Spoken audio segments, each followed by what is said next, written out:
and honesty to grow, and living just and true. Great lofty heights attain to build a nation where peace and justice shall reign. And everybody says, thank you. Please take your seat.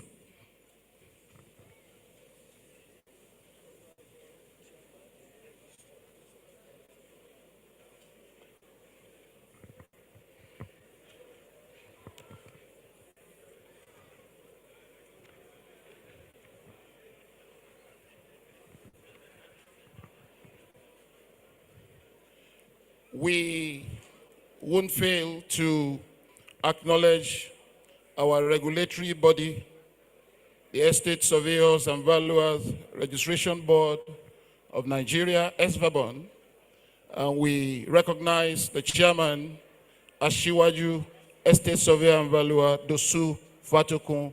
You're highly recognized, sir. Equally, God bless you, sir.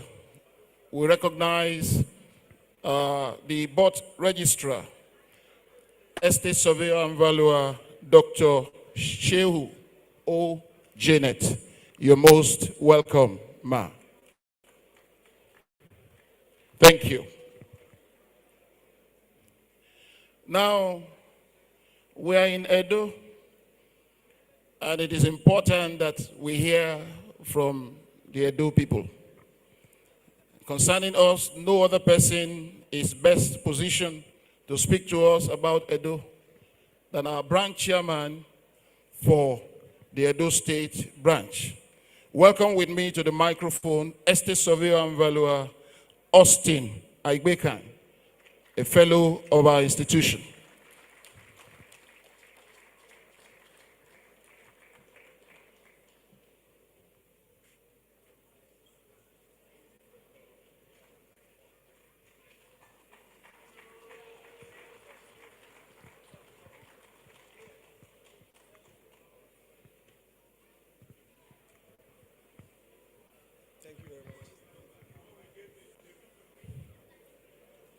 Without wasting time, permit me to go straight to protocol. Your Excellency, the special guest of honor, ably represented, my president and the president of the Nigerian Institution of Estate Surveyors and Valuers, Estate Surveyor and Valuer Jumbo Osarume Amanyawo,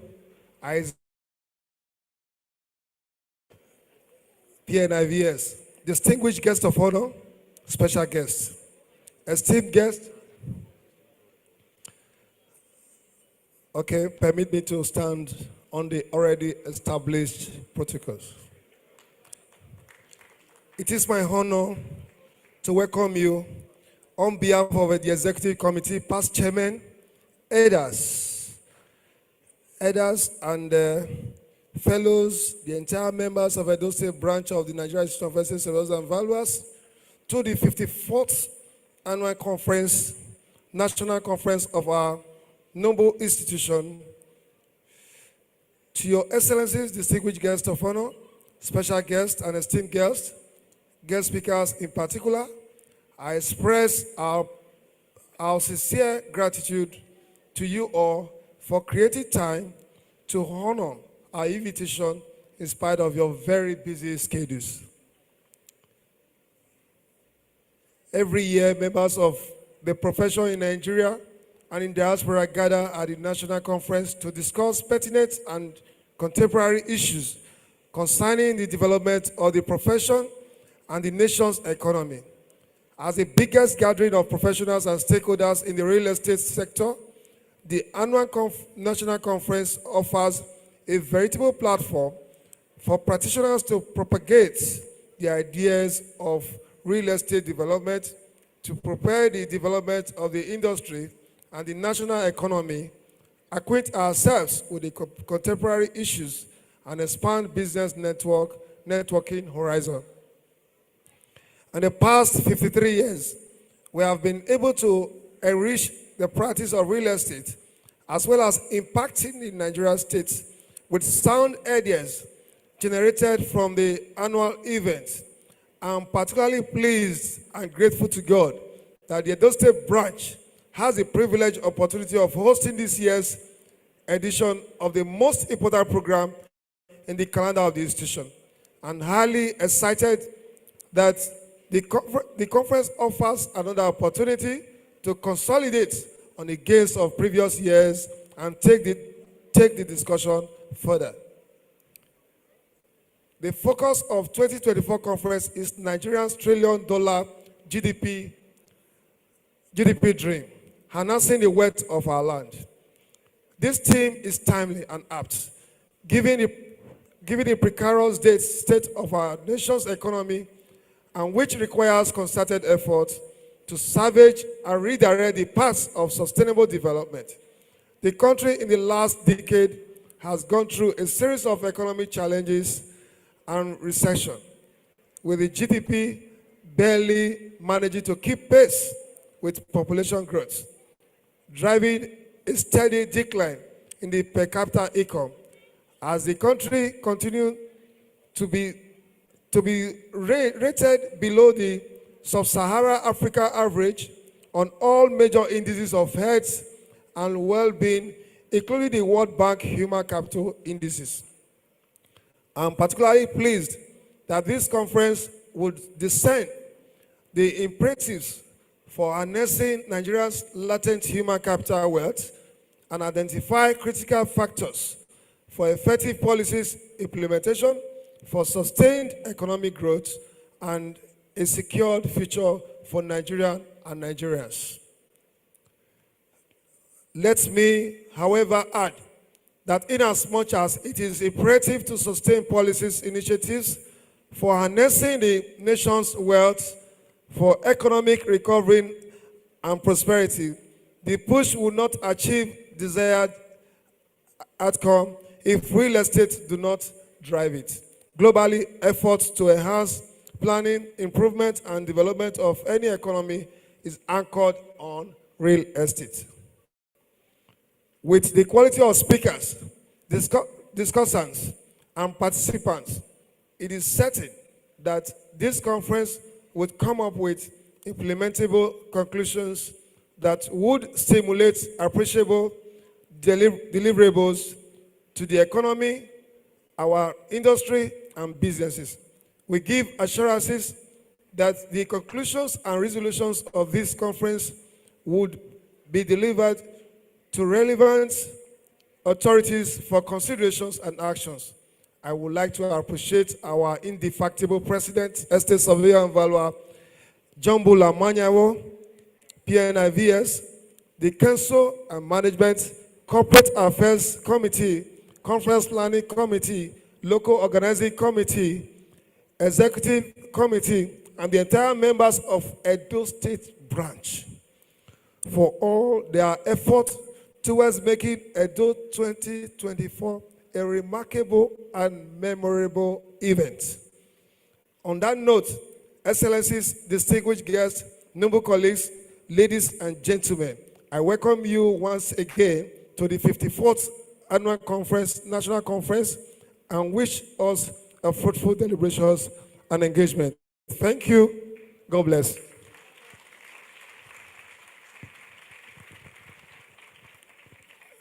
A better round of applause for our Edo State Branch Chairman for his address. We want to observe that this is a hybrid event, and to those who are watching us online, we want to say to you, you are also welcome to this all-important event. Excellencies, distinguished delegates, as a professional body, we have evolved over time. And that's why we have sitting in office at this time the 25th president. And he is going to give a welcome address to this August gathering concerning Edo 2024. Welcome with me, Estate Surveyor and Valuer, John Bull Amayebo, the president of the Nigerian Institution of estate surveyors and valuers. I think we can do better with our applause. Thank you.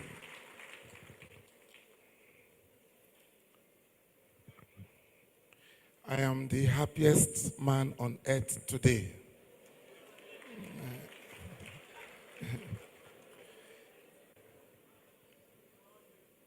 His Excellency, the Executive Governor of Edo State, who has already informed us that he will not be in the country right now,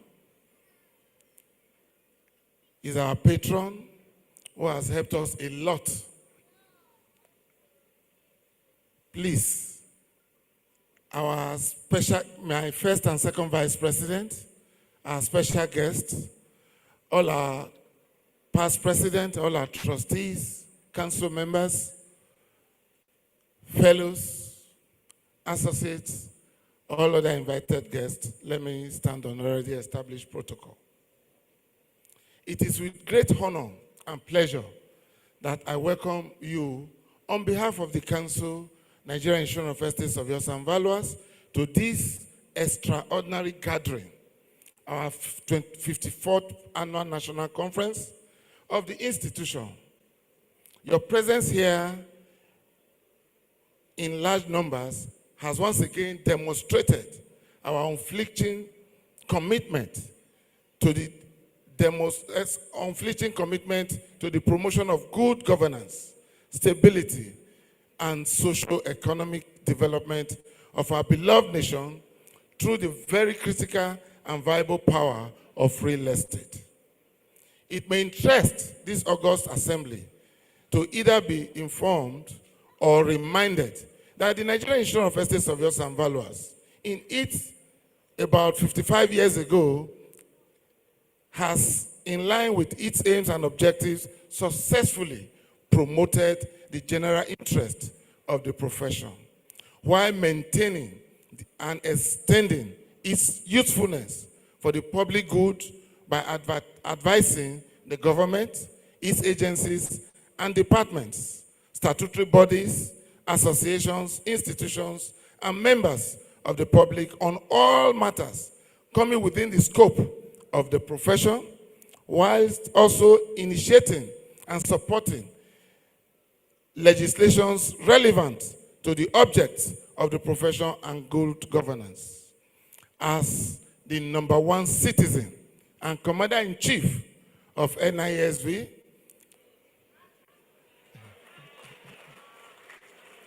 please, if you want to clap, clap.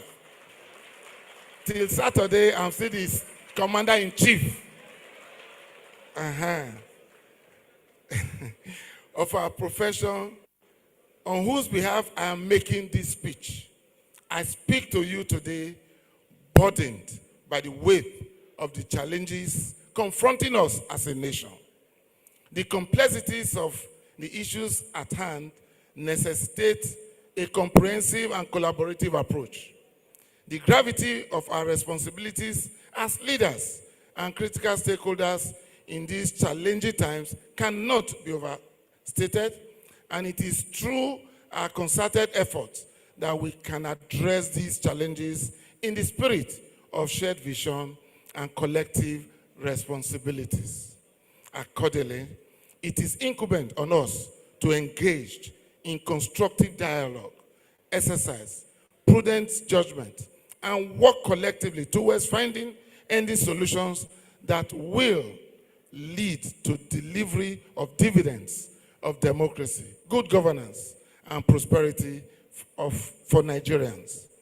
We are gathered in this extraordinary event not just for the very important purposes of exploring and sharing of knowledge, acquisition of competencies, expansion and deepening of professional development, but more importantly, for the identification of problems bedeviling us as a nation and offering solutions. Let me reiterate that these challenges, though daunting, present an opportunity for our institution and all stakeholders in the Nigerian project to engage and reaffirm its commitment to the vision of our founding fathers and the principles underpinning our commitment to unity with a view to fostering sustainable development across the nooks and crannies of our land. The importance of this year's conference has to do with its carefully chosen theme, which explicitly highlights the route to achieving our goal. Nigeria's trillion-dollar GDP dream, harnessing the wealth of our land.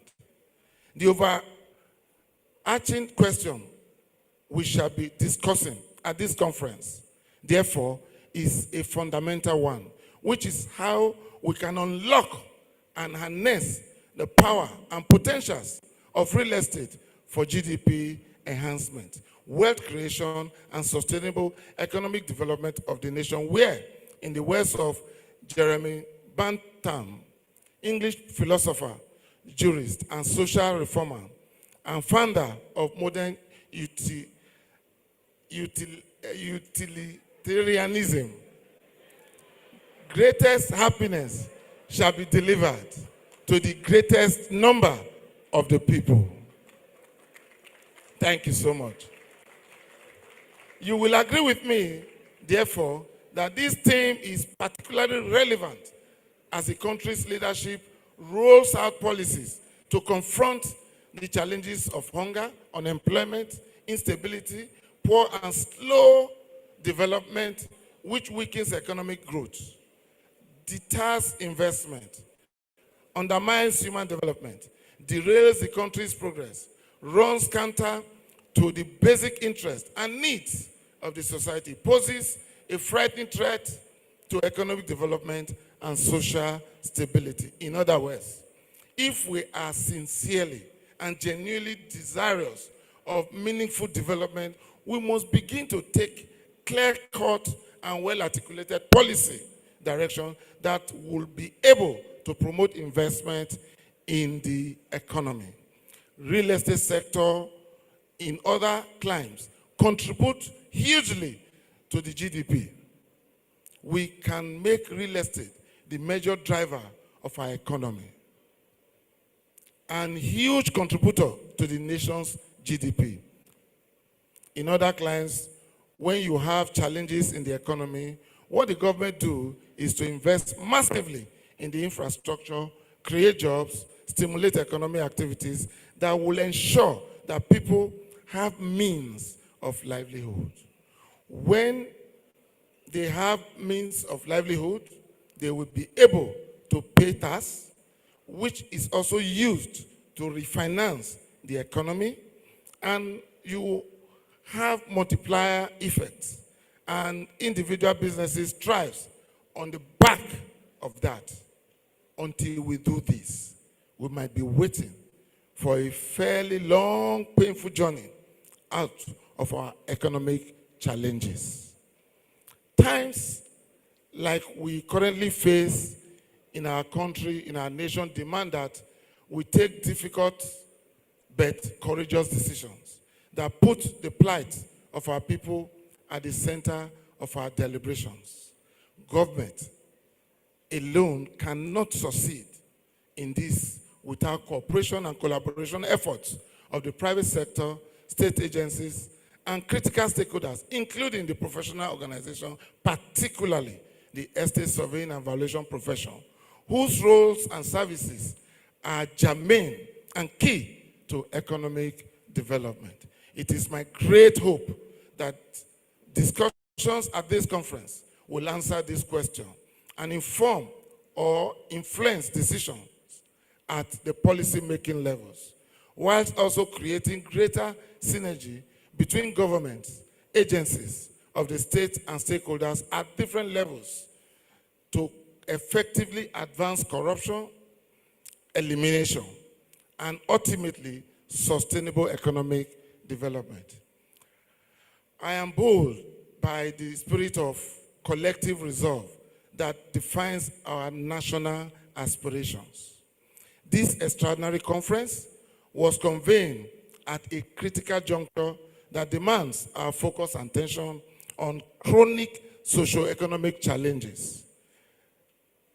Gladly, a welter of distinguished intellectual, policymakers, experts, regulatory institutions, investors, stakeholders, and real estate practitioners from across the globe have joined us, both online and in person, to examine and to give insight to the theme, profile workable solutions and suggestions which shall be passed to appropriate quarters for consideration and implementation.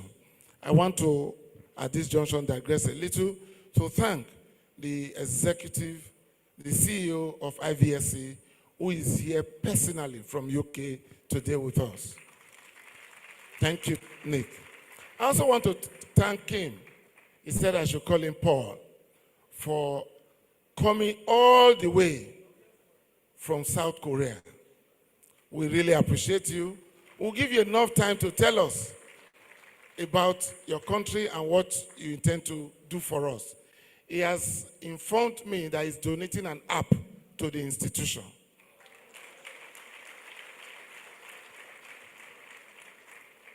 The man owns one of the biggest research labs in South Korea, and we are happy to have him in our midst. Mr. Paul, I'm not going to ask only for that app. There are many apps that we'll be asking from you, because there are so many things that apps will do for us as professionals. So I'm sure that collaboration will help us. I also want to thank especially our own Executive Secretary, Financial Reporting Council of Nigeria. The man is mighty. The man came all the way with all his tight schedules to be here with us today. Sir, thank you so much. He has a lot to tell us today. And let me tell you that with the assistance of some of our members here today, we now have a directorate of valuation standards at the Financial Reporting Council of Nigeria. Since the establishment of that agency in 2011, not until just less than 2 years ago, we started making inroads. I want to particularly thank our own Estate Surveyor and Valuer Boyega Fatimilen. I want to also thank our own Estate Surveyor and Valuer Frank Okosu. And I can't thank this man enough. He just called me and said, President, no, we must make something out of this. He not just contributed financially. These people are the 3 donors that make that directorate to start functioning. Estate Surveyor and Valuer Paul Osaji. The 3 of them were even, apart from donating, also went into as members of that committee. They took it, and I can't thank you 3 enough. Thank you so much. I'm persuaded we are set for a highly impacting and enriching outing, considering the depth of knowledge, competencies, and exposure of these resource persons. Let me also thank, I don't know if she's here right now, the judge. The judge of Edo State, who is also giving us, outing, considering the depth and knowledge, competencies, and exposure of these resource persons who will be sharing ideas with us in this epoch gathering. I'm also confident that through our collective efforts and determination, we will navigate the challenges before our nation and chart a course towards a highly prosperous Nigeria. I enjoin my noble colleagues and delegates to attend the plenary and other sections, physically or virtually, as the case may be. Permit me to appreciate most respectfully the special guest of honor, the Executive Governor of Edo State, His Excellency, Mr. Godwin Obaseki.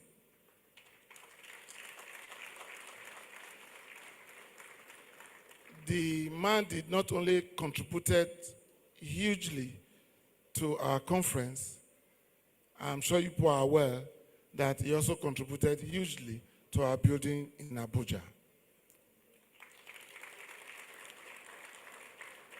And let me apologize to all associates here and some members. This evening, the governor, despite the fact that he's not around, has arranged a banquet, state banquet, for all council members, all past presidents, all some of our elders this evening. Don't worry. You know, the president, I will compensate you on gala night. Just trust me. So don't worry. You know, the hall will not take all of us. That is the problem. And if we decide to invite all of us there, it will crash. Abi Oganubum, it will crash. I want to appreciate in our midst the permanent secretary, the new brand, well, it's not too new, permanent secretary of lands, Lagos Bureau. He is here with us. He's not a member, but he's a member by extension. Thank you so much for coming all the way. We know that land is gold in Lagos. For him to leave that seat and be here is something special. Thank you so much. At the right time, you give your goodwill messages. Before I go further, I want to apologize to our regulatory body. Because in our program, when we are talking about goodwill messages, they should be number one. And we shouldn't put the name as others. So my chairman, please, on behalf of the entire members that you regulate, I apologize. Let's clap for our chairman now. So permit me to appreciate, most especially, as I said, the governor, a practical erudite, an accomplished politician, whose vision, dynamism, bold steps, numerous infrastructural projects, and social development initiatives have taken Edo State to greater heights and made the state an investment destination. At this junction, let me also thank one of our special person, Estate Surveyor and Valuer is Soken Omo. Not everybody, please stand up, please. Sorry. Because she has done a lot and is the chairman of the conference planning. When I asked her to do it, she said, I won't have time.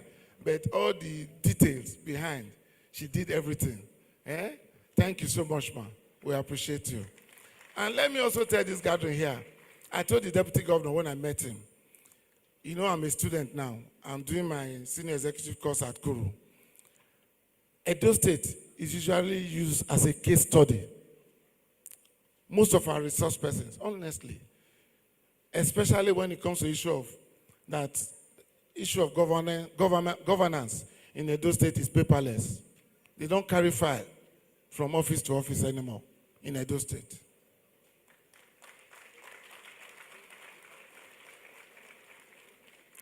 You know, so I know that we have strong governor here. So noble colleagues, the bold steps, numerous infrastructural projects and social development initiatives have taken place to greater heights and made the state an investment destination. We appreciate your presence. I know that's why Isoken is here himself. The deputy governor just called me this morning that he is trying to see if he can make it, but he is already at the NEC meeting of his party in Abuja today, representing the governor. We appreciate your presence, Isoken, for representing him in our midst. May you continue to soar high. Let me also appreciate our keynote speakers, which I have done earlier, and I want to thank them so much. Let me, at this junction, also appreciate the Chief Judge, the Justice from Edo State also, and all others. I sincerely appreciate the presence of all the dignitaries, too many to mention, heads of government agencies, chief executive officers of corporate organizations, and stakeholders in the built sector here present. Thank you for attending this landmark event. I thank the president of the APBN, Mr. Mansin Rabinu, and presidents of all other professional bodies for those who are here present. Thank you for being part of our conference. An African proverb says, when eating fruit, remember the one who planted the tree. No doubt, a great deal of strategic thinking has been deployed into making this conference a reality and huge success. I would like to thank the council and the management for providing the platform for the discussion, actions, and for setting the pace for implementation. I would also like to thank most sincerely the brains behind the planning and implementation of the conference. I would like to commend the commitment, hard work, and dedication of the chairman, the deputy chairman, Osaro Ahia, who has also done. And I also want to thank our senior man who has been doing a lot, our own estate surveyor, Chief Anubum. You know your hand, you know the show for face, the show from behind. Thank you so much, sir. Thank you. I want to also thank NIESV, you know, Mr. and Mrs., let me use the word Mr. and Mrs. Chika Egwato. The IVSC coming to Nigeria, she has not slept. And you know, when Madam will not sleep, Oga will not sleep. So I want to thank you. And I want to thank all the IVSC members, the man from Uganda, from Canada, from Kenya, and other countries. Thank you so, so much for coming to this conference. Let me also commend the chairman, as I said, Isoken, and her deputy, Osarai, here. And let me thank our hardworking honorary public secretary. Where is he? Aluko, thank you so, so much. Thank you, Olodu. Thank you, the CPC. Thank you, CAC. Thank you all. Isajato, everybody, the local organizing, and the state branch, ably led by Austin Agbeka. On this note, Your Excellencies, invited guests, distinguished noble colleagues, ladies and gentlemen, I welcome you once again to the 24th Annual Conference of the Nigerian Insurance First States of Yours and Valors, to formally declare open this day, Thursday, April 20th, 2024. With this, I would like to warmly wish us fruitful discussion. Thank you for listening. God bless NIESV. God bless the Federal Republic of Nigeria. My past presidents, sir, I recognize all of you, sir. Thank you so much. I'm always very fortunate. Any event I organize, we'll start counting. 1, 2, 3, 4, 5, 6, 7, 8, 9, 10, 11. Am I not fortunate? All events, my past presidents, sir, I doff my heart for you all. Thank you, sir. Thank you, sir. Thank you, sir. And please, on behalf of the institution, any shortcomings in this conference, please just, I apologize. Thank you, and God bless you all.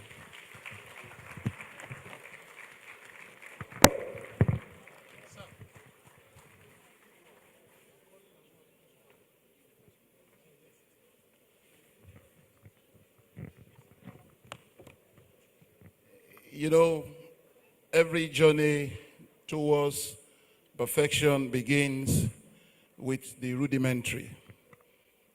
The journey that has crystallized into what we have here today began with one man known as John Wood Ekpeyong. So it will not be out of place to call any outstanding estate surveyor and valuer an extraction of John Wood Ekpeyong. And the man who has just spoken to us is the 25th 26th rather, president of the Nigerian Institution of Estate Surveyor and Valuer. Please, let's appreciate Estate Surveyor and Valuer Jumbo Osarume Amayevo. If you are clapping, please don't pretend about it.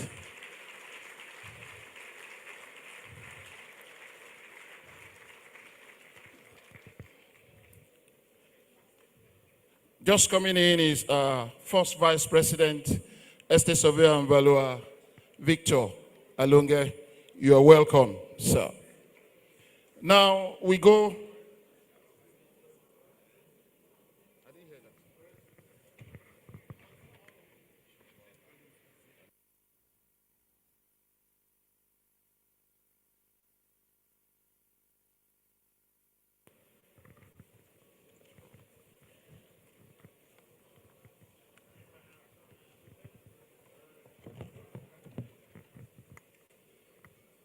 Now we go into sessions of goodwill messages. And we want to respectfully invite the Edo State INEC Rec to give the first goodwill message. You're most welcome, sir. Let's encourage him with our applause even as he makes his way to the stage.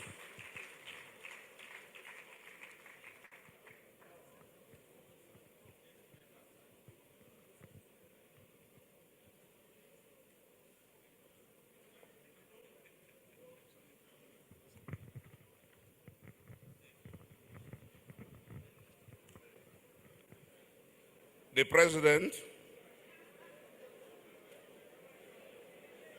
let me... Why are you laughing?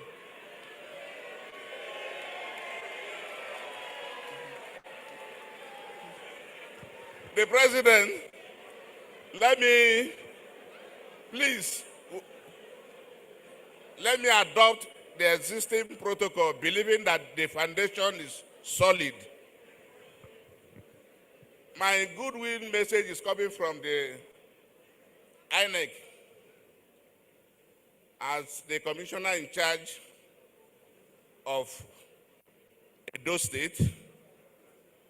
I want you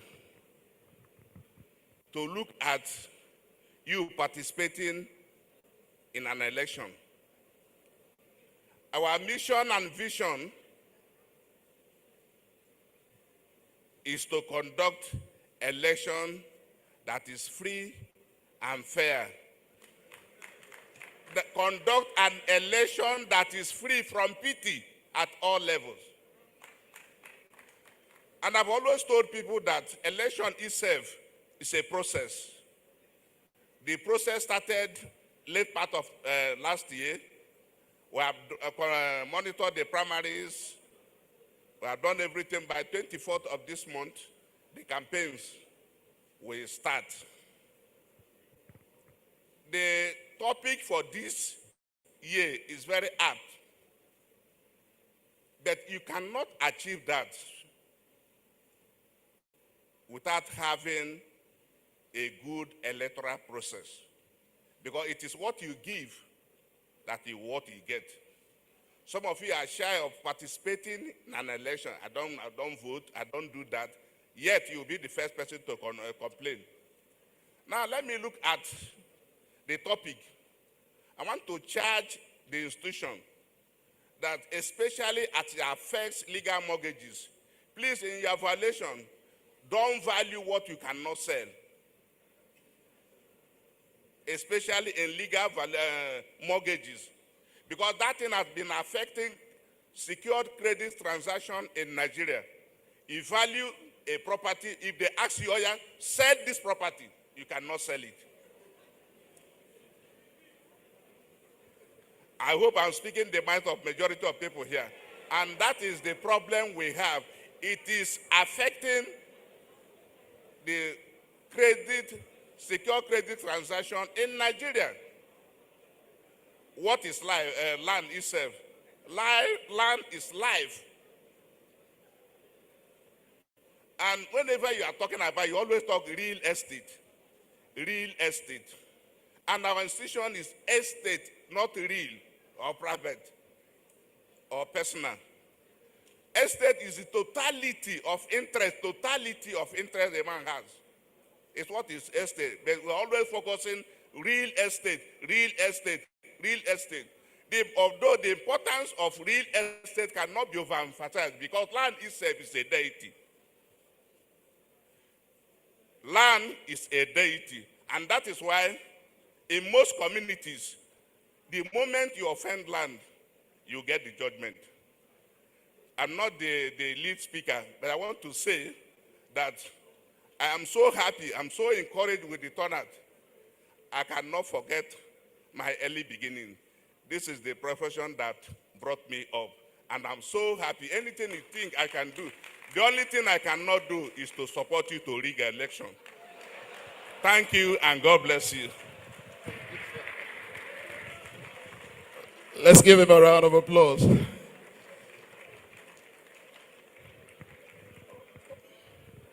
Thank you very much, sir.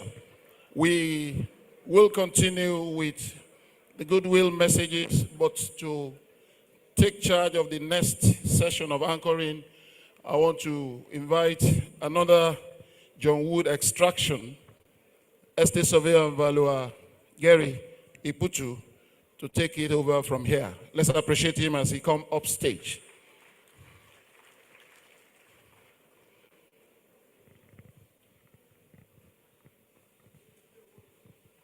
Thank you. Yeah.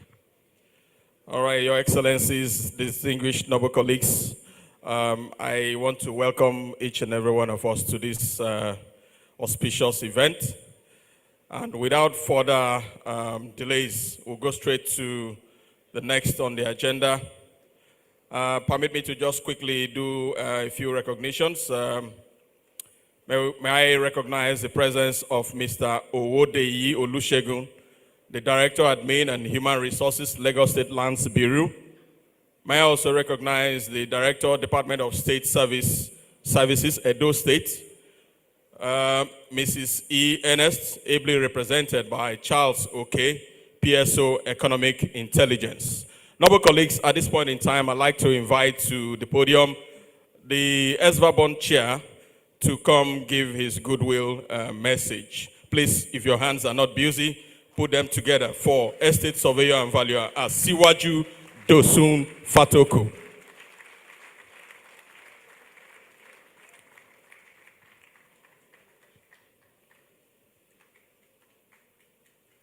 You can keep encouraging him until he gets to the podium. He was our 17th president of the institution. Most welcome, sir.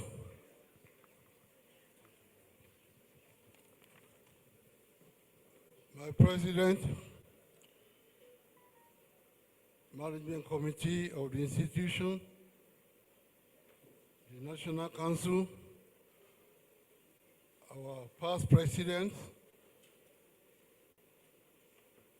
distinguished invitees, my noble colleagues, I hope I meet you well.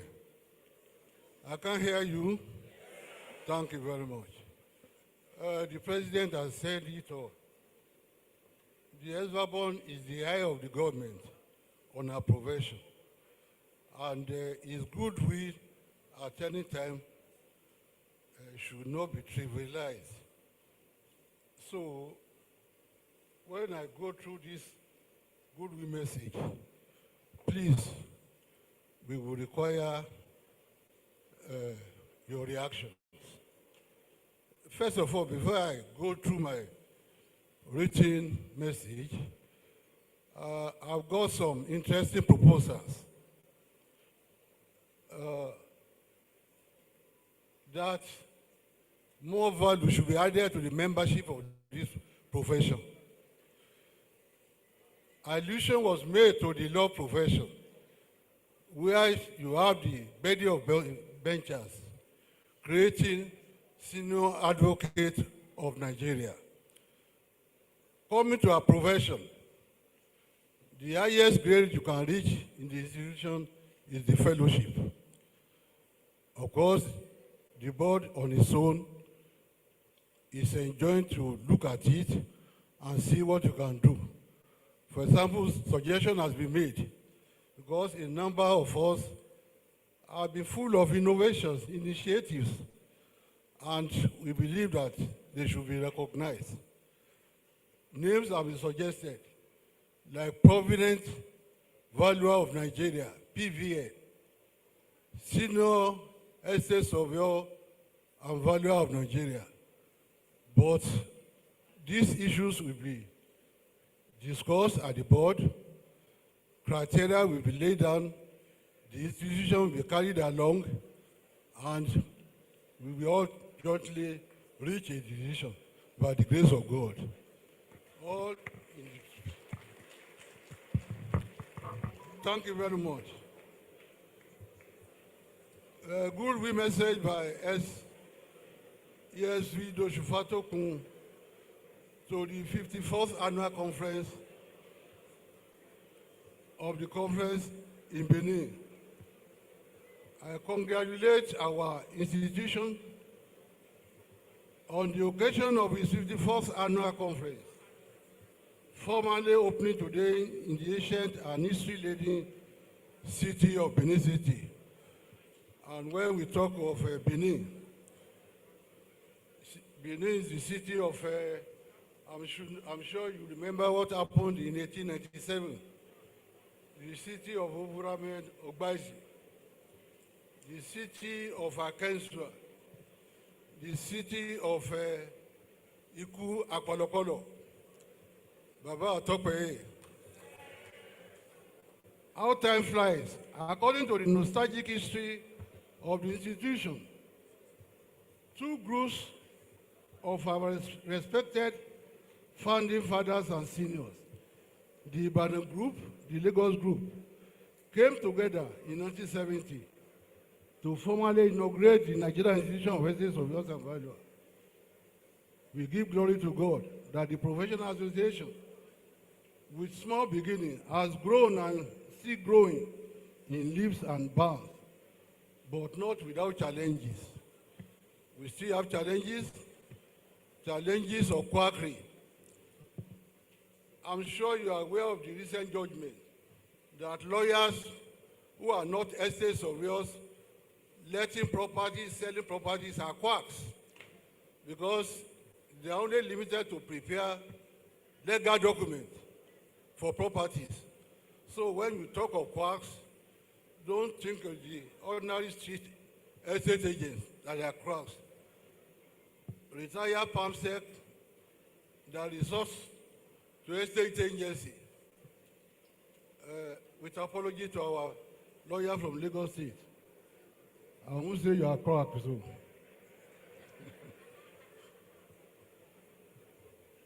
The good thing is that our successive presidents and their council members have kept the flag flying.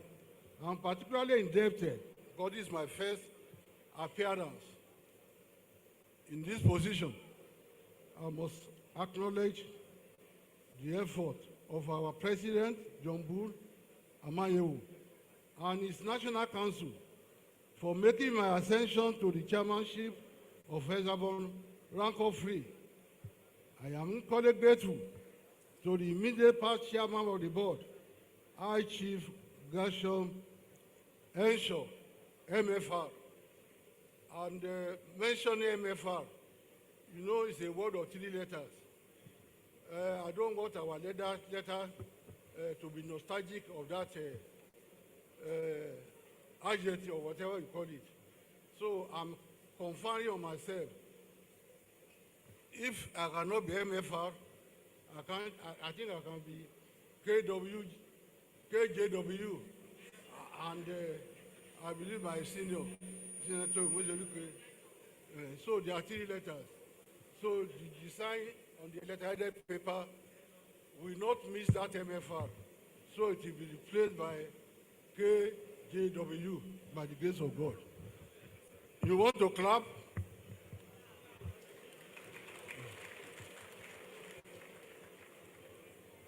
I should mention in passing that the immediate past chairman, Chief Henshaw, demonstrated that he is a living example of a true Democrat in public office.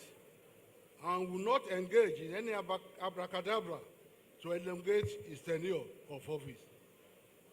Worthy of note and congratulations is the recent formal opening of the new befitting office of NIESV at Gudu in Abuja. We congratulate the profession and the institution. No doubt, the conception, execution of the owner-occupier edifice is a product of the sweat of a number of successive administrations of the institution, starting from my presidency. In 2007, we moved it from Lagos to Abuja. And then, one of the first major decisions we took was to have our own building. Of course, I'm happy that, and it is gratifying, that subsequent 7 administration after us thought it fit that they should accept it as a challenge. So the conception, execution, of course, the design and everything came all through this gentleman, Emeka Ochendo, Emeka Onora. Ochendo, I hope that is not the fake one. Bode Adeji, Emeka Ile, Olorogun James Omeru, Patu Olajai, Abonta, Wike of Port Harcourt and Abuja, and Jombu took up the challenge to acquire a suitable land. Okay. Took up the challenge to acquire a suitable land, commissioned the design and executed the construction of the new building. The purpose of this historical excursion is not to take away from the contribution of the present president. In fact, when you consider all factors, the present president has raised the bar in all aspects of our functioning. It is no good thing. When you look at that place now, you think whether we are in the UK or Australia with the guys there. Thank you. Thank you, man. It should gladden us to note that Elzasborn is currently developing his own corporate office, building at Jai. No, you need to judge this thing. It's very important. With the announcement of the federal government cancelling funding for professional bodies and the inflationary cost of buildings and construction generally, we will be calling on you very soon to assist us at the board. Guest Ensure has done a good job. There is a substantial superstructure in that place now. I've been asked that this is a goodwill office, but I should quickly sensitize the profession to 2 of the major programs of the federal government. The first is the New Hope Housing Estates, which is currently going on. Already the Minister of Housing has requested each state to make land available. 1,000 building units are to be built in each state and 4,000 in Abuja. Gentlemen, we are bound to be pessimistic that following failures of government programs in the past, we are bound to greet this with pessimism. But given the nature of our profession, we should shove away pessimism and try to be relevant in the current state of things. For example, the Minister of Housing has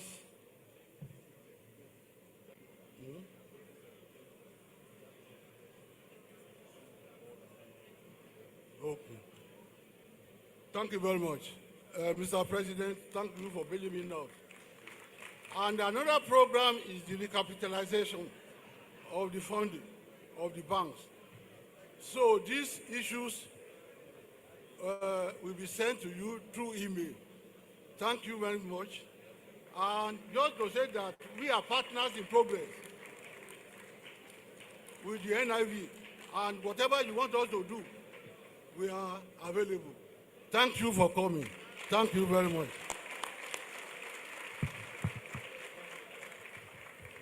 Thank you very much. Where is our Which one? MC? MC. I'm here, sir. I'm here, sir. Please put your hands together for our board chair. It can't be better than this. You know, he needed to fire down on all the cylinders, but we don't have all the time. All right, so next on the list, we'll take goodwill messages from IVSC, Mr. Drew Dowella. Please put your hands together for... Please put your hands together for him as he comes to give us goodwill message. Please, FIAPSI, get ready. AFRES, get ready.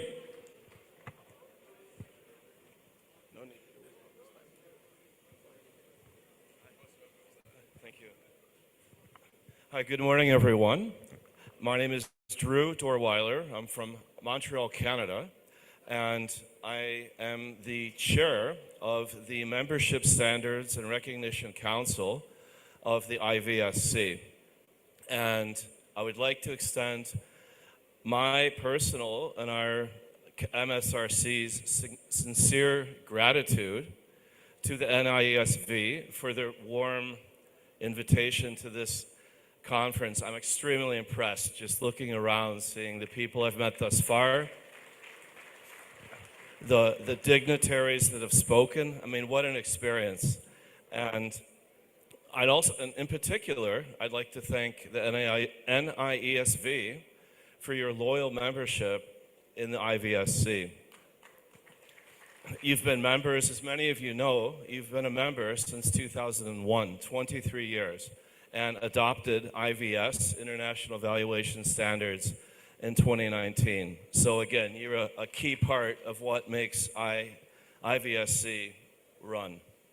And just another quick word, our MSRC, our Membership Standards and Recognition Council, what's our purpose? It's really twofold. One is to grow the valuation profession globally, and secondly, it's to encourage adoption of IVS throughout the world, through various valuation professional organizations, academia, and so on. And on that note, we're extremely proud to say that we just concluded earlier this week our first MSRC board meeting in Africa. It was held in Abuja.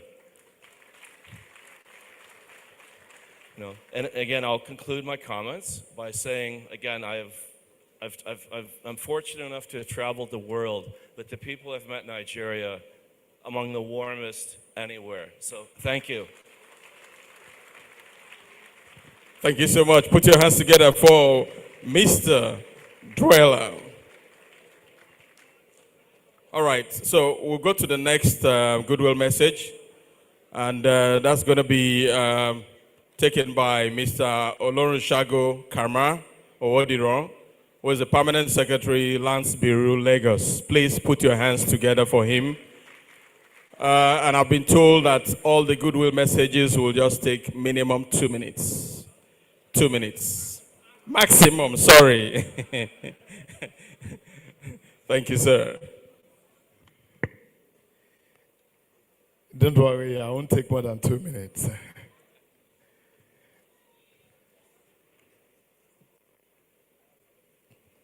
Good morning, distinguished delegates.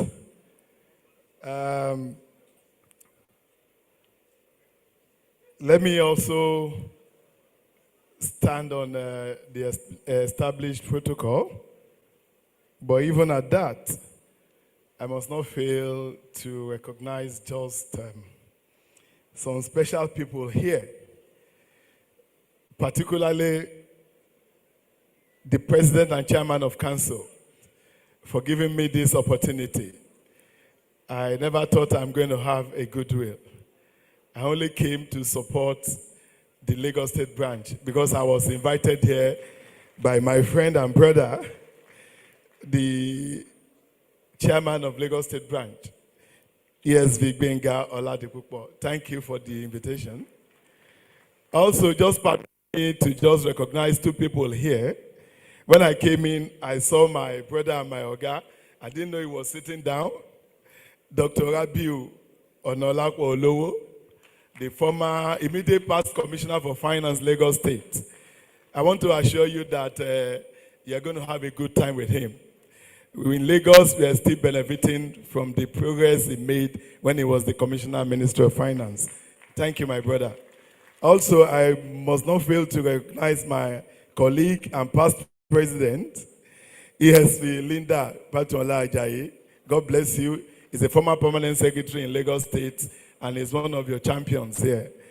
Permit me to just bring the good tidings of the executive governor of Lagos State, who has given staff the opportunity to be here.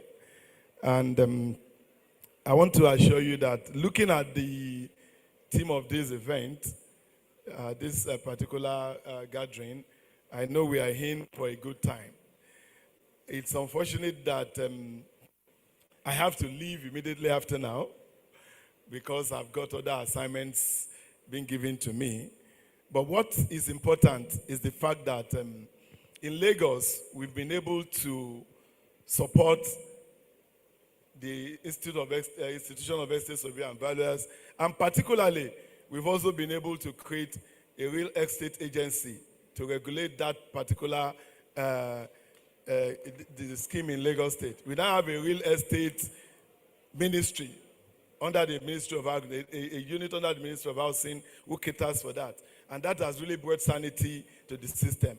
Also, in Lagos State, we've also moved from the analog system. We've now gone digitalized. We've not only digitalized our process, we've also digitized our system in such a way that online, you can sit in the comfort of your home and do a search. You get your certified true copy, and you can also initiate your CFO up from the beginning till the end. So you can clap if you want to clap. I'm particularly proud of that because we can see some states coming to understudy what we've done in the space of 4 years, and I can assure you, in no distant future, you will see the benefit of having to obtain your CFO online in Lagos State. On that note, I want to enjoin the participants, particularly my colleagues from Lagos State, that the topic is apt. I need you to participate fully, and I'll be interested in the communique coming out. God bless you. Thank you. Thank you, thank you, thank you. You can do better than that, please. All right, so we move straight to the next goodwill message, which is going to be taken by the special advisor to Abia State Governor on Lands and Housing, Estate Surveyor and Valuer, Okoro Ugo Aji. Please put your hands if you're here. If he's here, please, can you make your way upstage?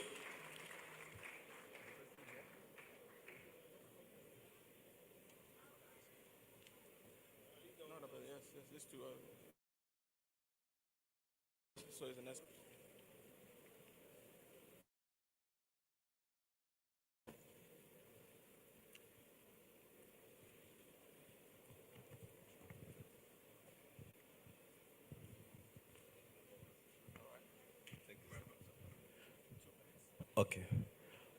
Matthew chapter 1, verse 7.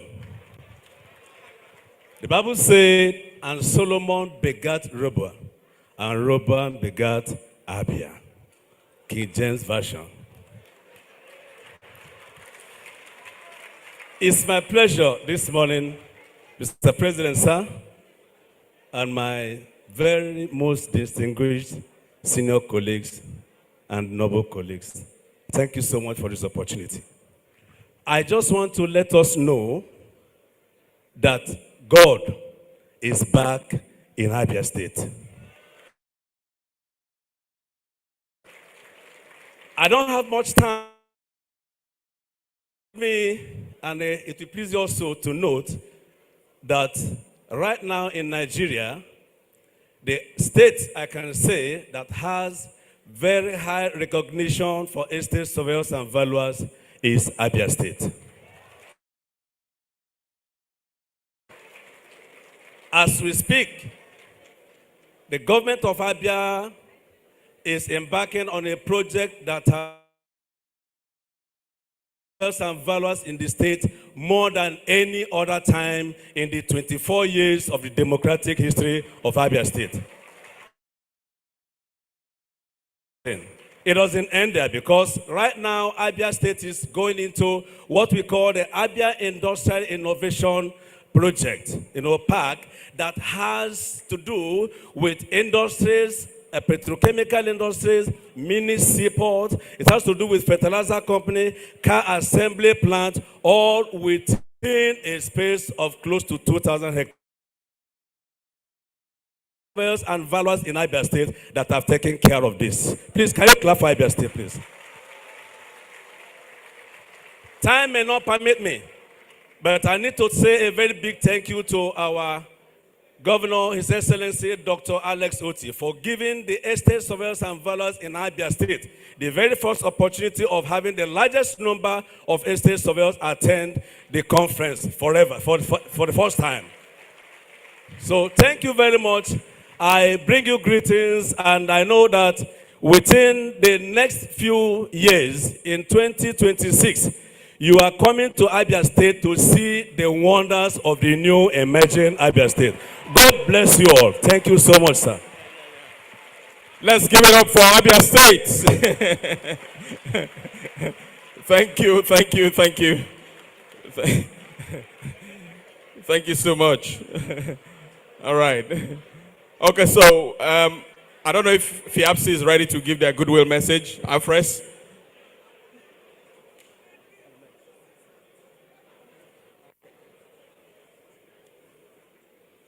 All right, I'd like to recognize the presence of the Deputy Director, Federal Ministry of Housing and Urban Development, and Abuja Estate Surveyor and Valuer, Labi Collins.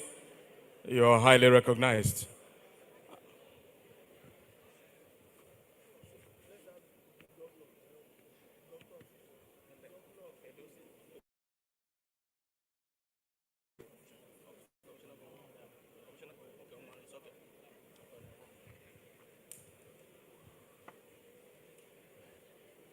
All right, so we'll go straight to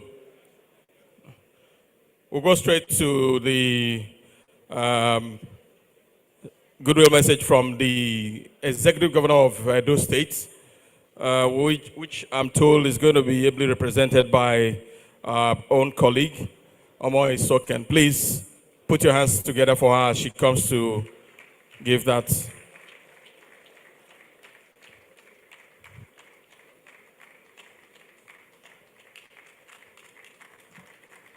This is the Governor of Edo State. So please, can we put our hands together for the host governor of this conference?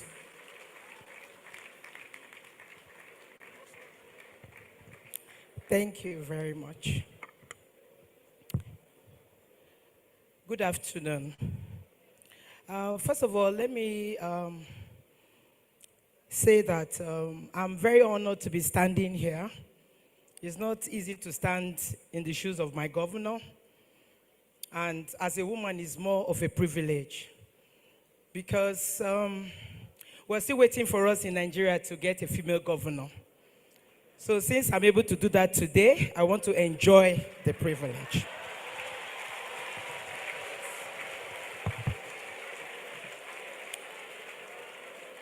Okay. Like Mr. President said, let me just do a bit of preamble. I have his message to read, and I'll try and do it. But I want to just, in preamble, just say a few things before I go to the protocol. Mr. Governor actually has a particular passion for estate surveyors in Edo State.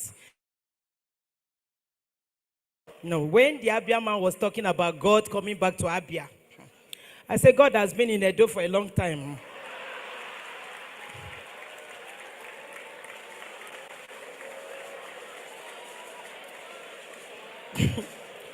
The reason being that my colleague from Lagos was talking about automation, and I remember the governor of Lagos coming to understudy us in Edo here. It's a fact.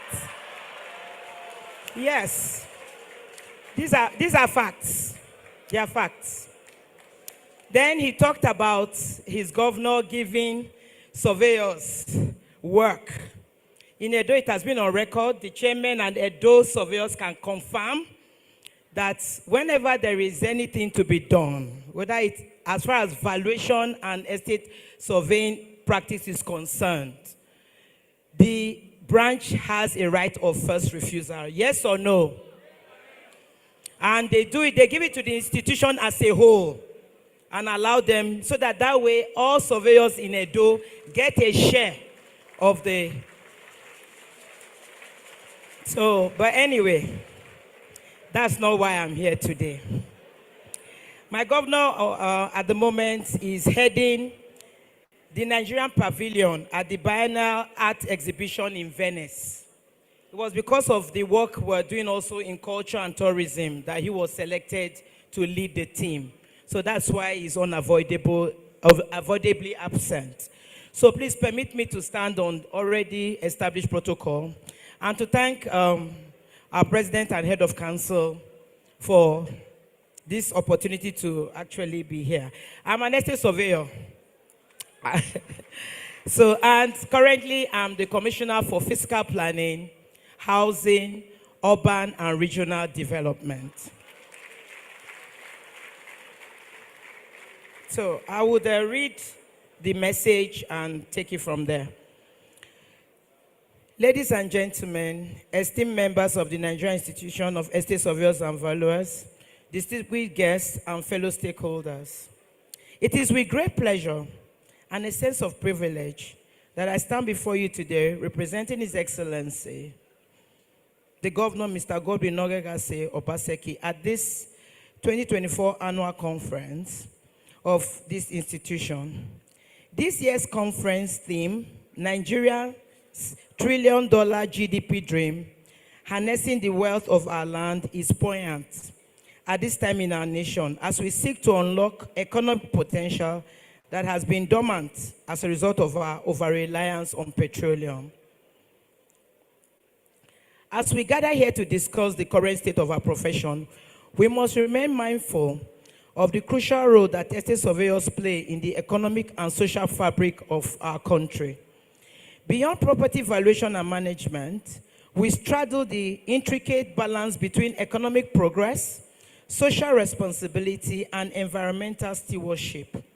Real estate contributes approximately 5% to the Nigeria's GDP, despite prohibitive legislative governing land use and the high financial implication of participation. We are aware of the potential of real estate to significantly improve our industry's direct and indirect contribution to the nation's GDP. As we have mentioned in the past, manufacturing and local production with stable power supply are the silver bullets that will create the economy of our dreams. These cannot be provided without the participation of real estate practitioners.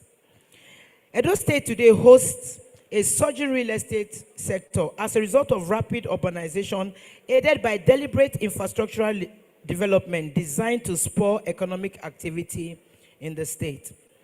Edo State hosts the first independent power plant, Azura, in Nigeria that services the manufacturers in the Utesi Free Trade Zone. Government support by means of legislation and policies, Edo State government has actually outlawed indiscriminate and illegal sales of land by community development associations, CDAs, and has reviewed the state's land administration and housing policies. And we have a very young population. 60% of our population are aged between 10 and 40 years. And that really, you need to put this in perspective, that we are a growing population and there is a lot of restlessness, but a lot of opportunity. And this opportunity, or everything that's happening in Edo, actually goes towards this our dream. So with a GDP of $11.89 billion, Edo State has been able to record giant strides in the real estate sector. the Ministry of Fiscal Planning, Housing, Urban and Regional Development, and the Edo State Development and Property Corporation were remodeled for better urban planning and housing delivery, respectively. While the Edo State Geographic Information Service was set up for automated land administration, we are in the process of finalizing the Edo State Regional Development and Benin City Master Plans. These are 30-year plans that would guide infrastructure development in the state. These master plans are noteworthy as they will zone sectors for the first time in the history of the state, which will in turn guide urban regeneration while opening up new towns supported by industry away from the existing urban areas. Government has also actively participated through partnerships for housing delivery that have culminated in several real estate projects in the state. Among them are the Coral City, which is the first government land allocation of this size in 2 decades, Emotan Gardens and Golf Mills. The premier luxury apartment project here. It is important to note also that the state's foray into real estate is data-driven and backed by technology, which has resulted in better service delivery by the aforementioned agencies. It is our belief that a symbolic relationship between government and the private sector, it's our belief that a symbolic relationship between government and private sector players is key to harnessing the wealth of the land as we strive to increase the country's GDP. Your institution, therefore, is an important lobbyist for policy change and implementation that will ease all barriers to practice and will unlock the value that is locked right now in land and development. This conference therefore serves as a platform for us to engage in meaningful dialogue, exchange innovative ideas, and collaborate on solutions to the challenges that confront estate surveyors. From embracing technological advancement to promoting ethical standards and advocating for policies that prioritize sustainable development, our collective efforts are essential in ensuring the resilience and prosperity of our built environment. Furthermore, I urge you all not to overlook the invaluable role of education and continuous professional development and mentorship in nurturing the next generation of estate surveyors. By investing in knowledge transfer and professional development, we empower aspiring practitioners to uphold the highest standards of integrity and professionalism.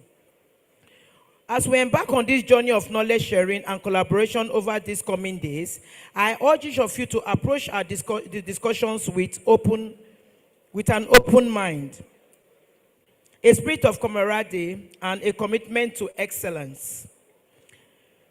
Together, we can shape the future of estate surveying in Nigeria and leave a lasting legacy for generations to come. May your deliberations be fruitful, our connections enduring, and our shared vision for a vibrant and sustainable built environment realized. I want to thank you for bringing this conference to Benin City for the first time in your history. It is a recognition of the beneficial relationship Edo State enjoys with your institution, and an endorsement of the gains recorded in providing security and growing the economy by the Edo State government. I now declare the 54th Annual Conference, Edo 2024, of the Nigerian Institution of Estate Surveyors and Valuers open. Thank you very much. Just one more thing. His Excellency has also mandated me to bring copies of the key facts of the 30-year Edo State Regional and Benin City Master Plan. So I'm going to ask them to bring it so that we can. They've already shared them. Okay. Thank you very much, and God bless you. Thank you very much. Please, can we give her a round of applause? That is the governor of Edo State that has just spoken. All right. Okay, right about now, we're about switching gears to the next level. So please get settled down as we make progress.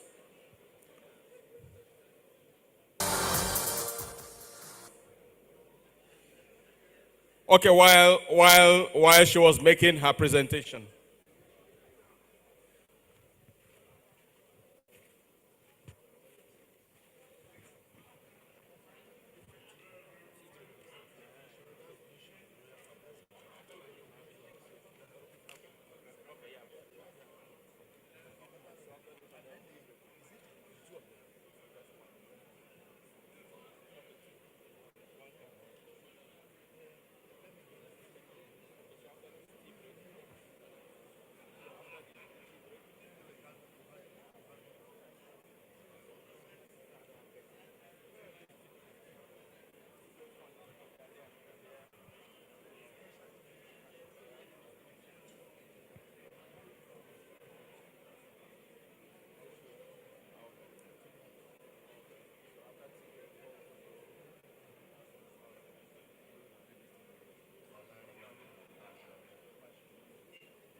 My apologies, sorry for the break in transmission. We're just trying to get proper recognitions. While the governor was making his speech, we had the privilege of having in the hall here His Majesty Professor Adeyemi Abdul Kabir Obalen Lege, the Chairman Ogun State Awori Obas, Olota of Ota Palace. You're welcome, sir. You're welcome, sir. He also came with High Chief Olarinwaju Bashiru, the Seriki of Ota Land. Please, can we receive them well? It's not easy to have them join us. We also want to recognize Brigadier General Ugochukwu Nwamba, MNI, the Acting Director, Examination, Training and Doctrine Command, Nigerian Army, Mina, Niger State, is also here. You're welcome, sir. We appreciate you. Your Excellencies, distinguished noble colleagues, I think it is about time we go for tea break. And after tea break, we'll come back and we'll kickstart the program fully. So to my right, we have the tea break. President will lead the delegates, council members, past presidents, everybody will go to my right for tea break. And then we also have tea break to my left. Other colleagues will go to the left for the tea break. And immediately after the tea break, we are back here and we'll take off with the keynote speaker. So on this note, Mr. President, can you lead the team for tea break? Thank you.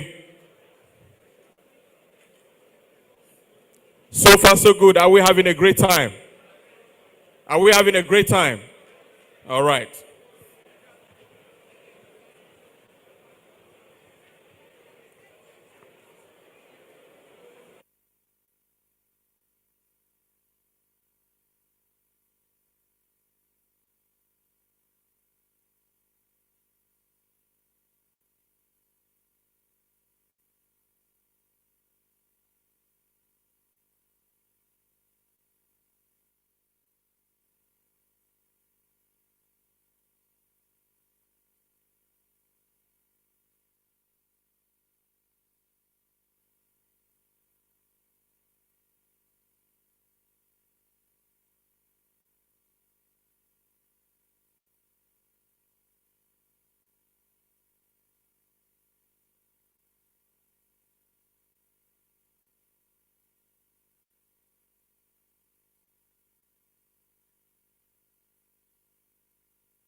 I'm sure we have 3 tea break points.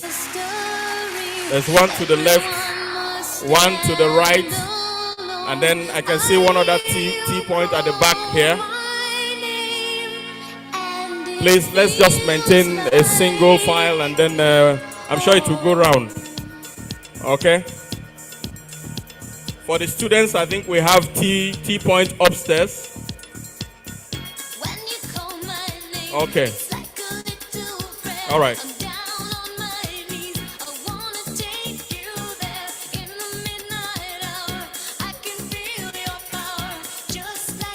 Distinguished delegates, everything about the tea break ends in 15 minutes. God will help us in 15 minutes. Thank you.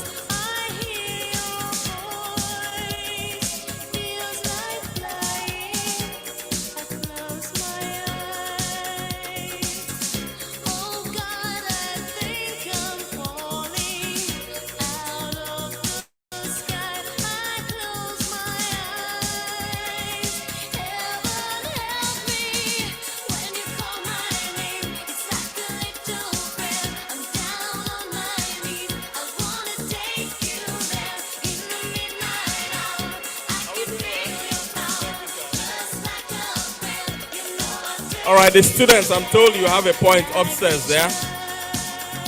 All the students up, so to the gallery on the left. And then there's one at the back end, the back, not back end. And then to the right. Okay. And I'm also told 15 minutes for the tea break. Thereafter, we're back to start the program. All right, thank you.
sunny afternoon. Night to night, give me all the taste night. Give me all the night to night. Give me all the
Second time around.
in the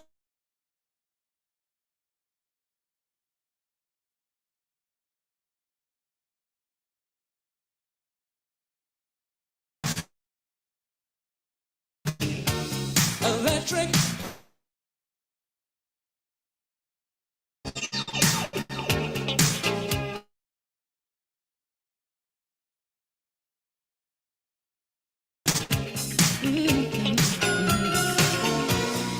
I was in search of a picture, just running my game, yeah. This from my mind.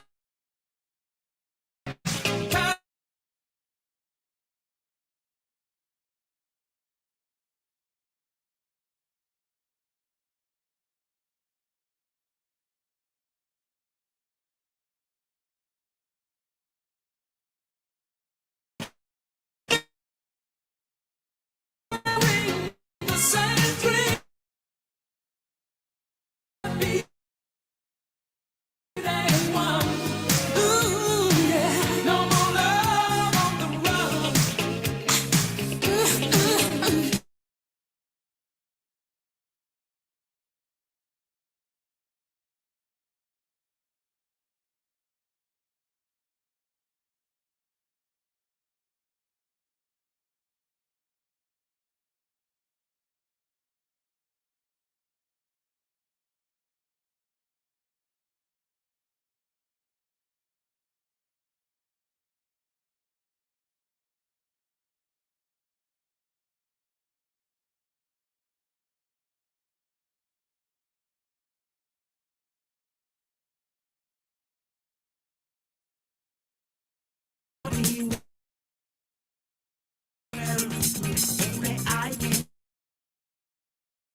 Some things you see, I'm meant to have just got to be. I love my rose, was meant for when you're youngest. I love you.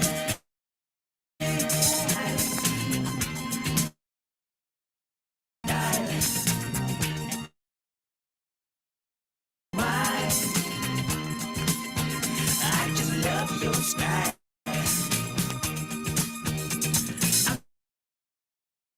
Lesson, yeah. How I feel, only I can tell. You're doing me things like I want you to do, giving it to me like I never do. I know why. I like your style. I know why. I just love your style.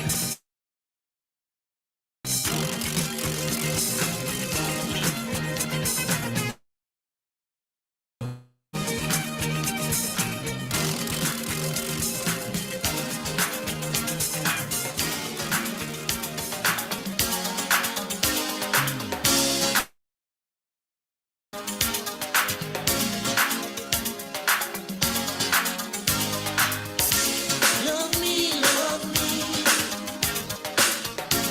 Whoa, yeah, yeah, yeah, yeah, yeah. Love me, love me. Whoa, yeah, yeah, yeah, yeah, yeah. Love me, love me. Whoa, yeah, yeah, yeah, yeah, yeah. Love me, and let's come together and be. Love me like brothers and sisters, and we'll be strong. And between you and me, we'll find perfect peace as we learn to live as one family. We'll chase your love.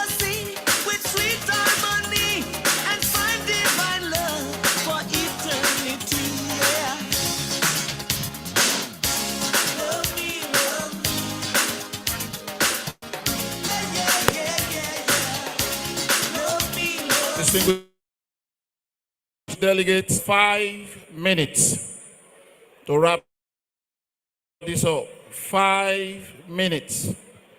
And servers, please, at any point we ask you to stop.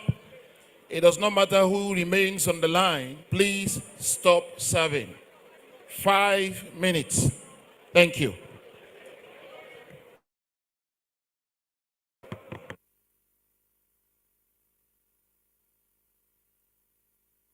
We chase jealousy with sweet harmony and find divine love for eternity. Yeah. Love me, love me. Oh, yeah, yeah. We pende, we pende. Yeah, yeah, yeah. Linganga, linganga.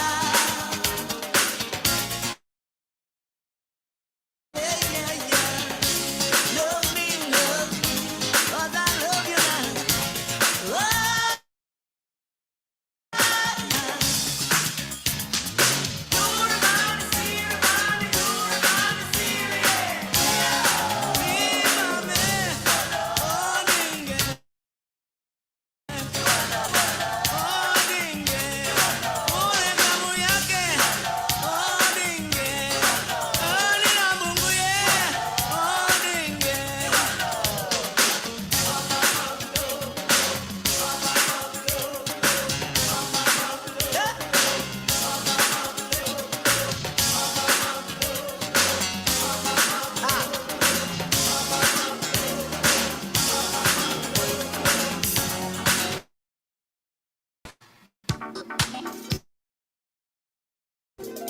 make that move right now. Make that move right now, baby.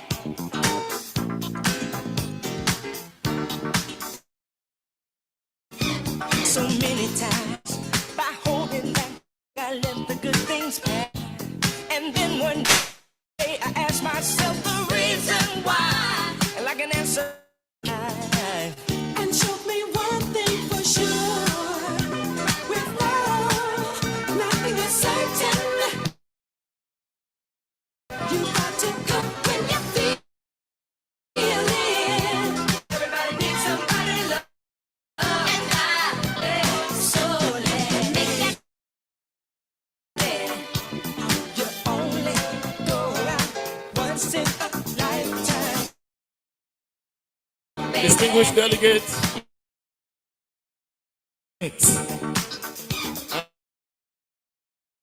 Give 3 minutes. feelings deep inside. If you're on the line and you are observing that it may not be your turn, just go and sit down. Don't worry. 3 minutes. Thank you. Just remember, love is emotion. You got to hold on tight. Everybody, choose you, baby. So late now, baby. You're only in a lifetime, baby. The longer you wait on love, the more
Now, distinguished delegates, this is a presidential order. Every serving point, stop serving now. Stop serving now. Whatever it is that is going there, is going on there, please stop it now. Delegate, return to your seat. Let's do that very quickly. No more serving. Food committee, please enforce these instructions. Let every tea thing stop right now. It doesn't matter who is still on the line. Return to your seat and settle down for plenary. We're not here because of tea. We are here because of knowledge. Get back to your seat. Committee on Food, please discontinue the serving right away.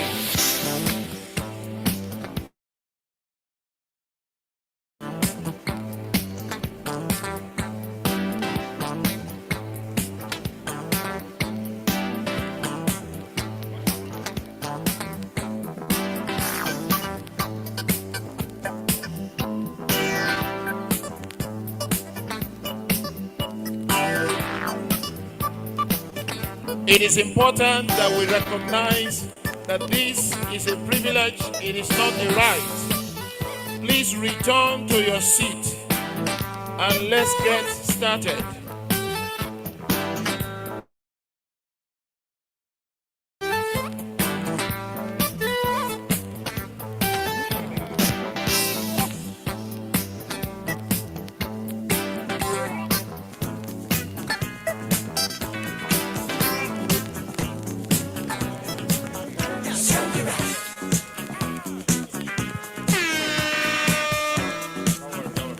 All right, noble colleagues, please, we can have the tea break, but do it gently so that it won't affect the meeting that we're about to start.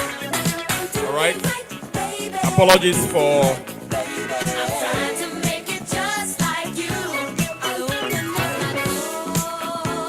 All right, for those of us that have had our tea breaks, can we just take our seats so that we can start with the program? Time is far gone. Do I have Dr. Uche Egwatu in the hall? Is Dr. Okay, yeah. All right.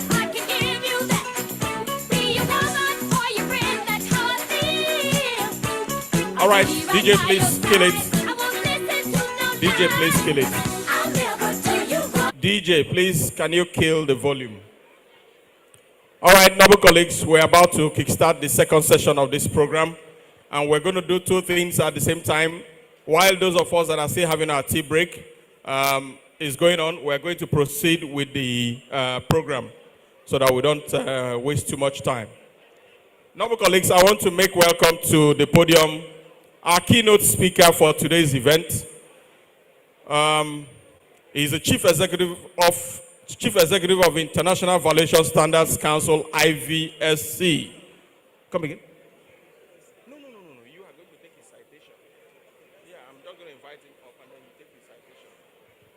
All right, so please can we make welcome Mr. Nicholas Talbot.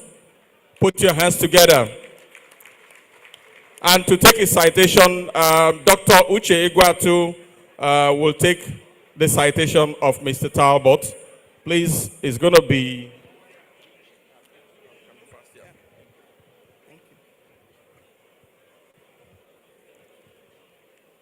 Good afternoon, everybody. Distinguished noble colleagues, I want to plead to be permitted to stand on all the existing protocol.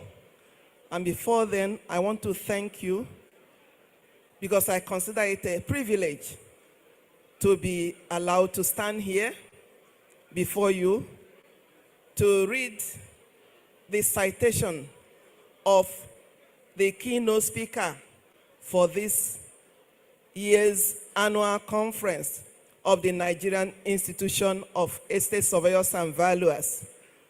And The keynote speaker is no other than Mr. Nicholas Talbot, the Chief Executive of the International Valuation Standards Council, IVSC. Nick is the Chief Executive, and he has held this position since July 2016. He is an international expert in advising on standards and professionalism. The IVSC brings together experts from around the world to produce international valuation standards, which Nigeria has adopted. It covers all asset classes and is recognized in different ways by the World Bank, IMF, UN, as well as some of the world's biggest investors, investment banks, corporates, and influential professional bodies who qualify appraisers. It also engages at the highest levels of regulators in the United States and around the world in order to improve and give confidence in the approach to valuation. It is overseen by an independent board of global leaders.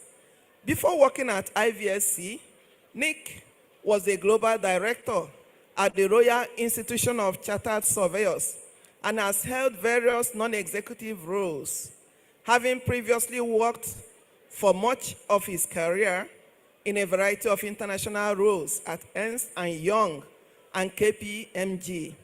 Nick has featured in various documentaries, television, radio, and news outlets across the world, and has received a Point of Light Award from the United Kingdom Prime Minister.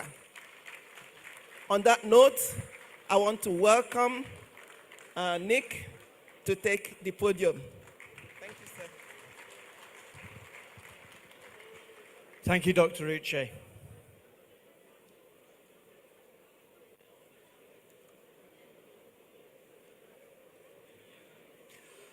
Good afternoon, everyone.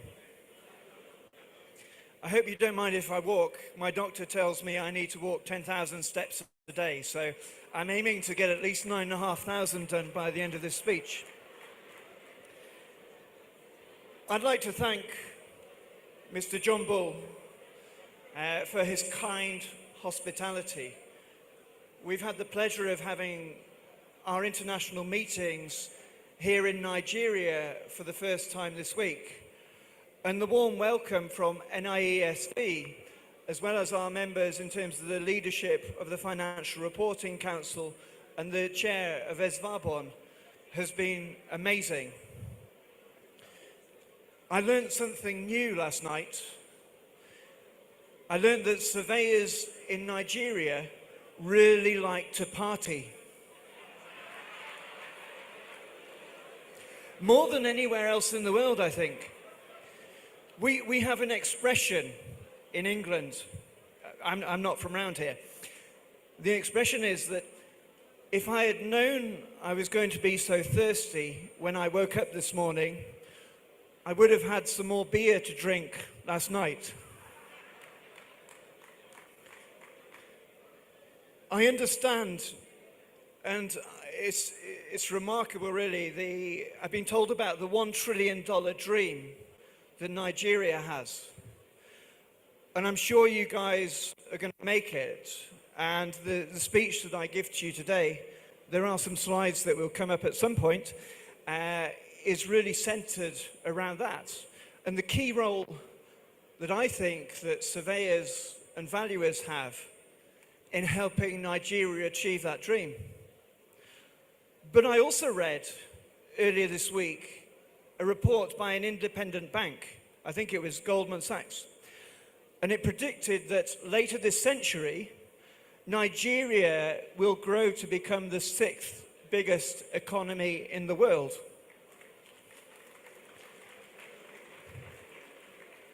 So I think the $1 trillion dream is just the start of the journey.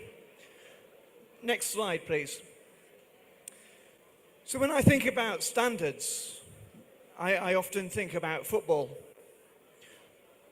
I've got one question for you. Who is the best football team in Africa?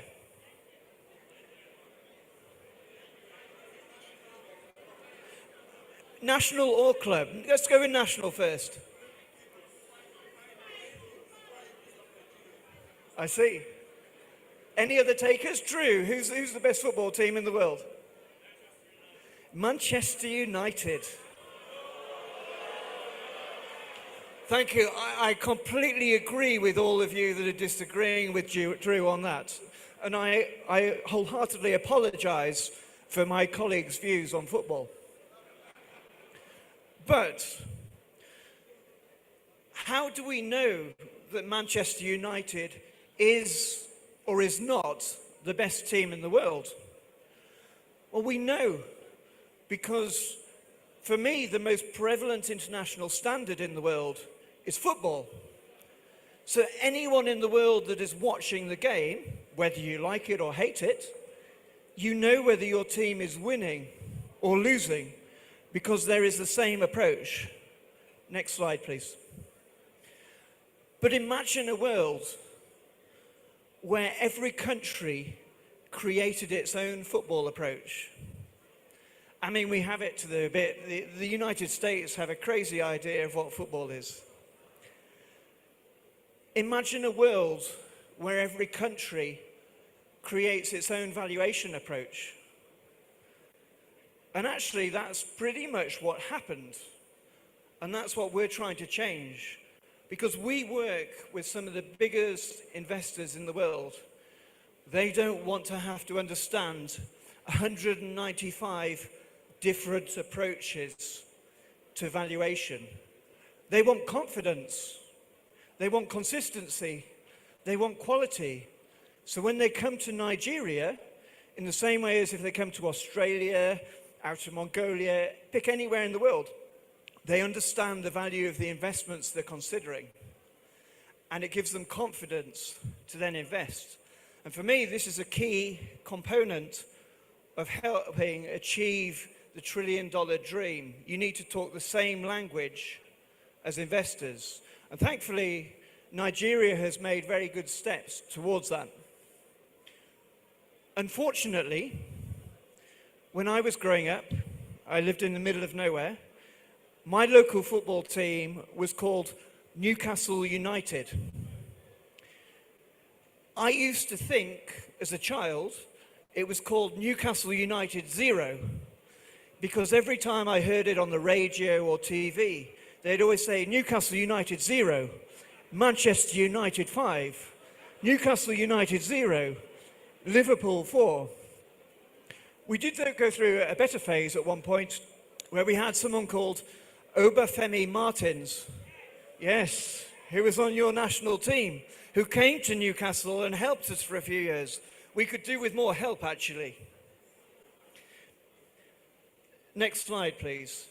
I'm going to show a video which shows why we think valuation is important, and hopefully the sound will work.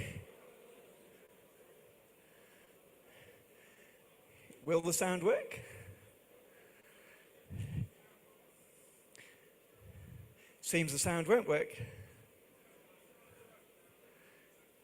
The one thing that is consistent around the world is that everyone has technology issues. And as much as you prepare for these, and we did a little rehearsal earlier and it worked, it seems that doesn't always go our way. So if you can just go on to the next slide, since we can't get the sound to work.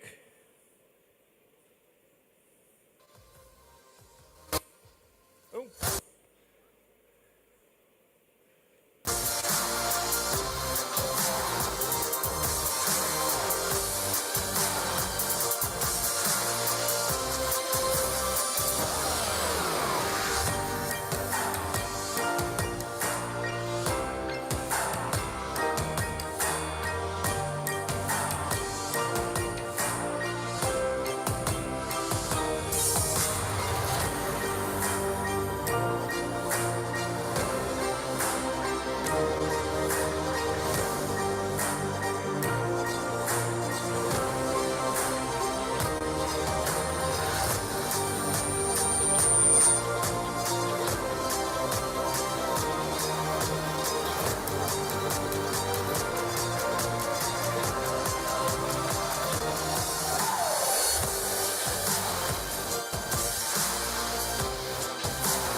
Thank you. Next slide, please.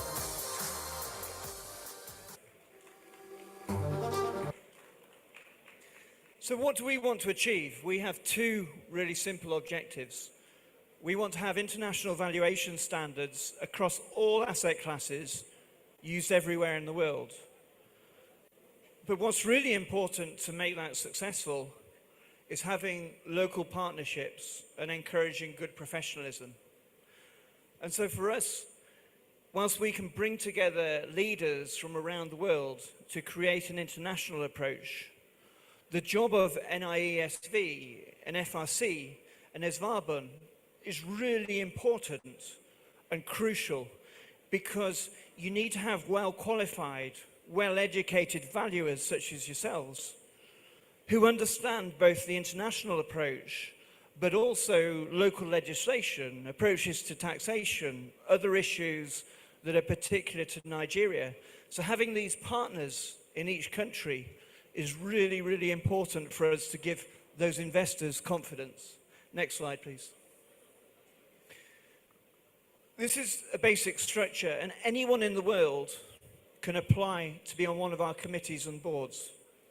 We want to have as many voices around the world as possible. We have an independent board that includes former finance ministers, regulators, business leaders. The left-hand side is about outreach, and Dr. Uche is a representative, a key representative from Nigeria on that side. But the most important part of this for us are the standards boards. And we crudely split the world into real estate, plant and machinery, something called tangible assets, business valuation and intangibles, and financial instruments. Next slide, please.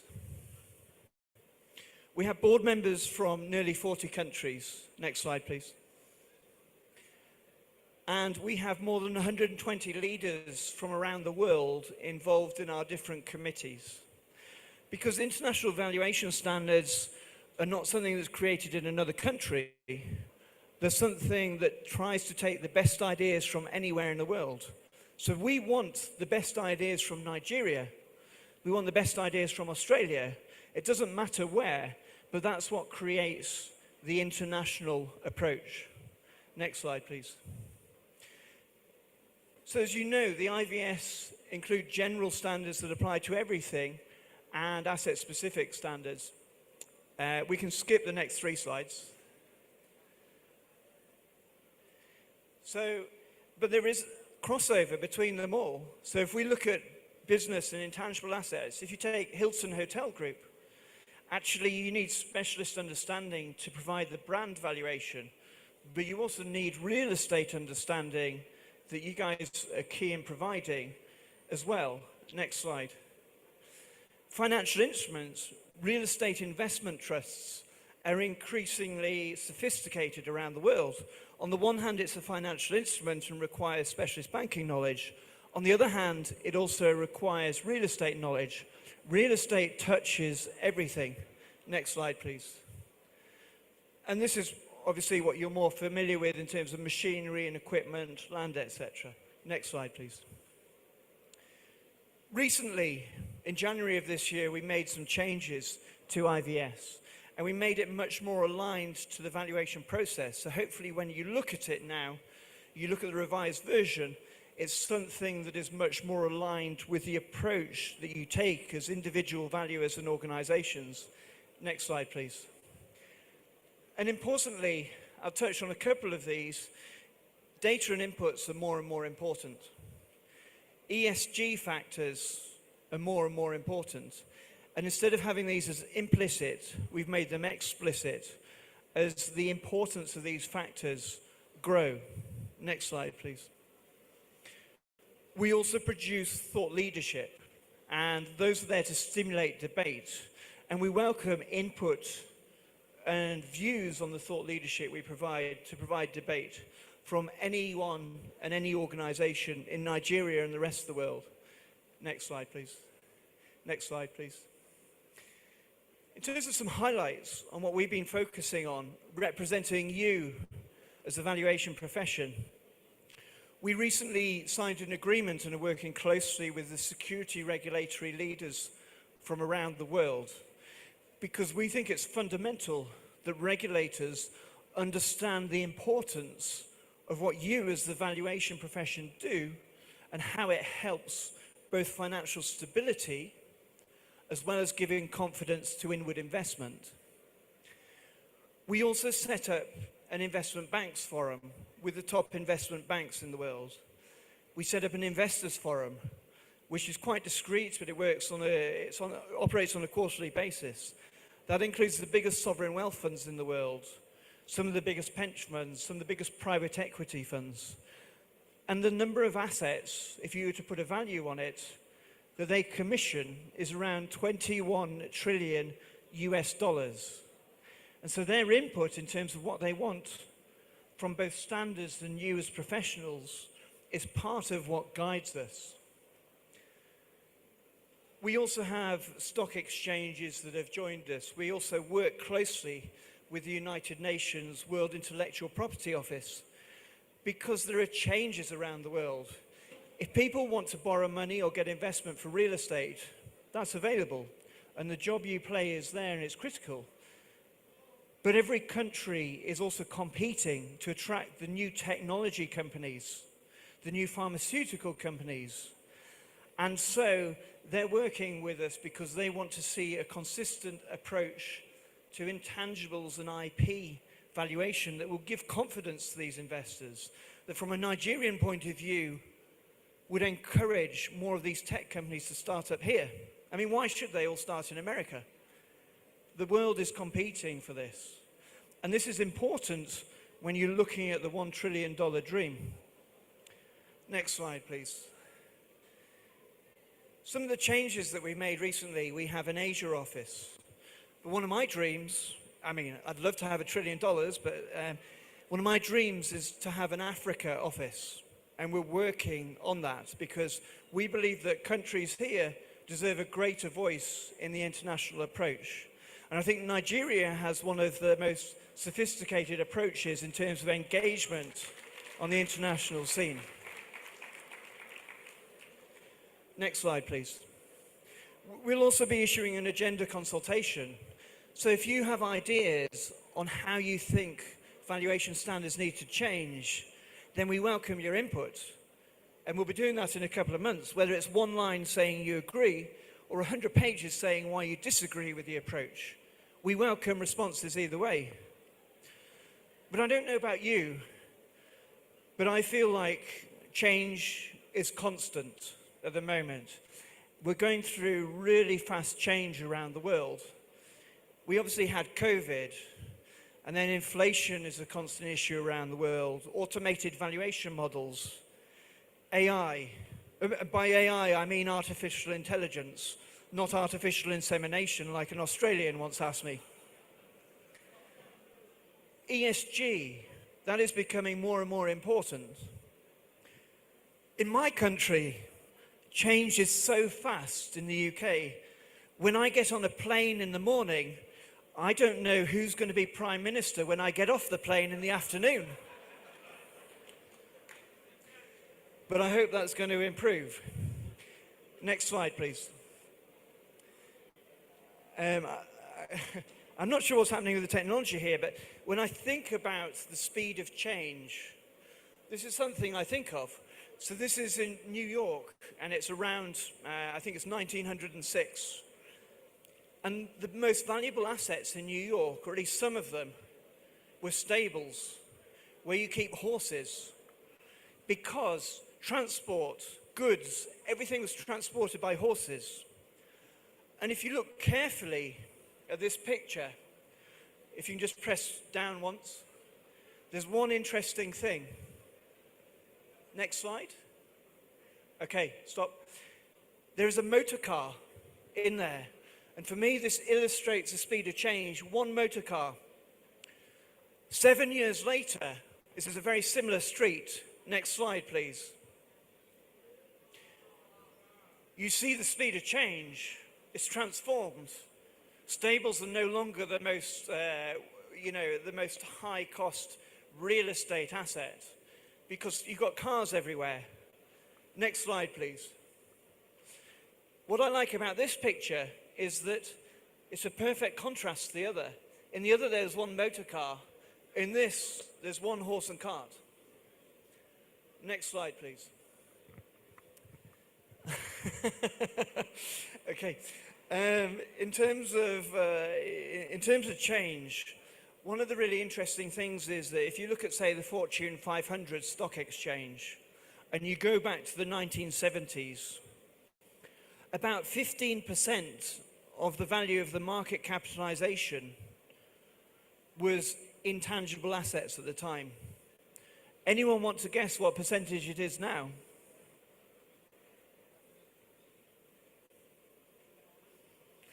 I thought I'd get a response from Drew or Lionel, but obviously not.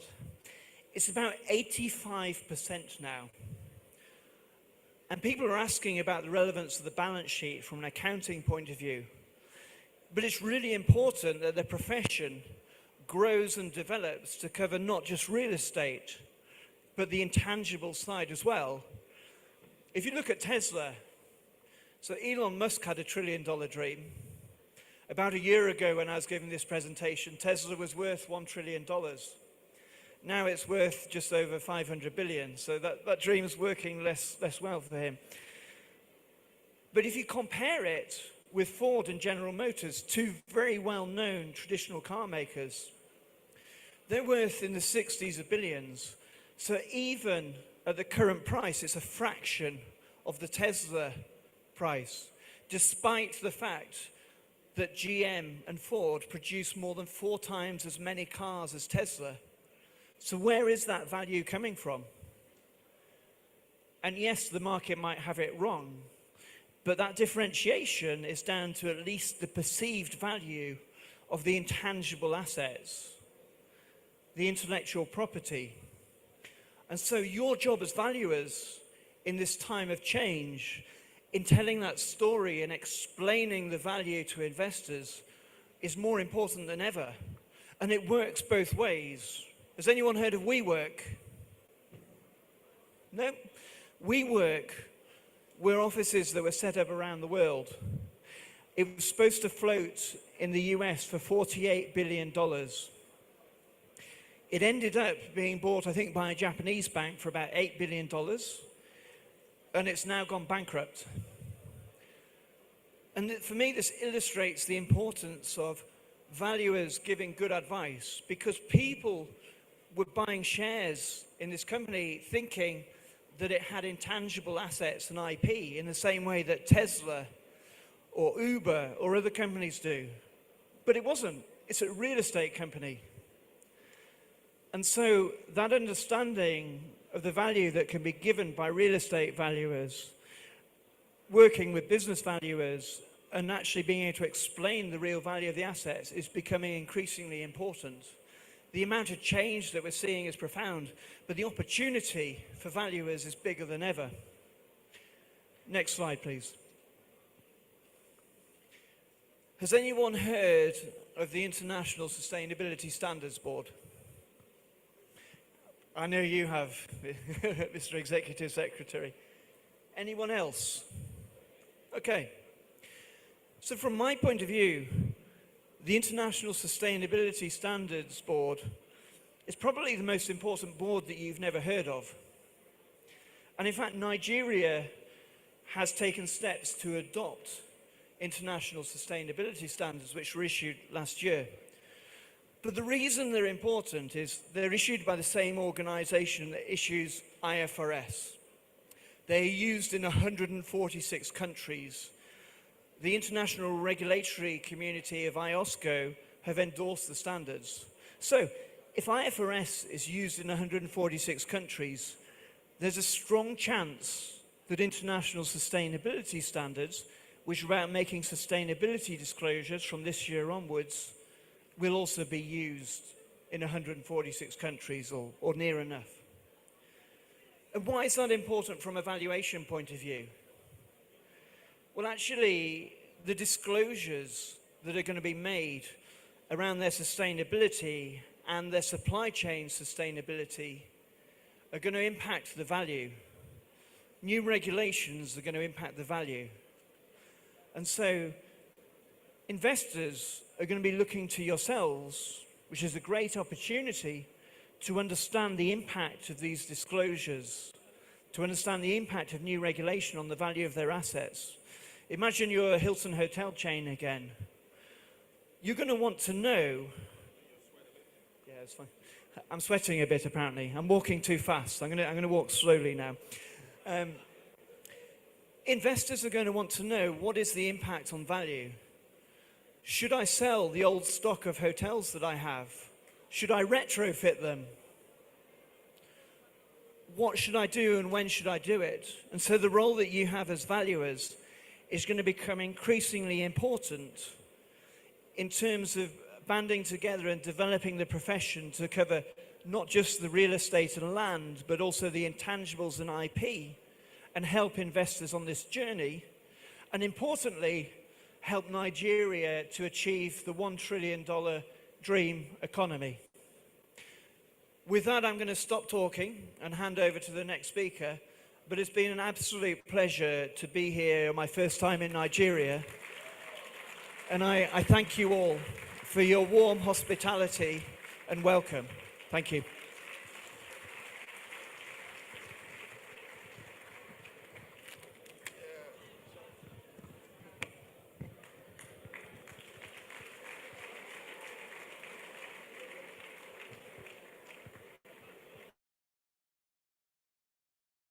The high point of what we just heard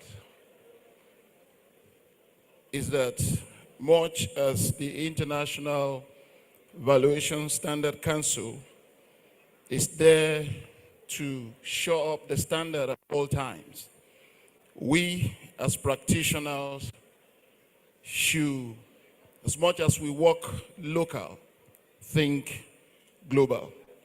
Let's appreciate Mr. Nicholas Talbot, Chief Executive of the International Valuation Standard Council, for that brilliant submission. Thank you, sir. We appreciate you. May I please request that Estate Surveyor and Valuer Vitalis Ahakonye step out. And let's do that very fast. Thank you, sir. Or ma. Okay.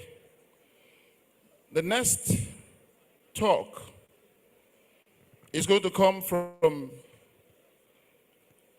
Professor Dong Seong Kim, all the way from South Korea.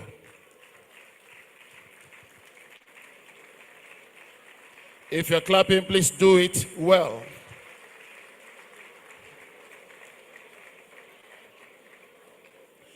And I invite Estate Surveyor and Valuer Vitalis Ahakonye to take his citation.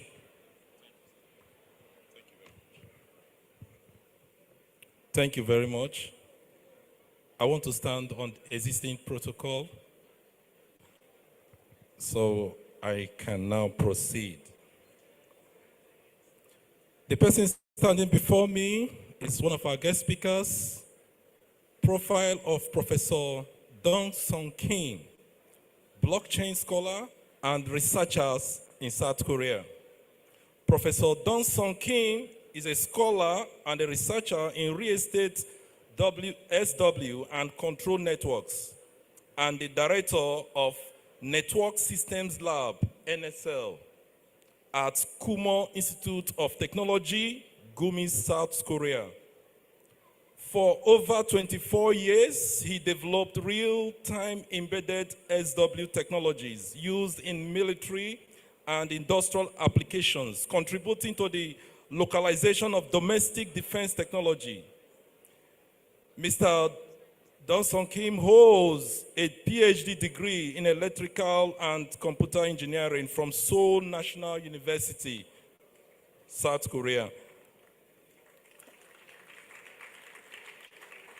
He has worked as a full-time researcher at both Seoul National University and at Cornell University in New York, and as a visiting professor, University of California, Davis, CA, both in the United States of America. He is currently the Dean of the Industrial Academic Corporation Foundation and the Director of ICT Convergence Research Center, ITRC, and NRF Advanced Research Center Program, supported by the Korean government at Kumon National Institute of Technology, Gumi, South Korea. His current research interests include blockchain technology,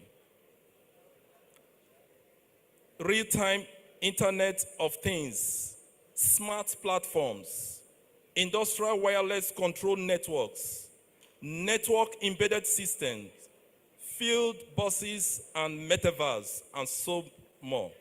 Thank you very much. You're welcome, sir. Thank you, Mr. Vitali.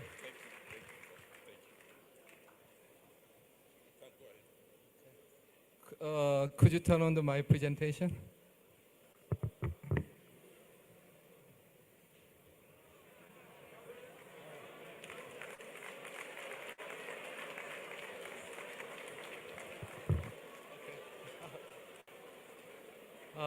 Nice to meet you, everyone. My name is Dong Sung Kim, professor at one of the universities in South Korea.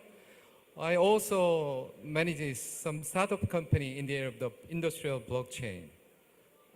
Please, next slide. The main reason I fly over to here, it takes 30 hours from South Korea, actually. It's kind of the connection with Nigerian people.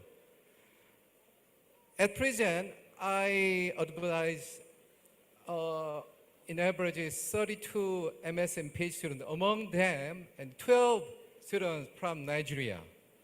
So I love them, and I always some kind of honor to work with them.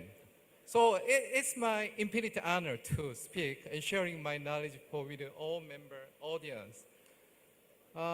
2 days ago, as a vice president of the KICS stands for Korean Institute Communication and Information Science, we have a branch at here to international cooperation with Nigerian scientists. It's Memorial Day. Okay, please, next slide. As a starter, so I will introduce some kind of the history of the blockchain connected with the Web 3.0. Are you familiar to World Wide Web? Maybe in my days, we use World Wide Web using some Internet Explorer. But actually, as a matter of fact, the first generation of the World Wide Web is unidirectional, read-only static data flow. The main purpose of the first generations, Western scientists, they wanted to sharing the data using common site. It's a starting point. Nowadays, we live together, and Web second generation, read, write, bi-directionally. You might be used Facebook, LinkedIn, YouTube. Am I right? So we live together the Web second generation. There is funny story. You know, some owner of YouTube, he sell his company to Yahoo almost 15 to 20 years ago, but now Yahoo rejected it. Oh, how can it get a profit personnel?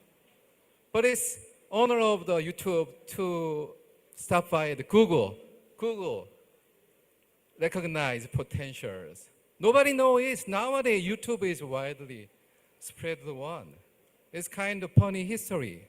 Yahoo absorbed in one of the telecommunication company now, disappeared. So web, third generation web, in near future, is kind of we scientists define it as read, write, and also data ownership for personnel. How can? Is blockchain make us data ownership for every personnel? It's main philosophy of the Web 3.0. It's not technology. It's kind of the philosophy. Okay, next page. So as a starting some kind of introducing blockchain, its best example to explain blockchain technology is Bitcoin. Do you know the Bitcoin? Everybody know it. Okay. So in initial stage, one of the famous scholar at security area, David Chaum, professor at UC Santa Barbara, he wanted to develop some kind of the cash in digital world, non-traceable cash in digital world. You know, some in real world, we use BC and Visa, MasterCard, and all cash together. But David Chaum, he wanted to develop some kind of cash in digital world. So his idea, so digital cash is easily copied. So ask some kind of controlling law to bank. Bank tried to check some kind of copied one using serial number. But at that time, there was some kind of the event, some problem of the Lehman Brothers problem, and also another problem at bank locked. So one of the authors is Satoshi Nakamoto. It's his anonymous name. We don't know who he is, who was, but he proposed, without bank, we can also make a digital cash. Without bank, how can? Everyone try to make a risk, block risk to trading record. So for this one, we need some incentive for everyone to build up a block. We call it as mining. Mining is kind of incentive to she or he build a block. It's kind of Bitcoin. Initial stage of Bitcoin is kind of the cash, digital cash, just only 0.03 dollar. But nowadays, so somebody tried to use some kind of the blind money or something like that. It seems like value of the gold. So, am I clear? So can you understand some kind of Bitcoin appear why we make a digital cash? So nowadays, blockchain is kind of the basic technique to build up parallel block. So if we make some data parallel block, so if we one block is corrupted, hacked, we can compare each other. We can recover it easily. It's the main idea. So blockchain technology nowadays, okay. Oh, sorry. Okay, could you move? There is some kind of the connecting real world and cyber world. So using the timestamp technology, distributed ledger is connecting currency. And NFT, you might know the NFT. Some scientists call NFT is a killer service of the Web 3.0, but nobody knows it. But also smart contract also connect real world transaction, and decentralized financials it also connects stock exchange with metaverse finance. I will talk about in detail more. Next slide, please. Okay, and another phenomena. How many guys use ChatGPT at daily life? What percentage? How many use? Everybody use ChatGPT? You know, some kind of the competitiveness of your task depends on ChatGPT. You try to use summary, protocol, every document, try to use it, plug-in service, you can upgrade it.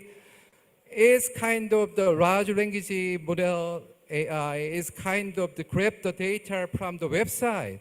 Also summarize everything for your question. It's the best way use AI is kind of enhance your capability.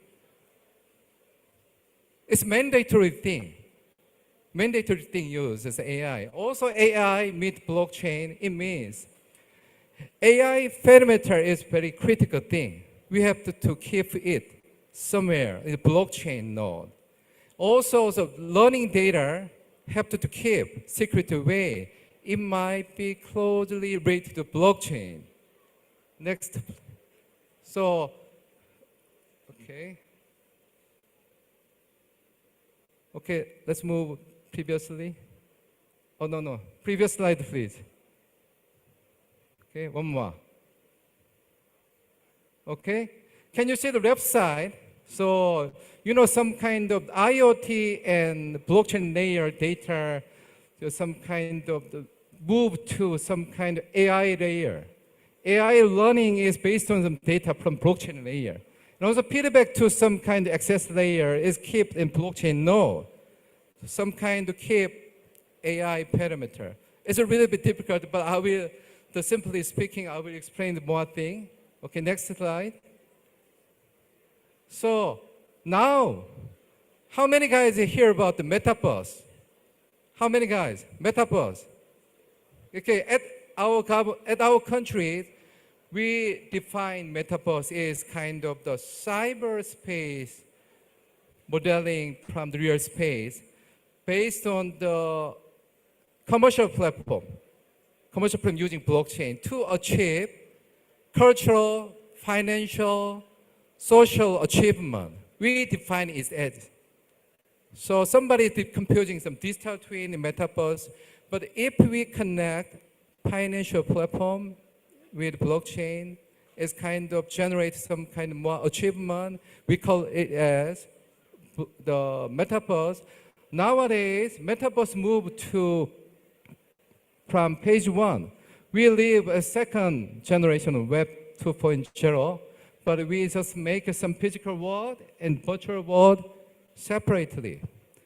Ask your teenager, your son and daughter, based on the analysis report, teenager, they experience something at metaverse after that they buy something at real world. So our ages and some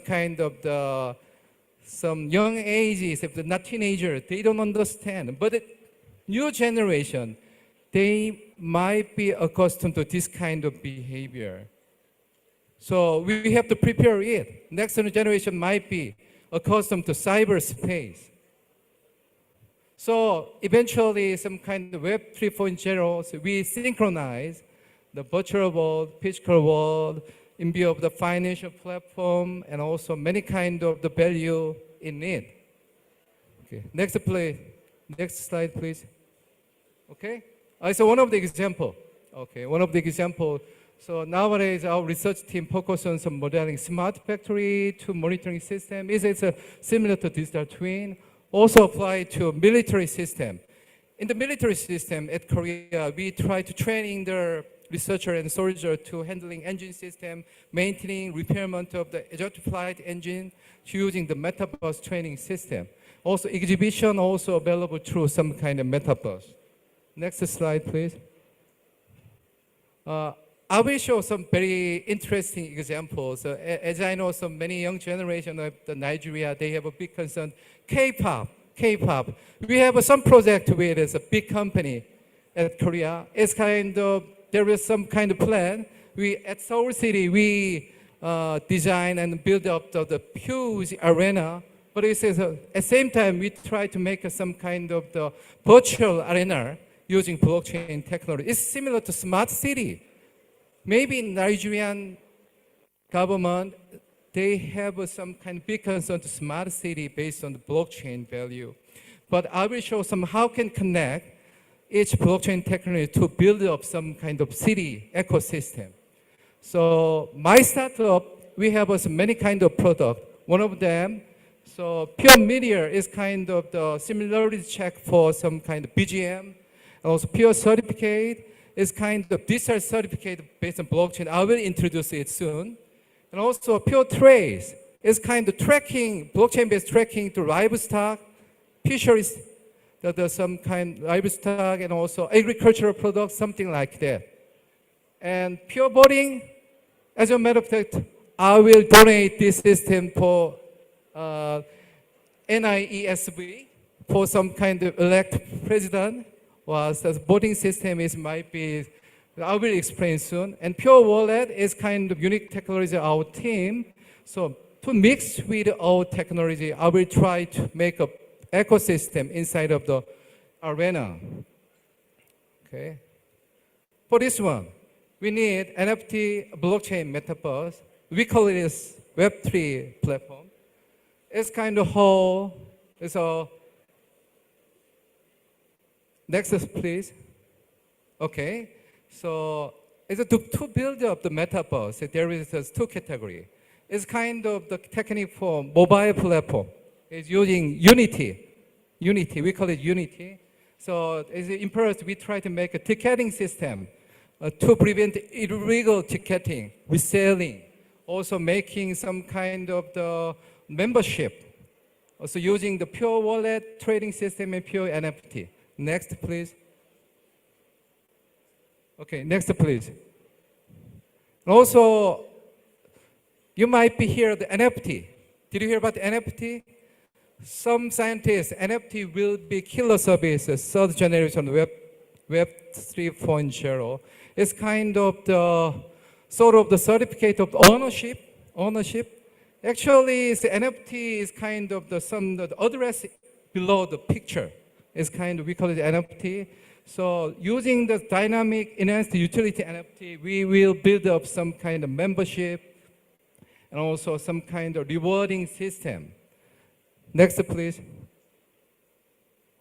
Okay, also, finally, we make some virtual concert, online streaming for teenagers. Teenagers really like to attend some kind of concert, online, offline. After online experience, they synchronize online. So through this one, we can also make some kind of virtual platform for Arena. Next, please. I will show some key research here. Next. It's main cash cow our startup company. Okay. Usually, every crypto coin assume it's internet-based, always online. But we try to think about opposite way. What happened to there is some kind of the no internet? So we try to develop some offline technology. It's a paper here, blockchain side implementation of pure wallet, an offline transaction architecture. It also available using some kind of the QR code, NFC, and Bluetooth. Through it, we make your smartphone as cold wallet. Normally, cold wallet is very expensive, but you can make your smartphone cold wallet, hard wallet at the same time. Also, you can also decrease gas cost using AI combination, the hybrid scheduling of some kind of using avoid expensive gas cost period and also using some kind of not expensive period. It's kind of main technology of the mobile wallet.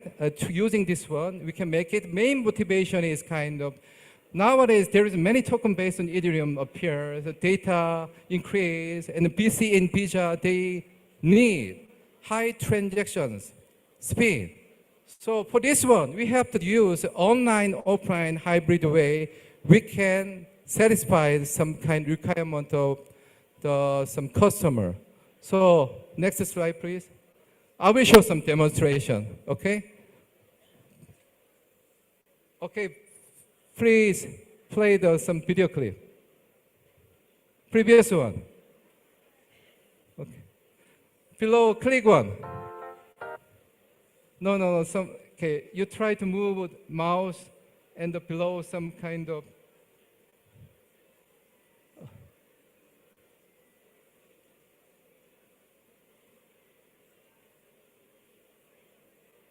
Okay, I have to something without animation. I will show some kind of previous.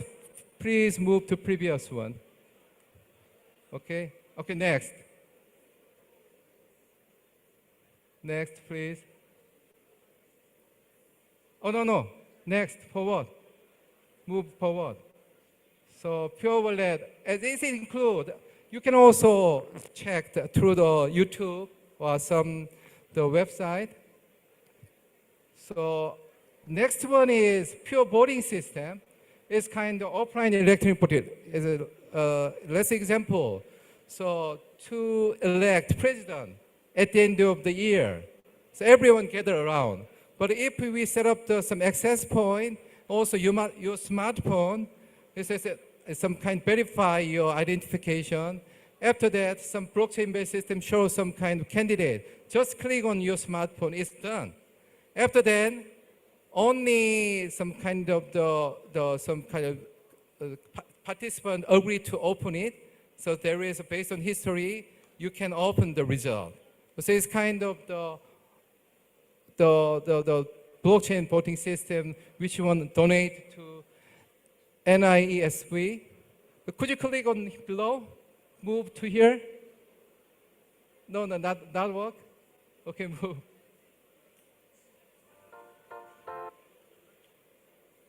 Okay, certificate one is kind of certificate. We developed this certificate. It's closely related to your society. We developed this one originally for military area. In the military area, Korean military nowadays export tank and jet fighter to Western Europe, such as Poland. When we export our weapon system, it's kind of exporting weapon system is kind of offset trading. We have to buy our partners' countries' module, small part of the module. For some kind of the guaranteed performance, each company, as some government and some kind participant company, small, middle-sized company, they have to satisfy the criteria.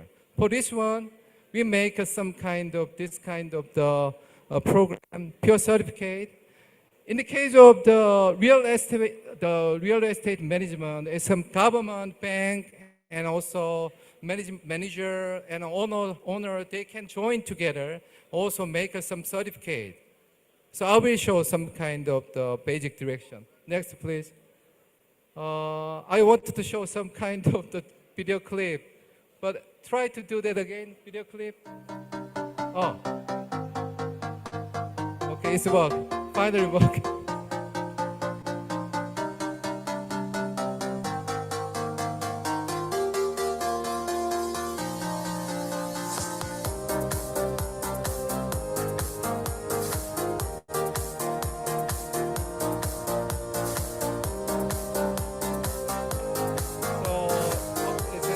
Set up the voting date and some kind of period and also some procedure. And through it, you can also, using your smartphone, you can voting at the election day.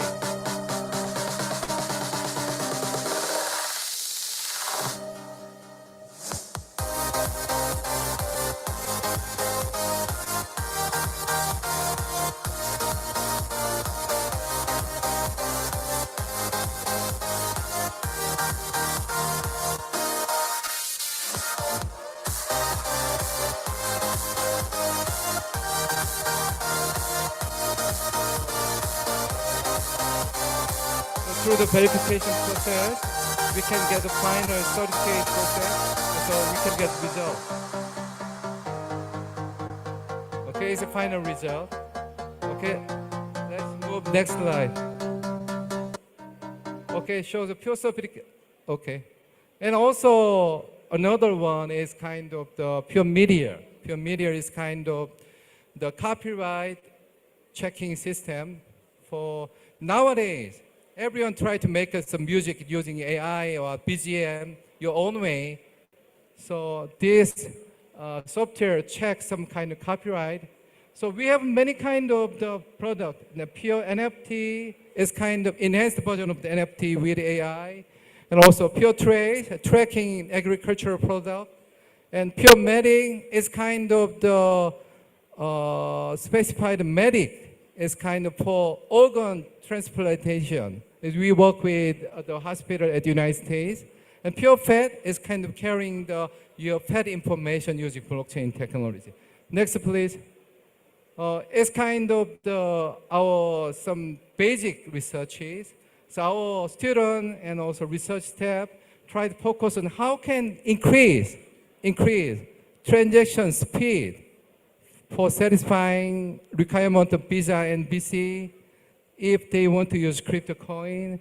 And also we propose proof of authority and association as some kind of the consensus algorithm. We also consider some layer 2, layer 1, okay? Next slide, please. And next one is kind of metaverse.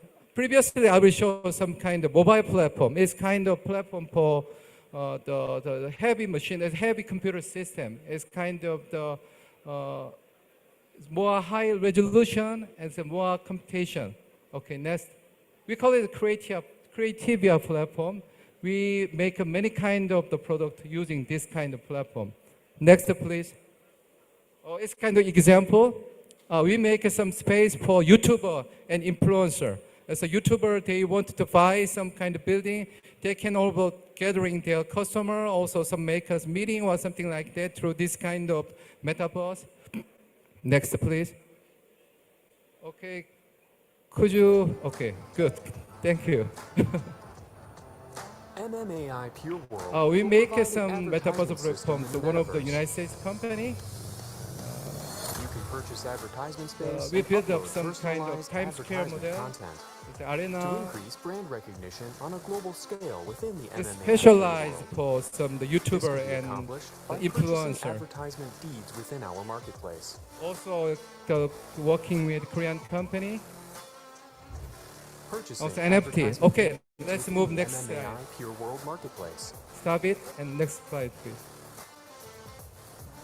Beyond our reality, MMAI Pure World. Private sale coming soon. Also, I work at the military area for a long time. As a matter of fact, I was some kind of project with the naval combat system for the submarine and Aegis combat system. So for this reason, I also have big concern to build up some kind of make a game system for YouTuber. So, okay, next slide, please. So, please, play it, okay?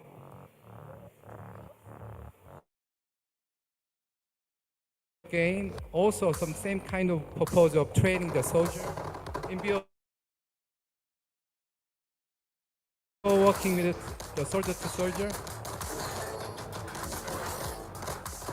Also using this kind of platform, we also make a game for some kind of the metaverse. So there is many kind of platform, mountain and the sea area and some the city area.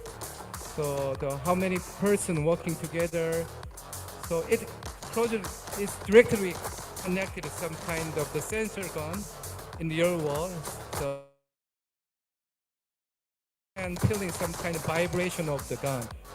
It's kind of view of the different viewpoint.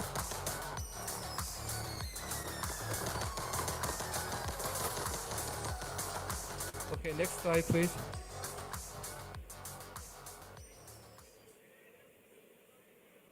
Okay, next. So I want to talk about some more interesting one. We also have some co-work with the wine company. You know, some kind of the some people, they want to keep the expensive wine.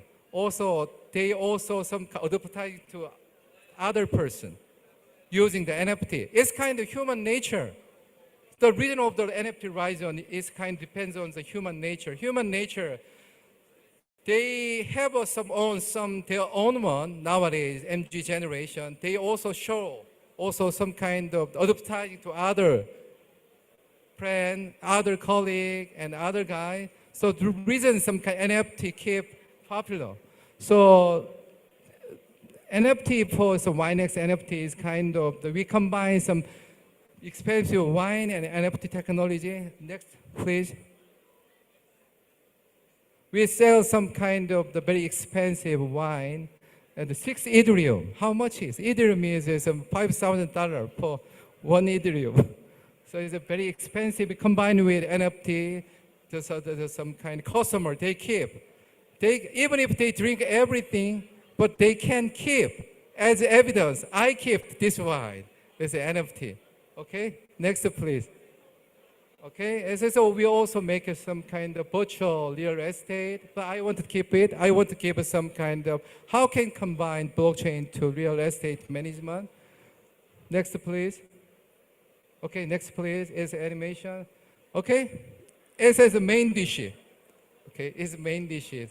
I talk about some kind of the basic thing of the blockchain because I ordered from the company members.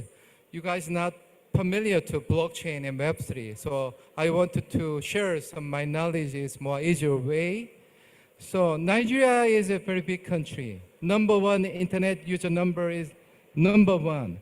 Also, the blockchain participation is number one in Africa. Okay, next please.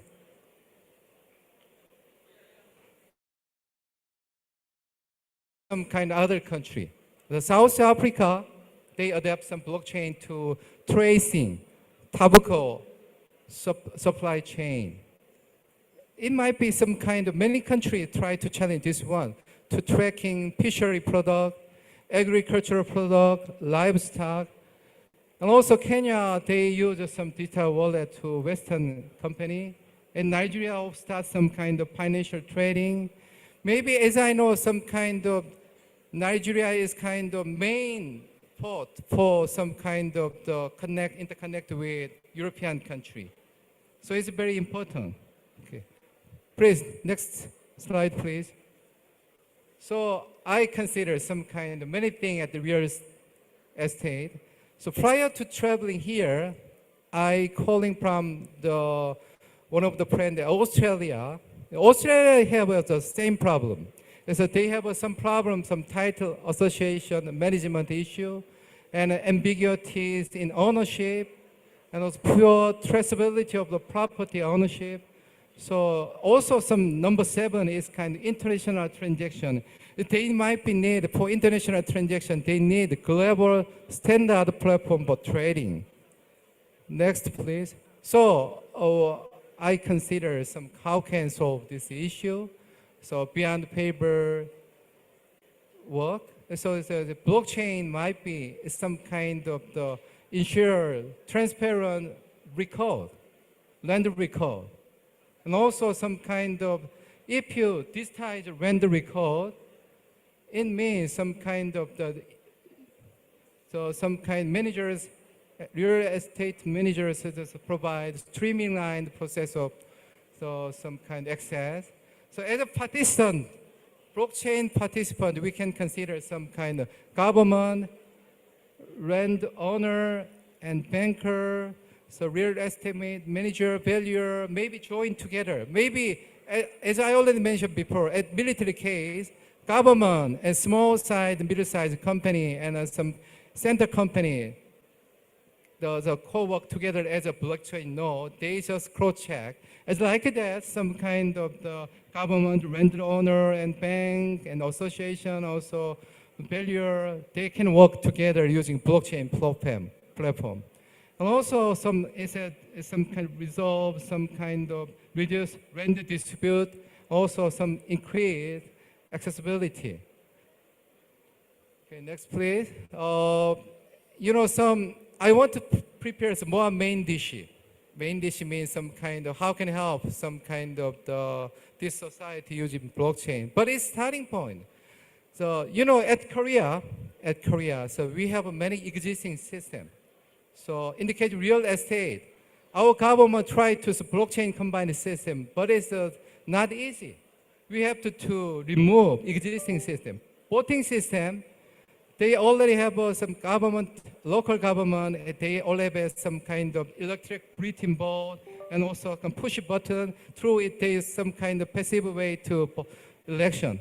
So electric voting company, they provide some kind of pad, also tablet, so for voting, as some kind of, they earn the money through it. So if we use the blockchain voting system, just need smartphone.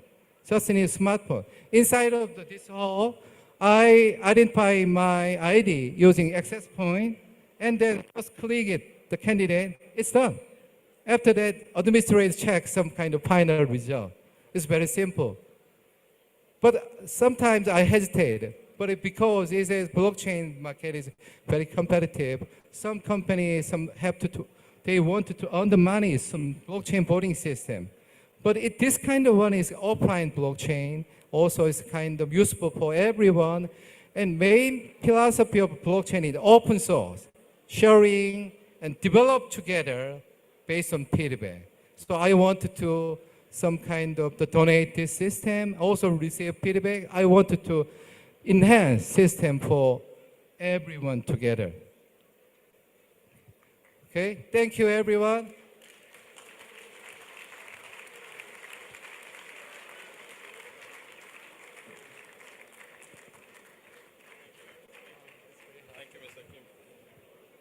Please, can we appreciate Mr. Kim? This way. Yeah, this way. Thank you. Yeah. No. We'll invite you back. This way.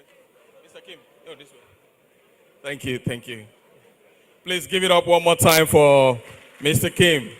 You can see the guy is very athletic. Very, very athletic. All right, so we move on next to the next item. But before I move forward, please, I've been told that there are 3 cars that are blocking about 15 vehicles. Yeah, 3 cars obstructing 15 vehicles to leave. Toyota Corolla RSH 616EU, Toyota Highlander AGB 915AE, Toyota Camry DTN 262RY. I also understand that some persons may not even know their car registration numbers. It's quite difficult, but please, if you know, kindly go repark so that 15 other cars can leave the premises right about now. Okay, so we move on straight to the next speaker, who happens to be the guest speaker for today's event. And to take a citation, please, can I invite upstage estate surveyor and valuer, Mrs. Linda Ajayi Patuola. Please put your hands together for Dr. Mrs. Linda Ajayi Patuola. As she comes up, may I also make welcome to the stage the guest speaker for today also, Dr. Rabiu Olowo. Please put your hands together for him as he comes up to do justice to today's event also. Dr. Rabiu Olowo is the Executive Secretary, Financial Reporting Council of Nigeria, and Madam will do his citation. Thank you. Good afternoon, all. My president and the members of the management committee, I'd like to crave your indulgence to adopt the already established protocol. I'd like to say good afternoon, everyone. It's actually an honor for me to be able to read the profile of the immediate Honorable Commissioner for Finance in Lagos State, where I retired as a permanent secretary.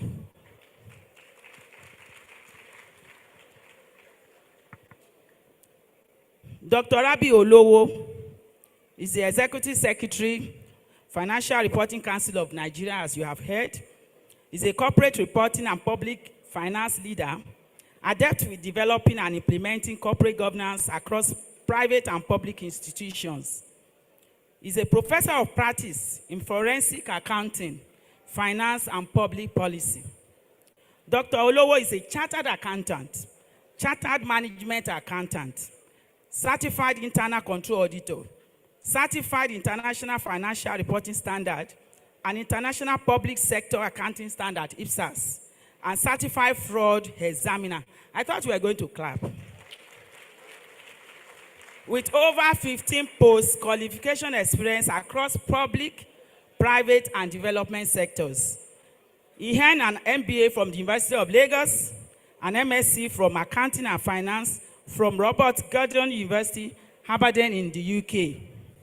Dr. Olowo, like I said earlier, was the 22nd Honorable Commissioner for Finance in Lagos State, where he successfully managed the fiscal policy strategy of the 5th largest economy in Africa. I thought we were going to clap. If you are a commissioner for finance in Lagos, it's a big deal. You know, in doing that, he was able to manage our revenue, you know, management of expenditure management, investment management, debt management, just to mention a few. And of course, these efforts made Lagos to be upgraded to the triple A in the national long-term by international rating agency, Fish. It's a big deal. Please, if you are clapping, clap very well. Before entering the mainstream sector, Dr. Olowo has been an experienced chief finance and audit executive across industry subsectors, and he has worked in places like Zenith Bank, GlaxoSmith, Climb in Nigeria, Friesland Campina, Nigeria, an association of certified fraud examiners, just to mention a few. You can clap if you want to clap. I'm trying to abridge. It's an intimidating profile. He has significant experience in corporate financial reporting, public sector accounting, and financial management. And, he's a sought-after speaker on corporate governance, accountability, finance, business, and fraud issues. And he has offered his knowledge at business schools and local and global conferences. Dr. Olowo is a lifelong learner and holder of PhD in forensic accounting and auditing. He's currently a research fellow at the Cranfield School of Management in the United Kingdom, and his research works include, you can clap if you want to clap, clap well. He's talking about the future of finance. His research works is on future of finance, corporate governance, whistleblowing culture, just to mention a few. He's an alumni of both Harvard Kennedy School of Government, USA, and Blackvatnik School of Government at Oxford University, UK. The most interesting part, which I cannot abridge, is the fact that in 2023, Dr. Rabi Olowo won the 40 under 40 African Awards of the continent, most accomplished and influential professional under the age of 40 years. He was named the Public Finance Administrator of the Year 2022 in Nigeria. This young man is not young, but he's powerful. He's a youth advocate, mentoring and inspiring millions of youths worldwide. I want to present to you Dr. Rabi Olowo.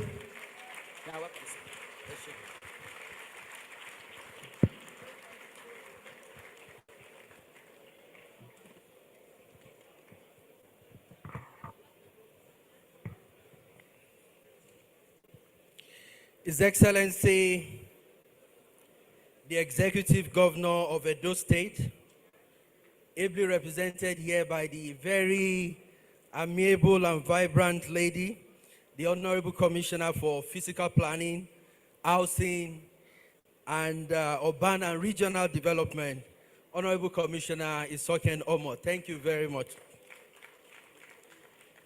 The 25th President, Nigerian Institution of Estate Surveyors and Valuer, Mr. John Bull Amayebo. Thank you very much for your leadership, Mr. President. The Chairman of NIESV, Mr. Dosu Fatokun. Thank you very much, sir. Council members here present. The body of past presidents here. I'd like to also recognize the CEO of the International Valuation Standards Council, Mr. Nicholas Talbot. Also to recognize the the Judge of the High Court of Edo State, Honorable Justice Mary Enoredia. Fellows and members of the Institute, our royal fathers here present, gentlemen of the press, distinguished ladies and gentlemen, and at this point, I would say all protocols duly observed. Today is a very, very important day to me, and I am greatly humbled by this invitation extended to myself and, of course, our council, the Financial Reporting Council, to be a guest speaker here at your conference today. Like I said, this occasion is very dear to our heart, and the topic that we are to speak on is something very, very close to our heart as well. My job as the Executive Secretary, CEO of the Financial Reporting Council centers around credible financial reporting and ensuring investors' confidence. Now, let us focus on the theme of today's conference, which is Nigeria's $1 trillion GDP dream, harnessing the wealth of our land. Within this context, I've been invited to speak on the role of the valuer, on the role of the professional valuer in entrenching sound and credible financial reporting practices in Nigeria. This topic highlights the crucial role that valuers play and will continue to play in shaping the financial reporting landscape and promoting economic growth and development. Let's be clear, the role of the valuer in financial reporting cannot be overemphasized. And I want to say, Mr. President, at this point, that never again will the role of the valuer be undermined in financial reporting.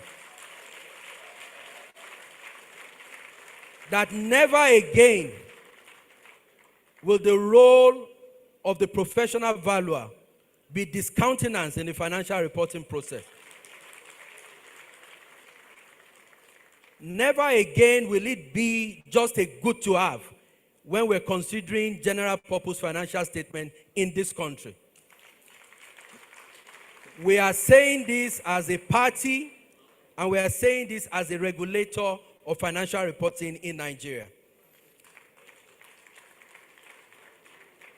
The work that you do as a professional valuer is absolutely important in the all elements of financial reporting and ensuring its credibility. That is why, for most financial misstatements that you will see, is either you are overvaluing your asset or undervaluing it. We'll make sure that quacks, like somebody mentioned earlier, no longer have any role to play within this industry. Sound and credible financial reporting practices are fundamental to the stability and growth of any economy. They foster investor confidence, they attract foreign direct investment, foreign portfolio investment, and ensure the growth of any economy like we've seen all over the world. Valuers contribute to the development and sustainability of our nation's financial ecosystem. And I want to thank all of you, especially the leaders, the body of past presidents, for holding the value for this profession up to this time. As you may know, in accounting, one of the conditions for recognizing an item in the financial statement is being able to measure the item reliably. In most valuations, accountants often turn to experts for assistance in assigning values to elements in the financial statement, especially for complex elements such as defined benefit, financial instrument, insurance contracts, sometimes, just to mention a few. The professional valuer is also very helpful to the auditor in identifying areas where there could be material risks of misstatement of values, and also in agreeing appropriate processes and procedures to close those issues. Valuation also play a critical role in determining the worth of businesses, assets, properties, and securities. This aids in investment decisions, especially in the stock market. I am not sure how much role the professional valuer plays in the stock market. But from this point, it is our job to make sure that we give this profession the needed visibility, the needed authority, we'll make sure that all that you do will be of a mandatory nature when considering financial statements in this country.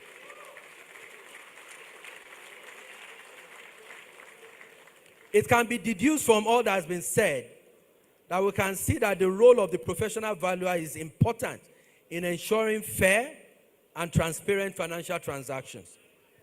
Registered valuers can be seen to significantly contribute towards ensuring a high standard of financial reporting, which in turn improves investor confidence, unlock capital flows, especially in an emerging economy such as ours that is in dire need of foreign direct investment. And that's why our goal of achieving the $1 trillion economy is just close by, especially when we conduct ourselves and move in this very professional direction.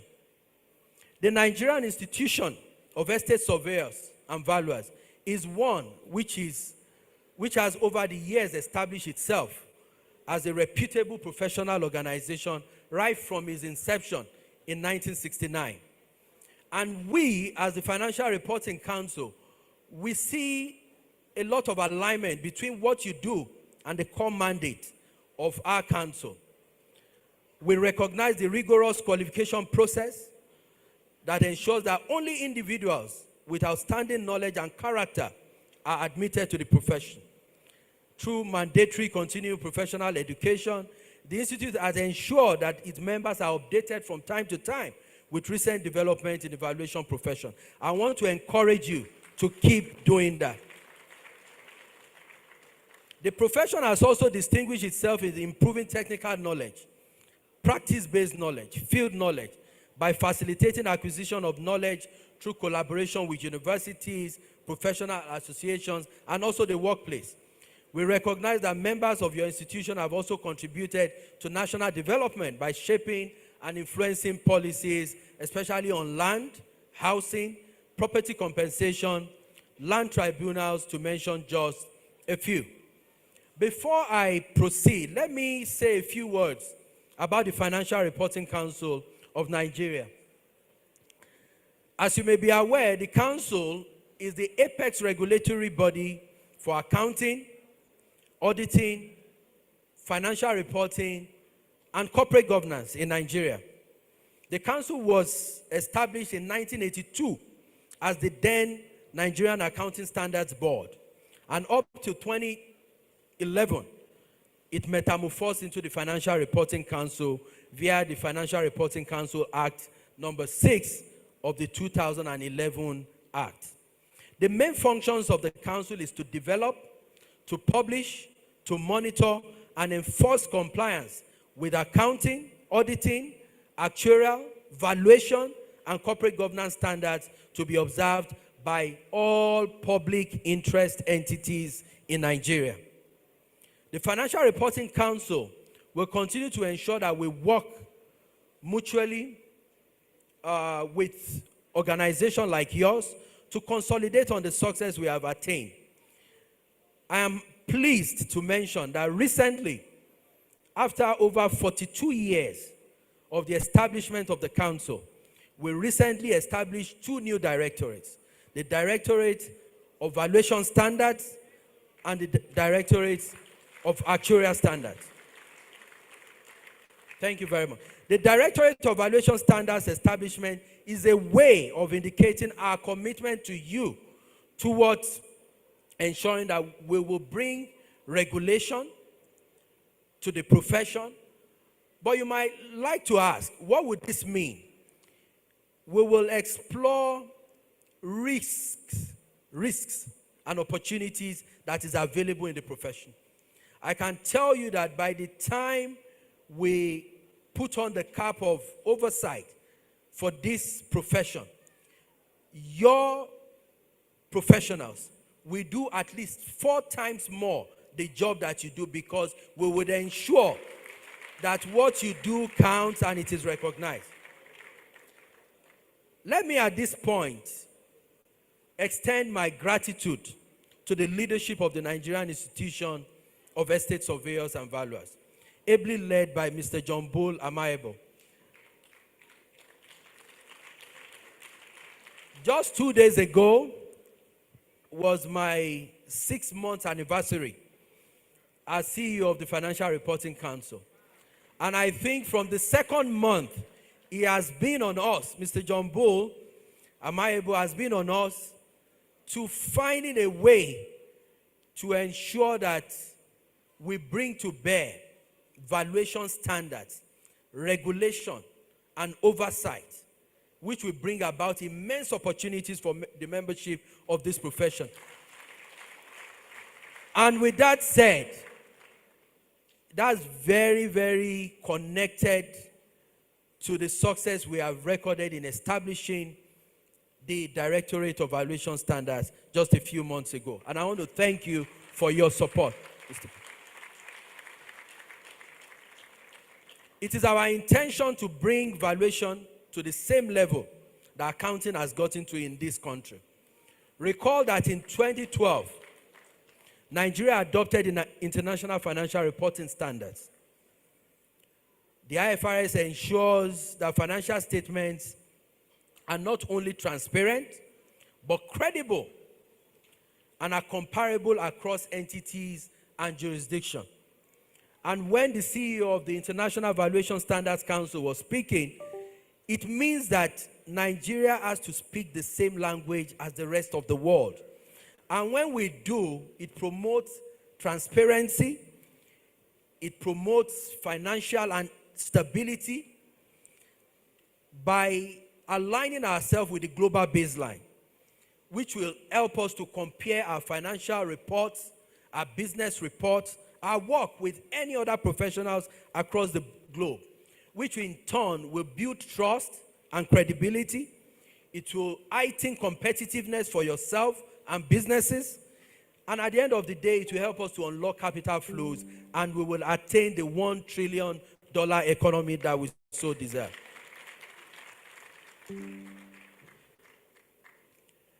The recent establishment and operationalization of the Directorate of Valuation Standards within the FRC demonstrates our commitment, recognizing the importance of property valuation in financial reporting. In fact, the Council has commenced the registration of valuation professionals as mandated by Section 41, subsection 1 of the FRC Act as amended, which provides for the FRC to maintain a register of all professionals within the financial reporting ambit. Therefore, all valuation professionals, including every member of this distinguished audience, are to immediately commence their registration with the FRC in compliance with the Section 41, subsection 2 of the FRC Act.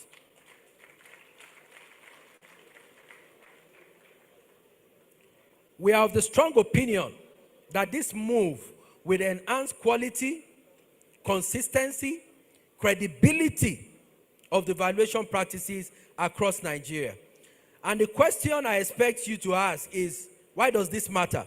Like I said, in deepening the credibility of your work, the value that we are going to add to you is to ensure that the work that you do is taken as mandatorily considered for every general purpose financial statement, and it will increase your output and activity as a member body. Additionally, the establishment of a technical working group comprising of stakeholders and experts is being put in motion, and this is a testament to our dedication to creating a robust regulatory framework for valuation practice. I enjoyed the visitation of the CEO of the International Valuation Standards Council 2 days ago, and he has promised us support in aligning to this global baseline, in ensuring that we speak the same language with other countries in the world. This technical working group will collaborate with us, together with all other professionals from various sectors, who will develop a comprehensive guideline and standards that ensures ethical conduct, uniform practices, and regulatory compliance in valuation.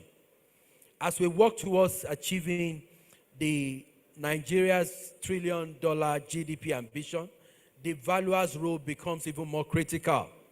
Our nation is blessed with vast land resources, and accurate property valuation is key to enhancing the wealth that lies within our borders. Valuers contribute to attracting investment and unlocking the potential of land and driving sustainable growth. I remember in my former life, as Commissioner for Finance in Lagos, one of the first assignments that I had was to look at the land use charge and to see how we could scale it up.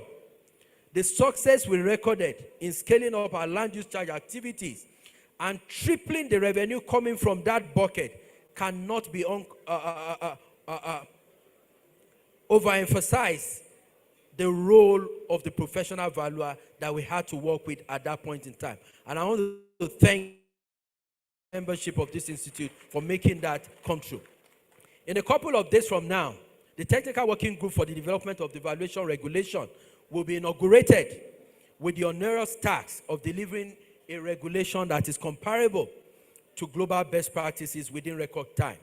The Council, considering your immense contribution to this noble cause, is giving your institution the honor of producing the coordinator of that technical group.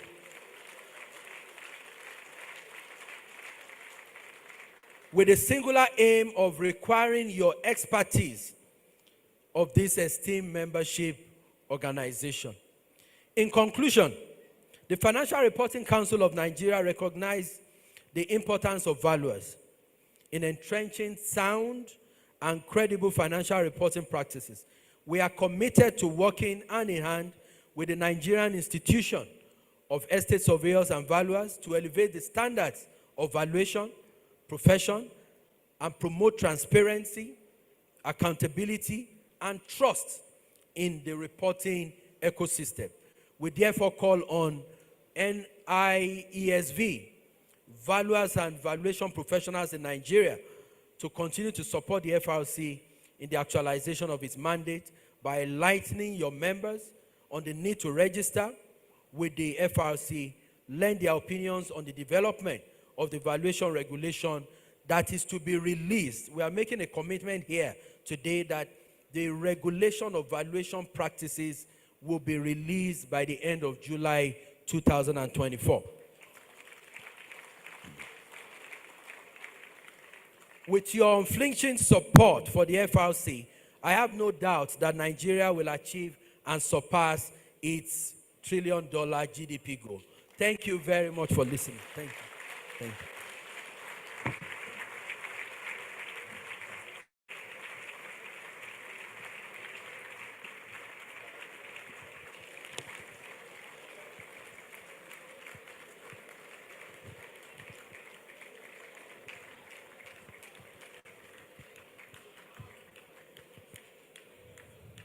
Now, when you think anybody could do it, and nobody is doing it, and finally somebody sets out to do it with reassurance, I think that calls for a standing ovation. May we all rise and applaud the reassurance we are getting from this presentation by Dr. Rabiu Olowo. Excellent presentation, full of reassurances. I think we have taken the best away from Edo 2024. Please clap for yourselves too. A new lease of life has come for you professionals. Thank you very much, Dr. Rabiu Olowo. May we please take our seat. We will go to the last paper for this session. And after the paper, we're meant to have a panel session. And that panel session, there will be an interlude between the last paper and the panel session for a presentation by the Edo State branch. I want to invite upstage Estate Surveyor and Valuer Francis Opalike.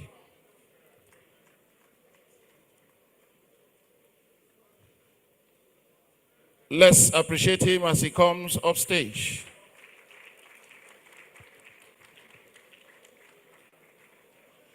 Estate Surveyor and Valuer Francis Opalike will be presenting the profile of our next speaker, I have the singular honor to invite our next speaker, Honorable Justice Mary Enoredia of the Edo State High Court of Justice, a judge still sitting in the Temple of Justice. Let's appreciate her as she comes off stage.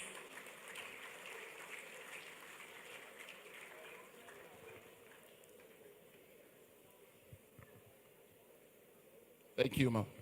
May you stand there. Thank you, noble colleague. My president, with your kind permission, may I stand on already established protocols.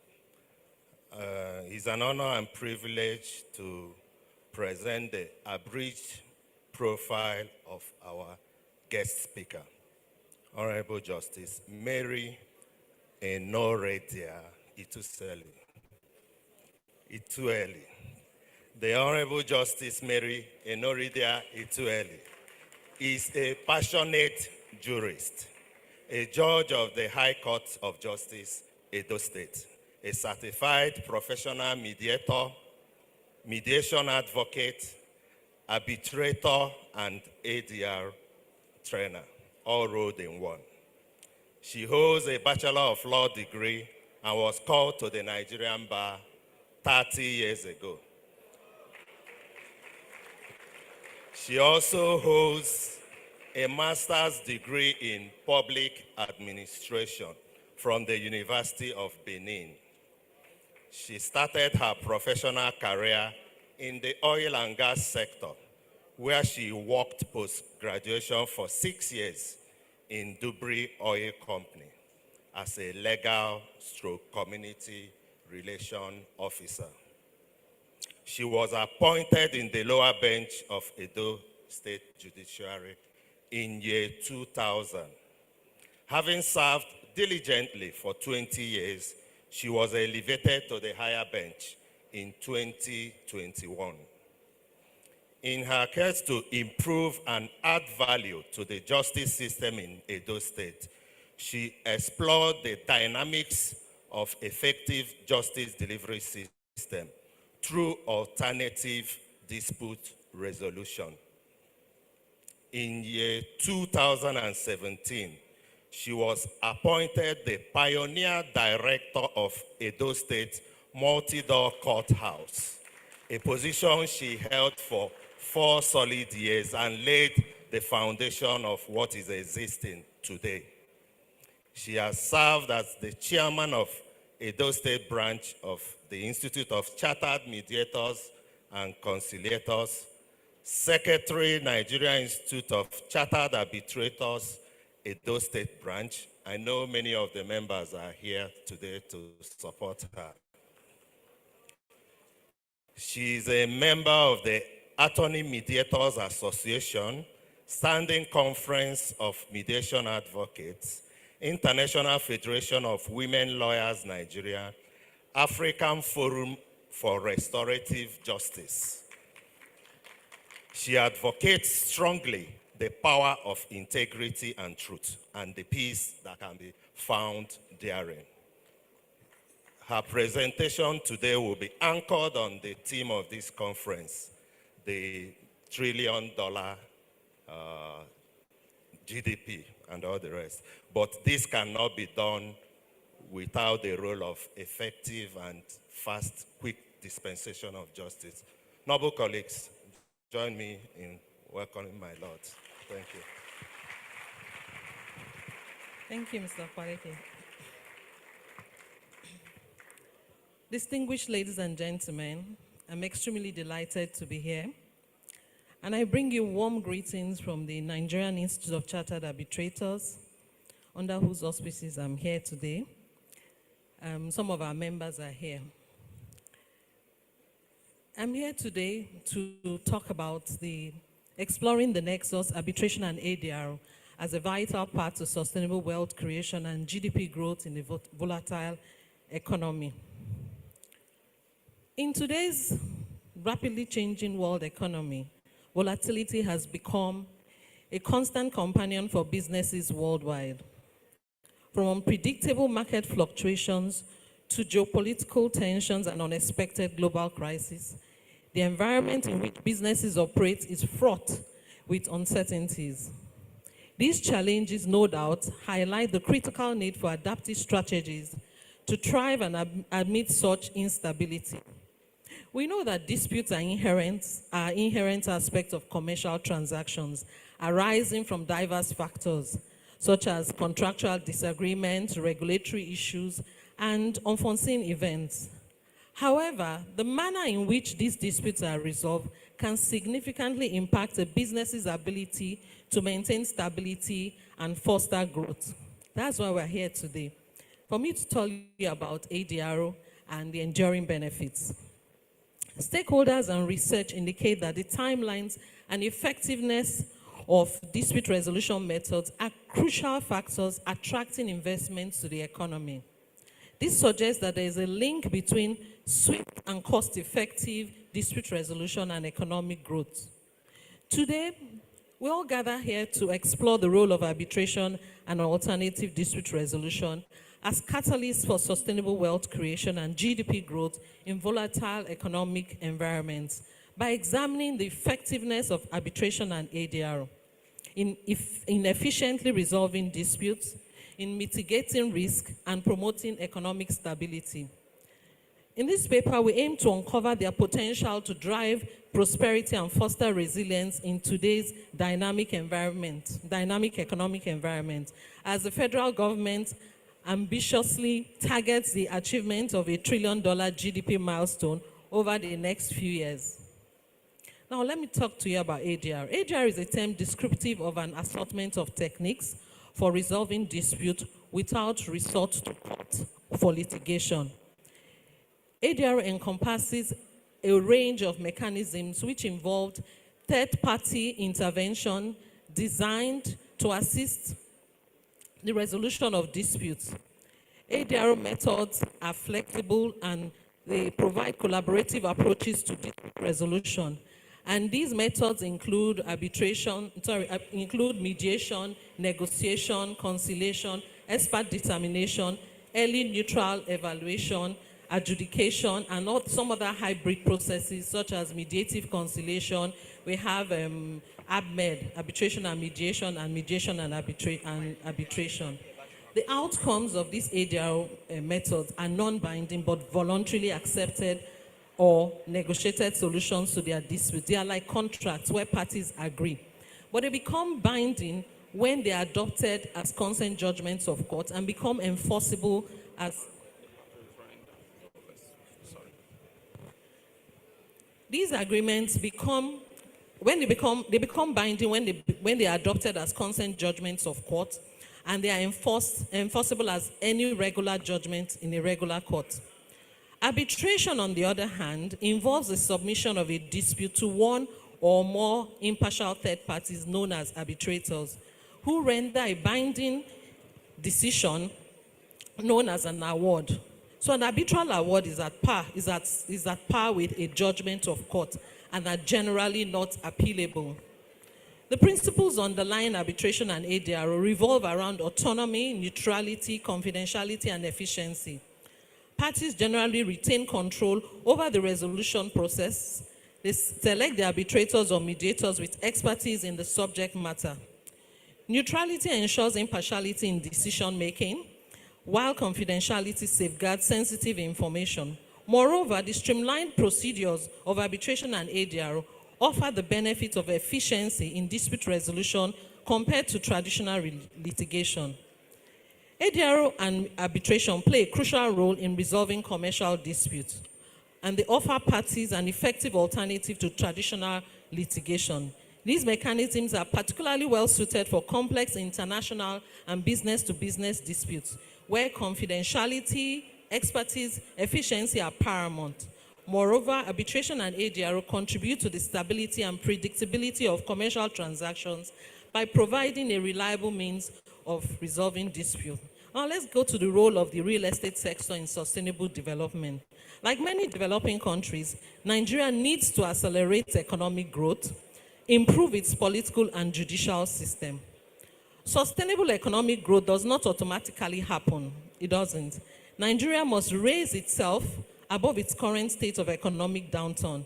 It must create a more favorable economic climate. Our future depends on learning to create wealth in sustainable ways.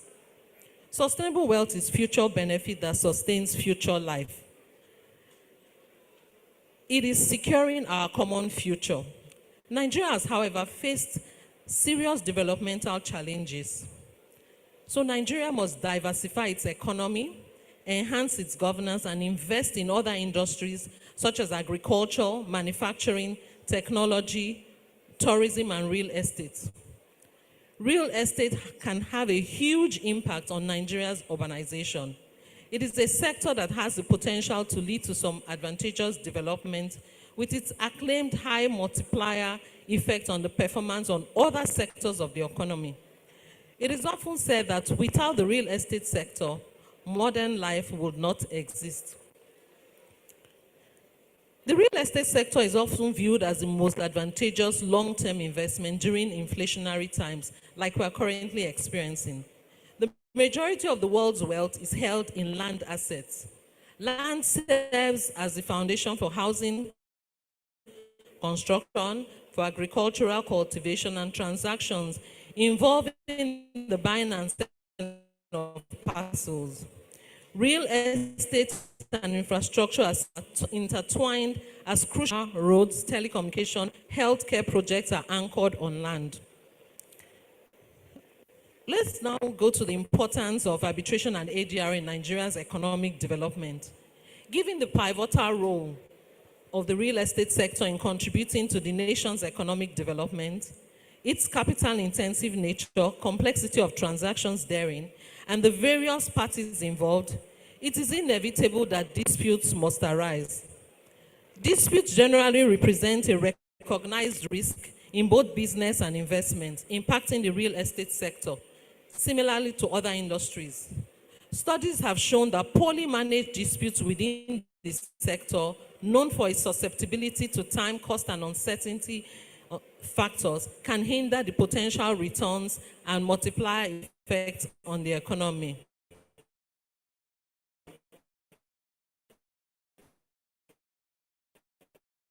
So an efficient dispute resolution mechanism can foster conflicts with most definitely boost investors' confidence. Before of all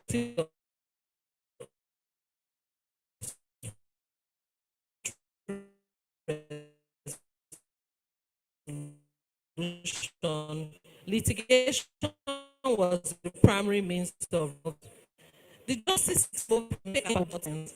This not only eroded public confidence, the effectiveness of the justice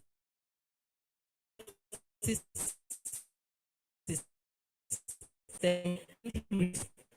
The problem with the justice universal is limited to Nigeria. Jurisdiction has similar problems, differing only in degree. I tend to paint a very good picture in the problems and the need to embrace alternative means of dispute resolution. It is now common knowledge that the average time it takes to conclude civil matters, which also includes commercial matters, is about 3 to 4 years at the High Court. At the Court of Appeal, I'll give you an example, and this comes close to home. I have a family member who had the case at the Lagos High Court in respect of property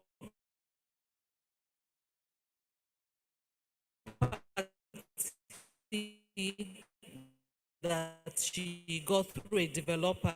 She seized the properties, the developer interlocutory ruling, which one party appealed. Since 2015 till date, they have not been able to get a date at the Court of Appeal for the appeal. We're not talking about the substantive matter, just to appeal the interlocutory ruling. They've not been able to get a date since 2015. So, if you have a matter in court in the in the high court for 5 years. And lawyer was telling me recently that he had a matter appealed since 2012. This was not, like I said, the estimated time frame I've given to use on interlocutory application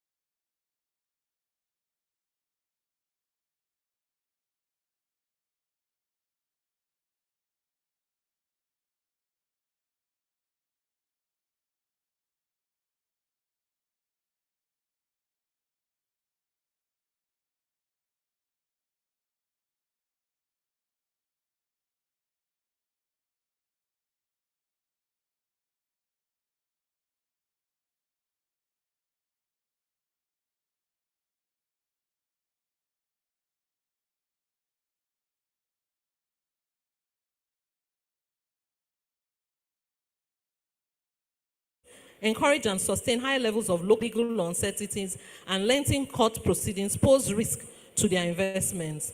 However, the availability of efficient and reliable dispute resolution mechanisms instill confidence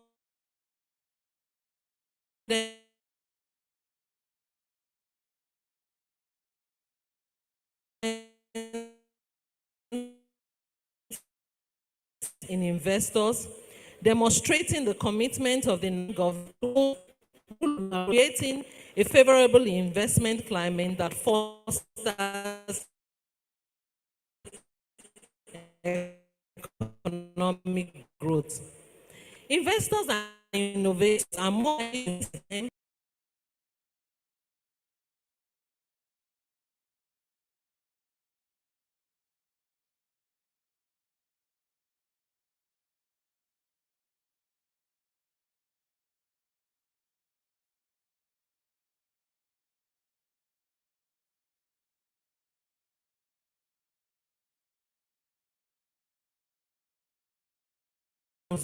can disrupt business operations, strain relationships with customers and suppliers, and undermine investor confidence. By providing a mechanism for timely and amicable resolution of disputes, arbitration and ADRO help businesses mitigate risk, promotes economic stability, and ensures the smooth functioning of markets.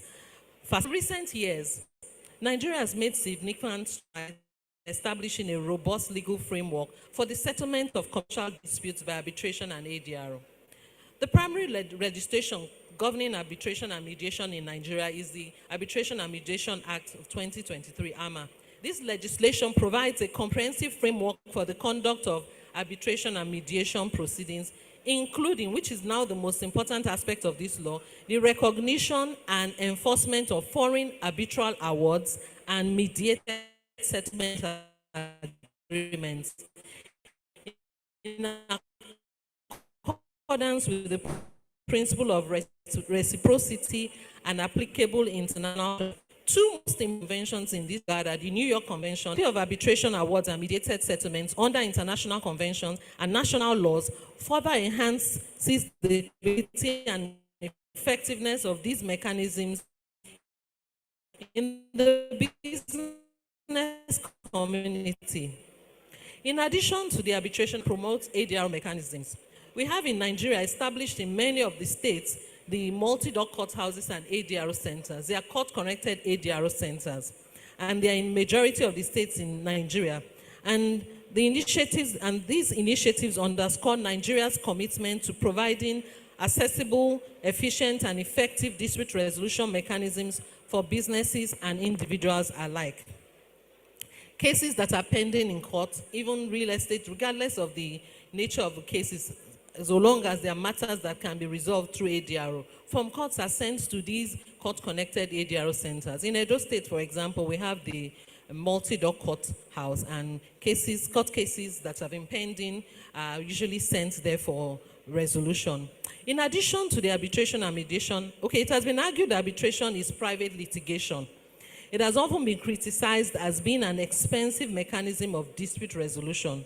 For those who argue that it is too expensive and not time efficient, they have options, and other options are mediation, negotiation, and they can be used as a first choice. And when the disputes are not resolved or part of the disputes are resolved, they can continue to arbitration. And when they have issues that cannot be resolved by any of those mechanisms, then the issues have been narrowed down and only those small issues can be taken to court for litigation.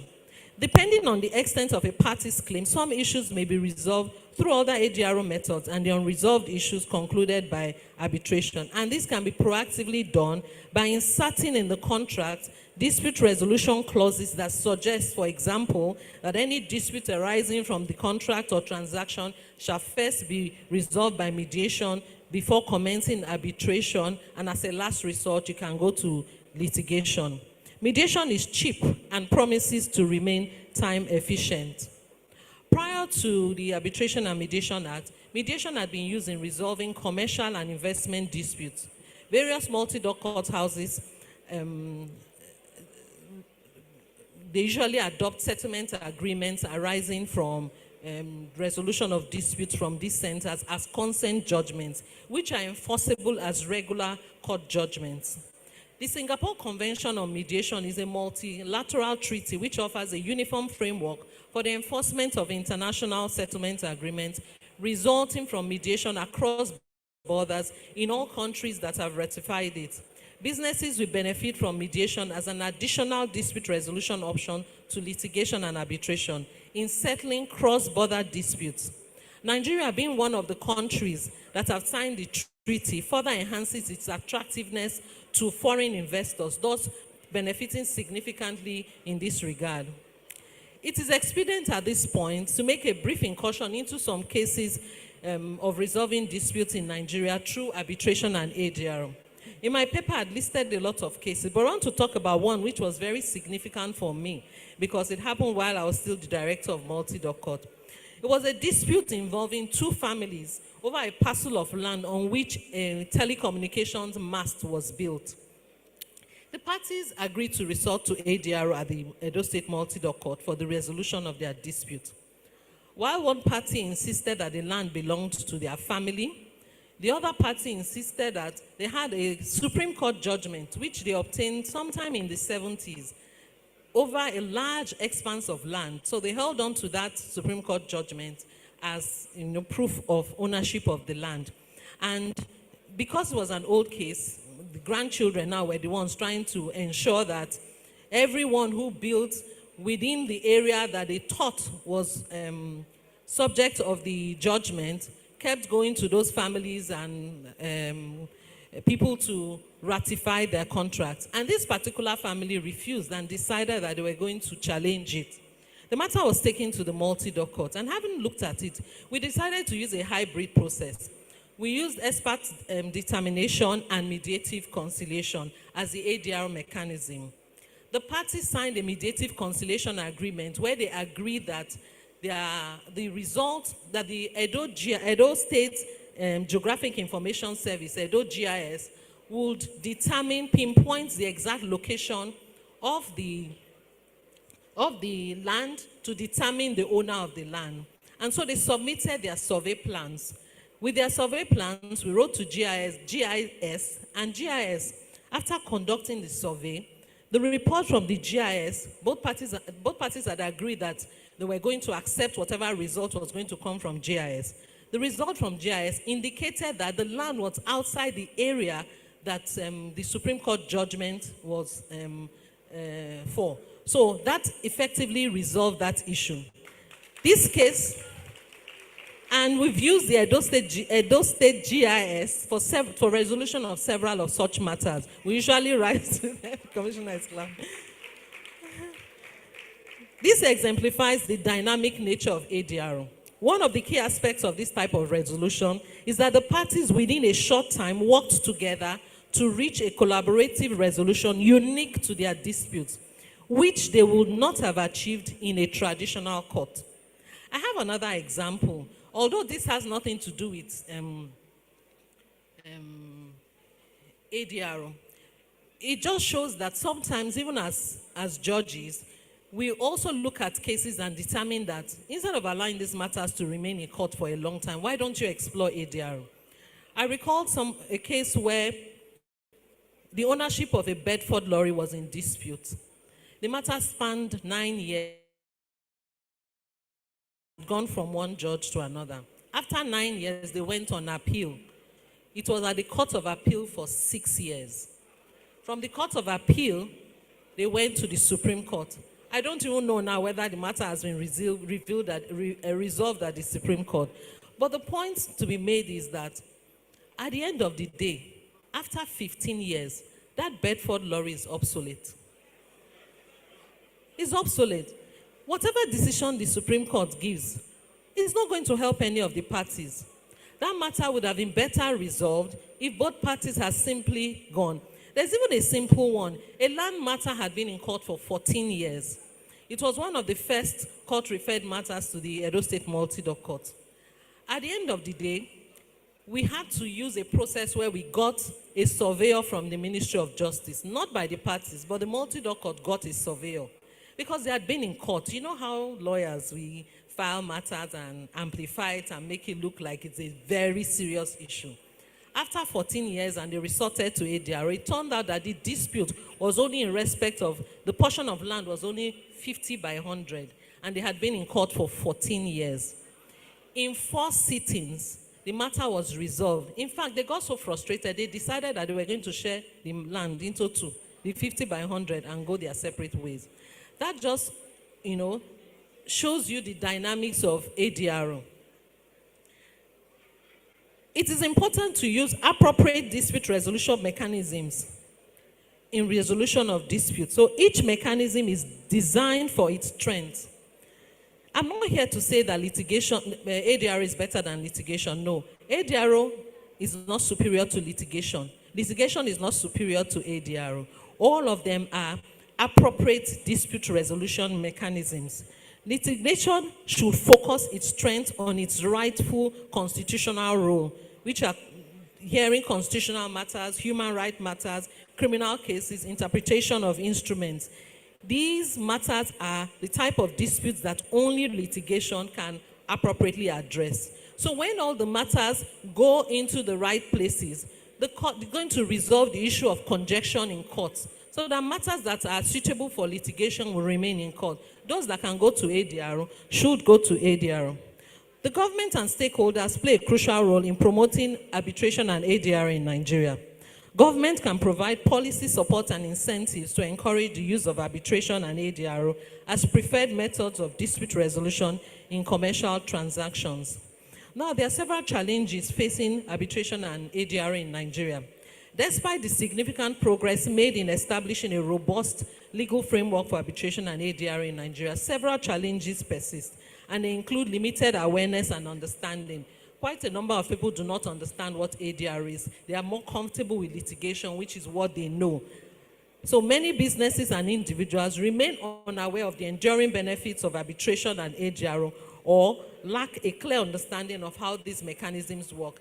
It is my hope that at the end of this paper, quite a number of you will agree to go for arbitration training or adopt ADR as preferred means of resolution of real estate issues. 2, enforcement of arbitral award. While Nigeria has ratified international conventions on recognition and enforcement of arbitral awards, challenges remain in enforcing awards domestically, particularly against reluctant parties. Studies conducted by select law firms on arbitration-related decisions in Nigerian courts suggest the duration of challenge proceedings closely resembles the concerning time frame associated with traditional litigation. However, it is anticipated that award enforcement regime provided by the new Arbitration and Mediation Act will enhance the efficiency by courts with similar expectations for challenge proceedings. Another problem is lawyer apathy. Some lawyers still feel threatened by the intervention of ADR and arbitration in dispute resolution space. Lawyers are the gatekeepers of the justice sector. Everybody who has a problem feels that the first person I go to is the lawyer. And if the lawyer does not advise you appropriately and feels that every dispute must go to court, then you can imagine all matters will be in court, there will be conjecture. For example, I have over 600 cases in my court. I alone have 600 cases. If I was to do 10 matters a day, in 5 days I'll do 50 matters a week. How long will it take me to treat one matter in a year? One particular case, I cannot adjourn it more than 3 or 4 times a year. So our courts will continue to be bogged down until we all decide that we are going to use appropriate dispute resolution mechanisms. Lawyers erroneously view this ADR intervention as a threat to their revenue, and they feel that when they participate in arbitration, usually when they participate in arbitration, they import all the delay tactics of litigation into arbitration. They must remember that their primary duty is to promote justice, and so they must avoid importing legal technicalities associated with litigation into the proceedings, into ADR proceedings, to avoid the delays creeping into the arbitral process. In concluding, as we look to the future, let us heed the call to action and harness the power of arbitration and ADR to propel Nigeria towards greater economic prosperity. By embracing the ADR mechanisms as preferred methods of dispute resolution, businesses and individuals can unlock opportunities, mitigate risk, and foster a more conducive environment for investment and entrepreneurship. It is important for contracts to include ADR clauses where parties can agree on alternative means of resolving conflicts. The judiciary's support and cooperation are crucial for effective functioning of arbitration and ADR in Nigeria. In my jurisdiction, I'm an ADR judge, and I give ADR matters priority. The courts are encouraged to treat matters arising from arbitration and ADR as urgent applications and treat them with dispatch. Now, let's look at all the wealth we have in the Earth's crust. Where do we find gold? Where do we find minerals? Where do we find gas? Where do we find oil? They are all in and on land. Majority of the world's wealth is in the land. Almost all are generated from the land, vegetation, the food we eat. So if we have all our wealth tied to land, which is a major part of the real estate, you then see why, for progress and prosperity, the disputes arising from the administration of this wealth must be channeled to the right source for growth and development. Distinguished ladies and gentlemen, for real estate, arbitration and ADR mechanisms are ideal and will give the best results.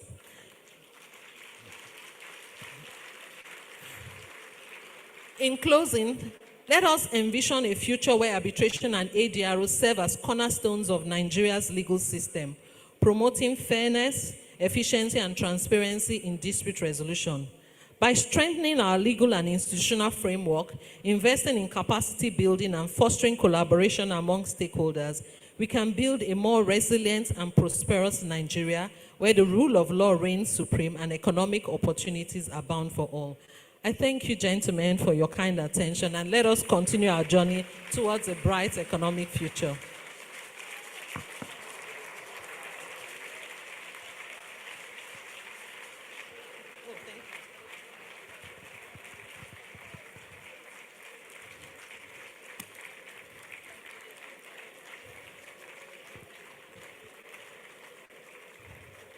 Disputes will never cease to occur. And when they do occur, resolving them becomes expedient. And more often, we resort to the court.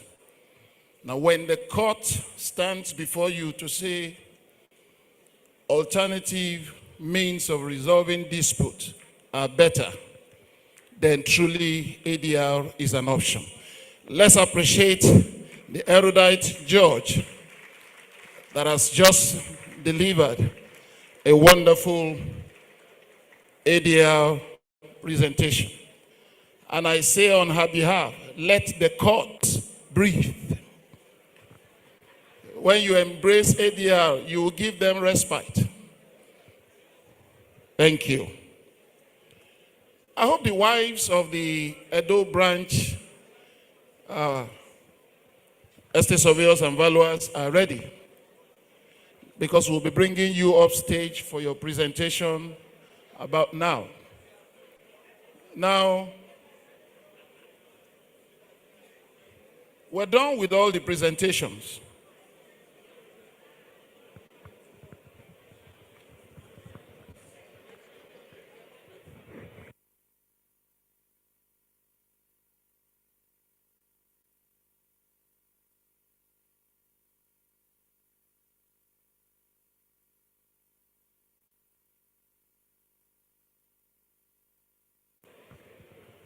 Please, women of the Edo branch, step forward. We don't have the luxury of time. Please come off stage for your presentation. Let's appreciate them. They've been waiting since morning. We actually delayed them. They should have presented earlier. Please come up stage. Thank you. As they will be making their presentation, we are getting set for the panel session, where we'll bring all the speakers up stage, and the session will kickstart immediately. In the interim, as they come, this is the copy of the NIESV Real Estate Market Report 2021 to 2023, published by our institution. It is available at the stand just at the door there for 7,000 naira. Get yourself a copy and equip yourself with credible data. Thank you. The Nigerian Institution of Edo State Branch Children Facilitation is brought to you by Osamuel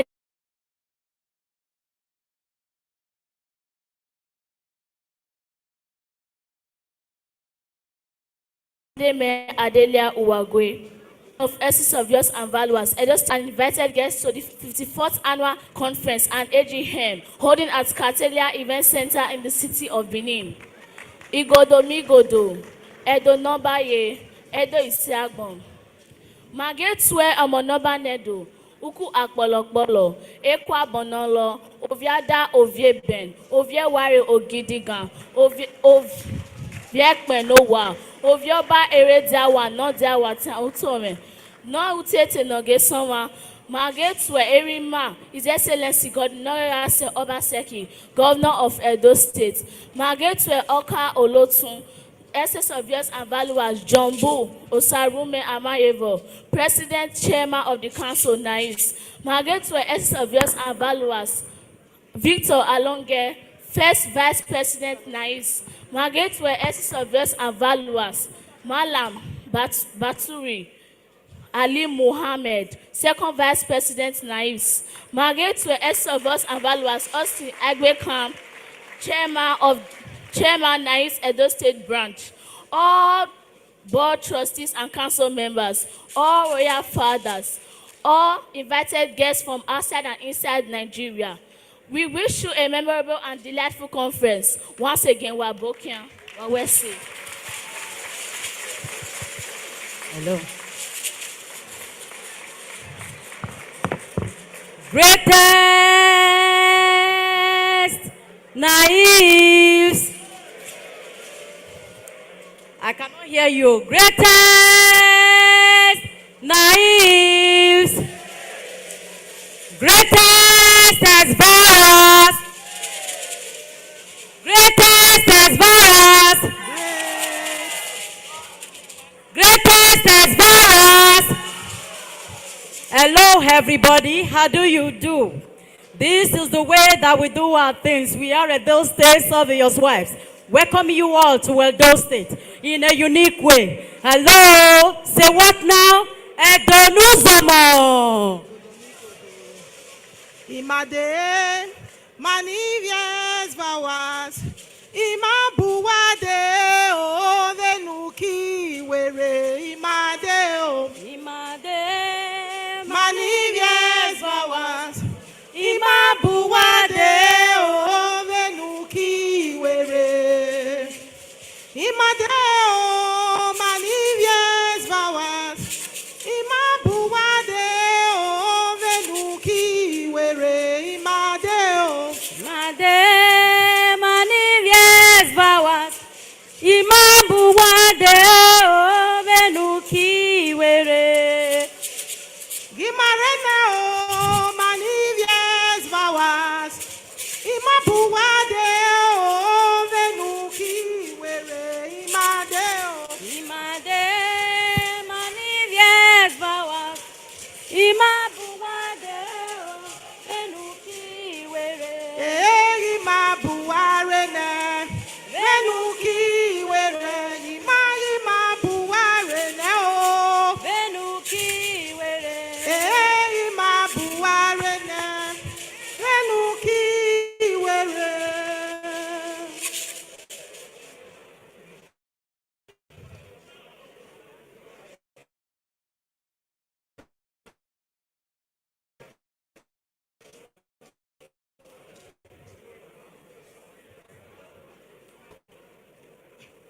Ọba ẹwà rere n'oge n'igo. Oge kene kene mmadụ ya dị ụmụ jana o.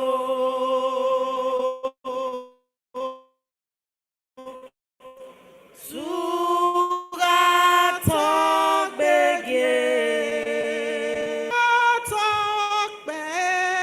Iṣẹ́. Ọba Gatọpẹ́. Iṣẹ́. Enika ó láwé wọ́n bá wọn o. Sugatọ gbege.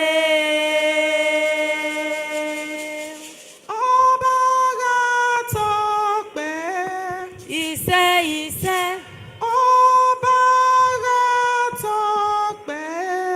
Iṣẹ́. Enika ọyawe wọgera o. Sugatọ gbege.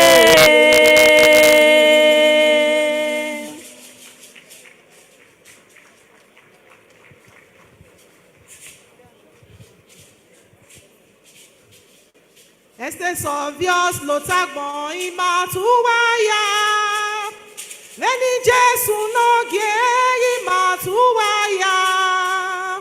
Lẹ́ni Jésù n'oge ma gbọ́bọ̀ kíánù wáyà. Ogogo wáyà rẹ̀ wàrẹ̀ yàrá wa o. Essence obvious lotagbon matuwaya. Lẹ́ni Jésù n'oge imatuwaya. Lẹ́ni Jésù n'oge ma gbọ́bọ̀ kíánù wáyà. Ogogo wáyà rẹ̀ wàrẹ̀ yàrá wa o. Essence obvious lotagbon imatuwaya. Lẹ́ni Jésù n'oge imatuwaya. Lẹ́ni Jésù n'oge ma gbọ́bọ̀ kíánù wáyà. Ogogo wáyà rẹ̀ wàrẹ̀ yàrá wa o. Essence obvious lotagbon imatuwaya. Lẹ́ni Jésù n'oge imatuwaya. Lẹ́ni Jésù n'oge ma gbọ́bọ̀ kíánù wáyà. Ogogo wáyà rẹ̀ wàrẹ̀ yàrá wa o. His Excellency Governor Obaseki ma gbọ́bọ̀ kíánù wáyà. Mave yàrá wa. President John Amanyaro ma gbọ́bọ̀ kíánù wáyà. Ogogo mayare mave yàrá wa. Vice President Victor Alonge ma gbọ́bọ̀ kíánù wáyà. Ogogo mayare mave yàrá wa. Second VP Mohammed Bature Magbabo Hianu Waya. Ogaga mayare mare yariowa. ESV Osinagbeke Magbabo Hianu Waya. Ogaga mayare mare yariowa. ESV Rogers Isiokere Magbabo Hianu Waya. Ogaga mayare mare yariowa. Estates of yours nationwide Magbabo Hianu Waya.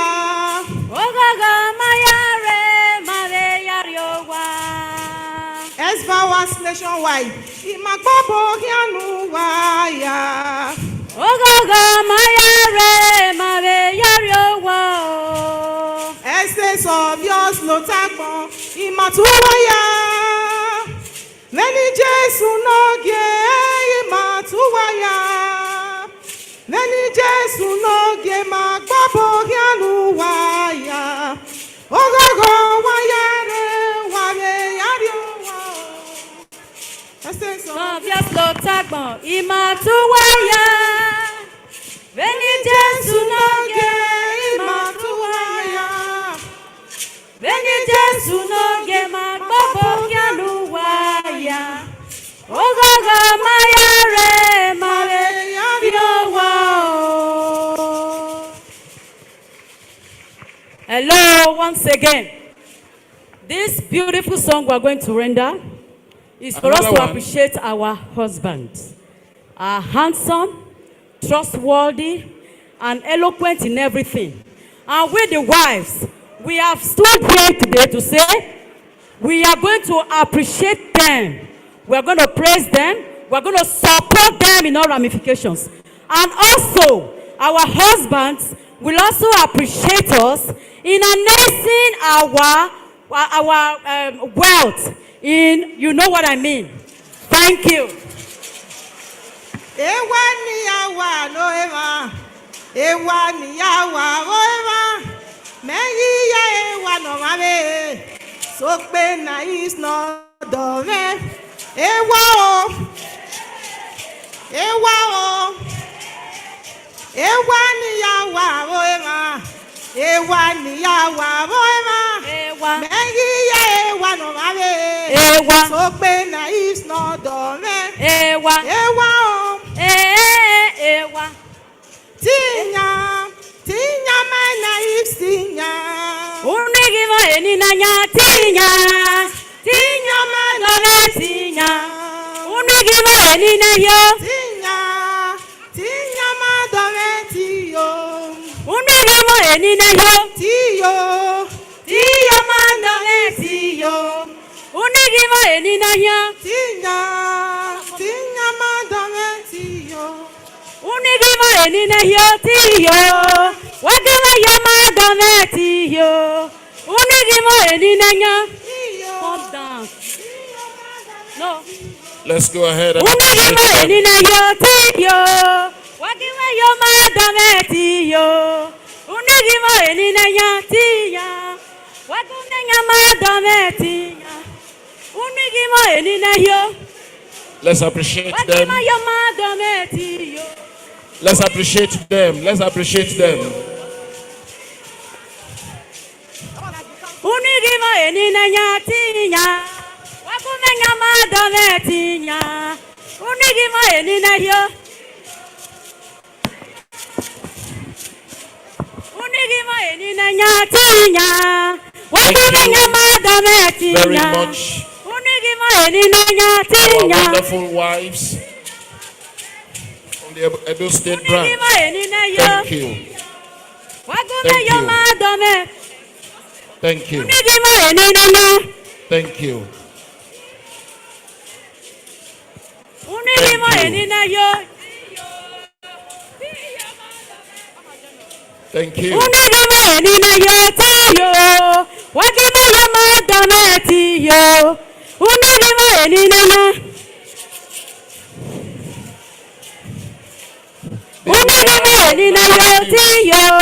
Wagimo yamadome tiyo. Unigimo eninanya. Thank you. Unigimo enine yo tiyo. Wagume yama dame tiyo. Unigi mo enine nya. Unigi mo enine nya. Wagiwa yama dame tiyo. Unigi mo enine nya tinya. Wagiwa yama dame. Unigi mo enine yo. Thank you. Unigi mo enine yo tiyo. Wagume yama dame tiyo. Unigi mo enine yo. Unigi mo enine nya tinya. Wagume yama dame ti. Unigi mo enine yo. Unigi mo enine nya tinya. Tinya ma dame Very tinya. much. Unigi mo Wise enine of yo. our members from Edo State. Please put your hands together for them. Thank you very much. I know by the reason of this presentation, our members in Edo State will testify very soon. And I'm waiting to hear that testimony from the chairman. Thank you. There's always a cost implication for any such. And the men understand. Now, we want to call on one of our sponsors from Trust Crow.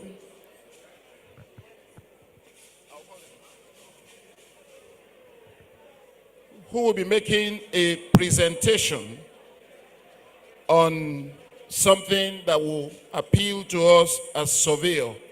But in the interim, I want to bring up stage all the speakers who are going to be panelists in this panel discussion. First on my list is Mr. Nicholas Talbot. Let's appreciate him as he comes up stage.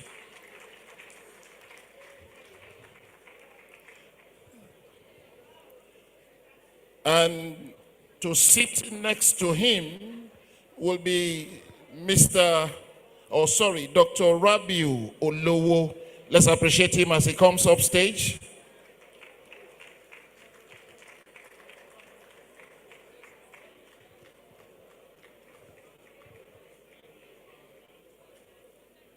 Next, of course, is Professor Dong Seong Kim. Please come up stage, sir. Last but not the least, esteemed Judge, Justice Mary Noredia, please come up stage. Are we clapping at all? Okay, let me spur us. The president just whispered to me that lunch will be served. So let your morale be boosted. Am I communicating? Thank you. And of course, the moderator of this panel session is none other than the chairman of our Lagos branch, Estate Surveyor and Valuer Benga Ismail. Let's appreciate him too. The representative of Trust Crow, please, wherever you are, you have 3 minutes. Please come up stage now and do this. As soon as he's done with his presentation, NIESV Benga Ismail will take over from there. All right, thank you. Good afternoon. So I'll be standing on existing protocol. Please, the media, can we have the slides up? So basically, at Trust Crow, we safeguard the interest of surveyors, we secure your fees, and we eliminate risk involved in transactions. So basically, in a transaction, there's the buyer risk, there's the payment risk, there's the performance risk, then there's the title risk. So we have a product here that can help you manage this risk, basically. You escrow your funds, you have an agreement offline, you escrow your funds on the platform, and both parties can see it on their dashboards, basically. You see the money you're supposed to get, then please go to the next, keep going, just keep going, I'm not using it. So as soon as the person that has paid, has escrowed fees, has escrowed the fees basically, then the payment risk has been eliminated. As soon as the person that is approving the transaction on the other side of the transaction gets it, approves it, it performs. It could be a valuation report, it could be an agency service. As soon as that has been granted, we release funds. So basically, your interests are protected, you are not owed any fees, and business goes on as usual, basically. So we have a booth in the car park, basically. So if you want to learn more about TrustCrow, please, you can just visit our booths. Thank you. Thank you very much, TrustCrow. TrustCrow are one of the ones that solve one of the challenges that Professor Kim put up, something that's providing solution to such. Honorable, do you realize when you were saying, concluding, you said, so gentlemen, what happened to the ladies? They are lady surveyors. so that you know. And all the wives came without the men. The lady surveyors didn't add their husbands to the dance. It was an error of judgment. You know, in my profession, there's no distinction between male and female. We are gentlemen So in skirts. all estate surveyors, men or women, gentlemen. Thank you very much. Great. So thank you for your deliveries today. So thank you, and I welcome our visitors to Nigeria. Thank you very much. So let me begin with Nicholas. Dr. Rabi said something about valuation, not just going to be good to have. The perception is in the marketplace is that valuation is just good to have, which simply makes it a non-worthy or valuable skill or profession. What is your view about that? So is valuation just so good to have? No, I don't think it is. I think it's, first of all, if you think about everything from real estate, from lending, to mergers and acquisitions, to IPOs on stock exchanges, to alternative dispute. There's so many things that are fundamental to the financial system. So I think it's absolutely key to that. And it's also, as we discussed, fundamental to attracting inward investment and achieving the $1 trillion dream. I think what is needed in our experience around the world is better education of the stakeholders, and that includes, in some cases, the regulatory community, but if we're looking at the FRC, I think they're very well informed on it, but I'm talking from a global perspective where that's not always leader in this respect globally. But it's also talking about and explaining the value proposition to the stakeholders that need it, to investors. The importance of it needs to be well understood, and I don't think we can ever do too much of that, and that's where IVSC and NIESV really need place, and that people value the value of valuations. I'm not saying value too many times. Thank you very much.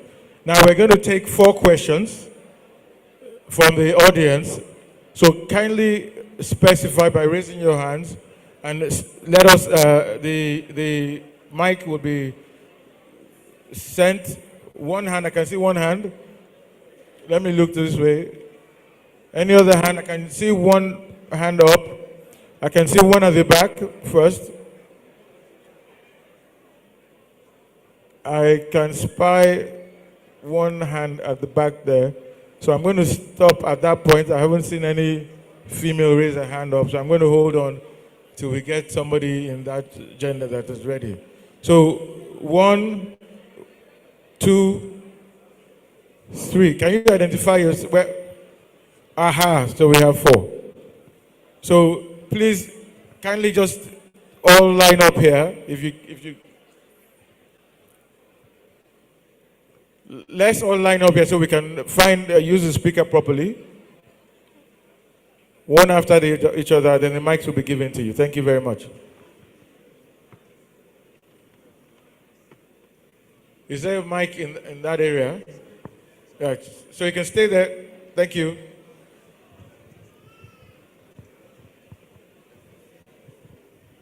Good afternoon, Mr. President, our highly esteemed leaders and other noble colleagues. Permit me to stand on the already existing protocol. My name is Biodo Adegoke. I'm a fellow of the institution from Oyo State branch. I would like to ask a question on ADR. And of course, I'm directing my question to the Honorable Justice. If two parties enter into an agreement and the agreement is adopted and validated by a court of competent jurisdiction, I would like to ask if a party to that agreement can appeal that judgment that has been adopted. That's one. Two, if it is erroneously appealed, like I suppose, I would like to know what are the options available to the other party to get justice immediately. Thank you. Okay. When we say an agreement is adopted as a consent judgment of court, it presupposes that it had gone through the entire process, gone through the courts, and it is now a judgment of the court, whether it's a high court or whether it's one of the lower courts, depending on the jurisdiction. Once it is a judgment of court, it is enforced as any other judgment of court. There's no difference, regardless of the fact that the matter did not go through the litigation process. If a consent judgment is, you can appeal a consent judgment, but it's very difficult to obtain those kind of judgments. Very, very difficult. The other party can just wait patiently in court, and I feel that those matters are really pretty straightforward, very, very difficult to obtain once it is a consent judgment, because both parties agreed, entered the agreement, it became a consent judgment of court. Very difficult to obtain. But human beings, they will want to go to court. In my jurisdiction, for example, once we have a consent judgment of court, the multi-doc court has a provision where there's a dispute arising, sometimes they can do a post-judgment mediation. So a party can resort to that. That's why some of the judgments in court, when one party has an issue, an experienced mediator can help you bring them back to the path of peace and remind them that you agreed to this. You cannot resile from this. You can't resile from a consent judgment. It's very difficult to obtain. Thank you. Thank you. Number two. Yeah, thank you very much. I want to stand on the existing protocol. My name is Estate Sovia Amvalua Laura Rashid Olamide from the Harmony branch, Kwara State. I have two questions. One to Mr. Nicholas. I want to ask, valuation standard, how do we justify the standard of valuation, having the understanding that the parameters are dynamic in nature? So how do we put up the standard we can actually change? Then the second question goes, Olo, looking at the level of public projects, how do you key in the public project finance? The real yearning. That's my two. Thank you. Thank you for your certifying the changes to the question.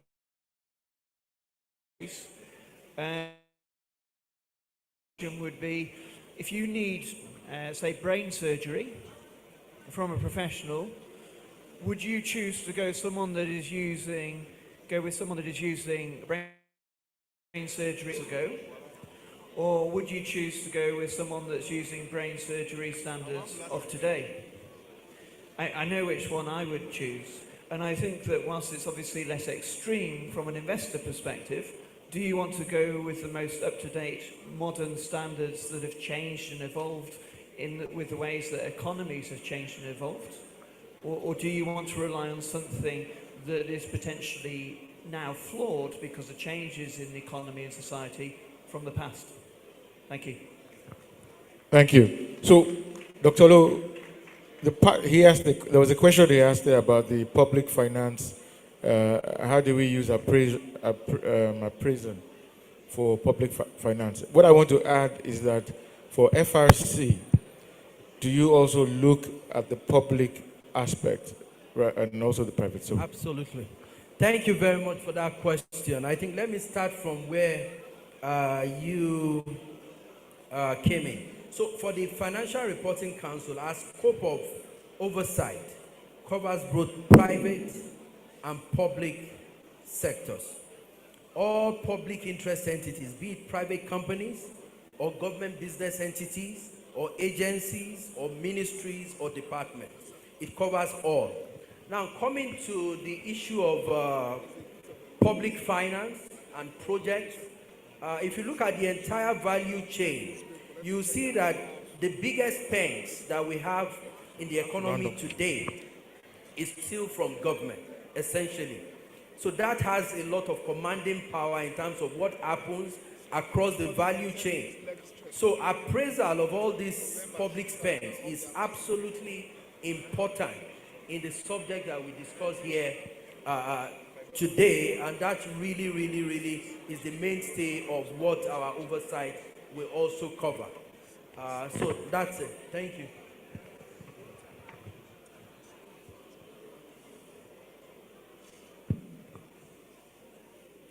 thank you.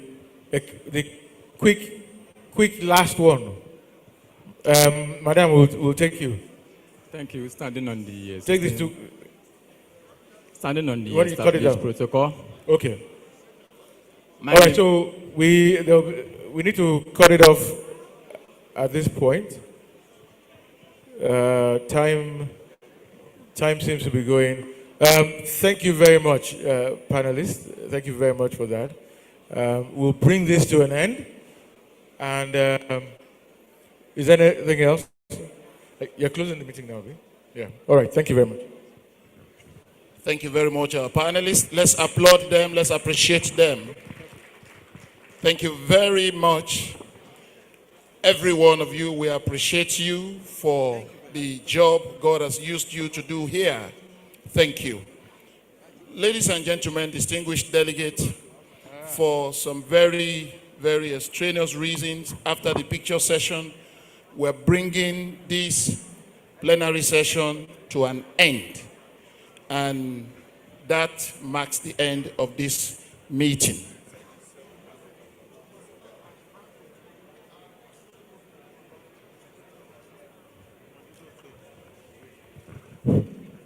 Noble colleagues, we want to invite the Royal Father to please join us on the stage to take a picture. And please, the announcer made a mistake, 7,500 naira, not 7,000, 7,500 naira. Thank you.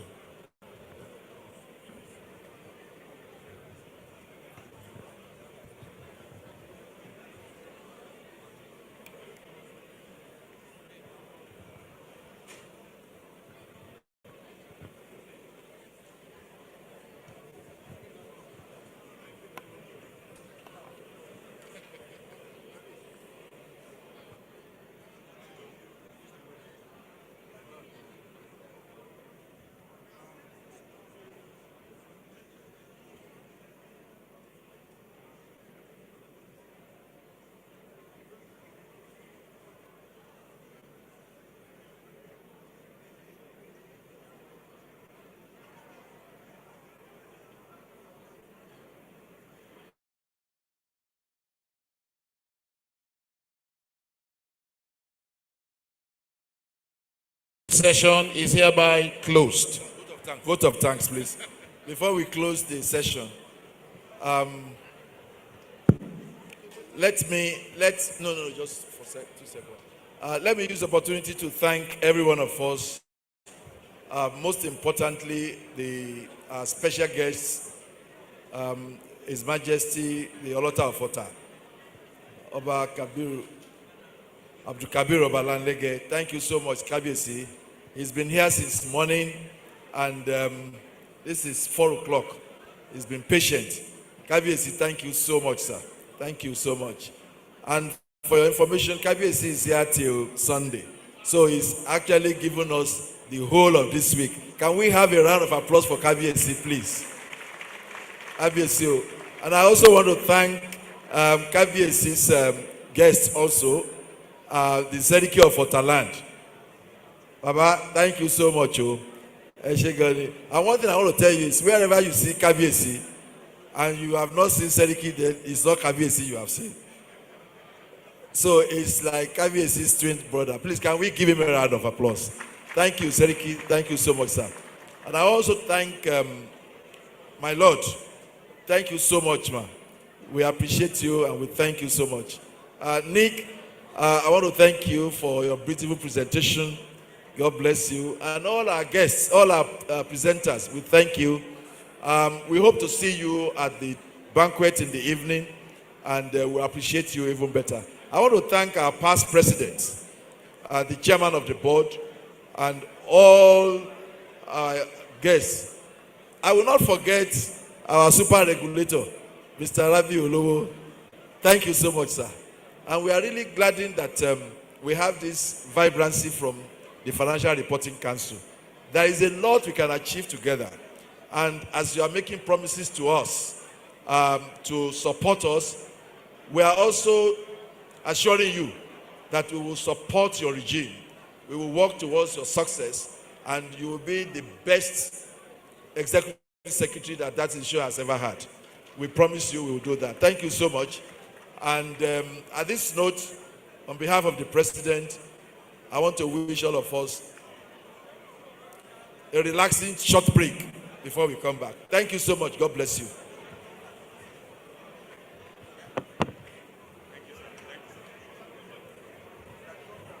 All right, so.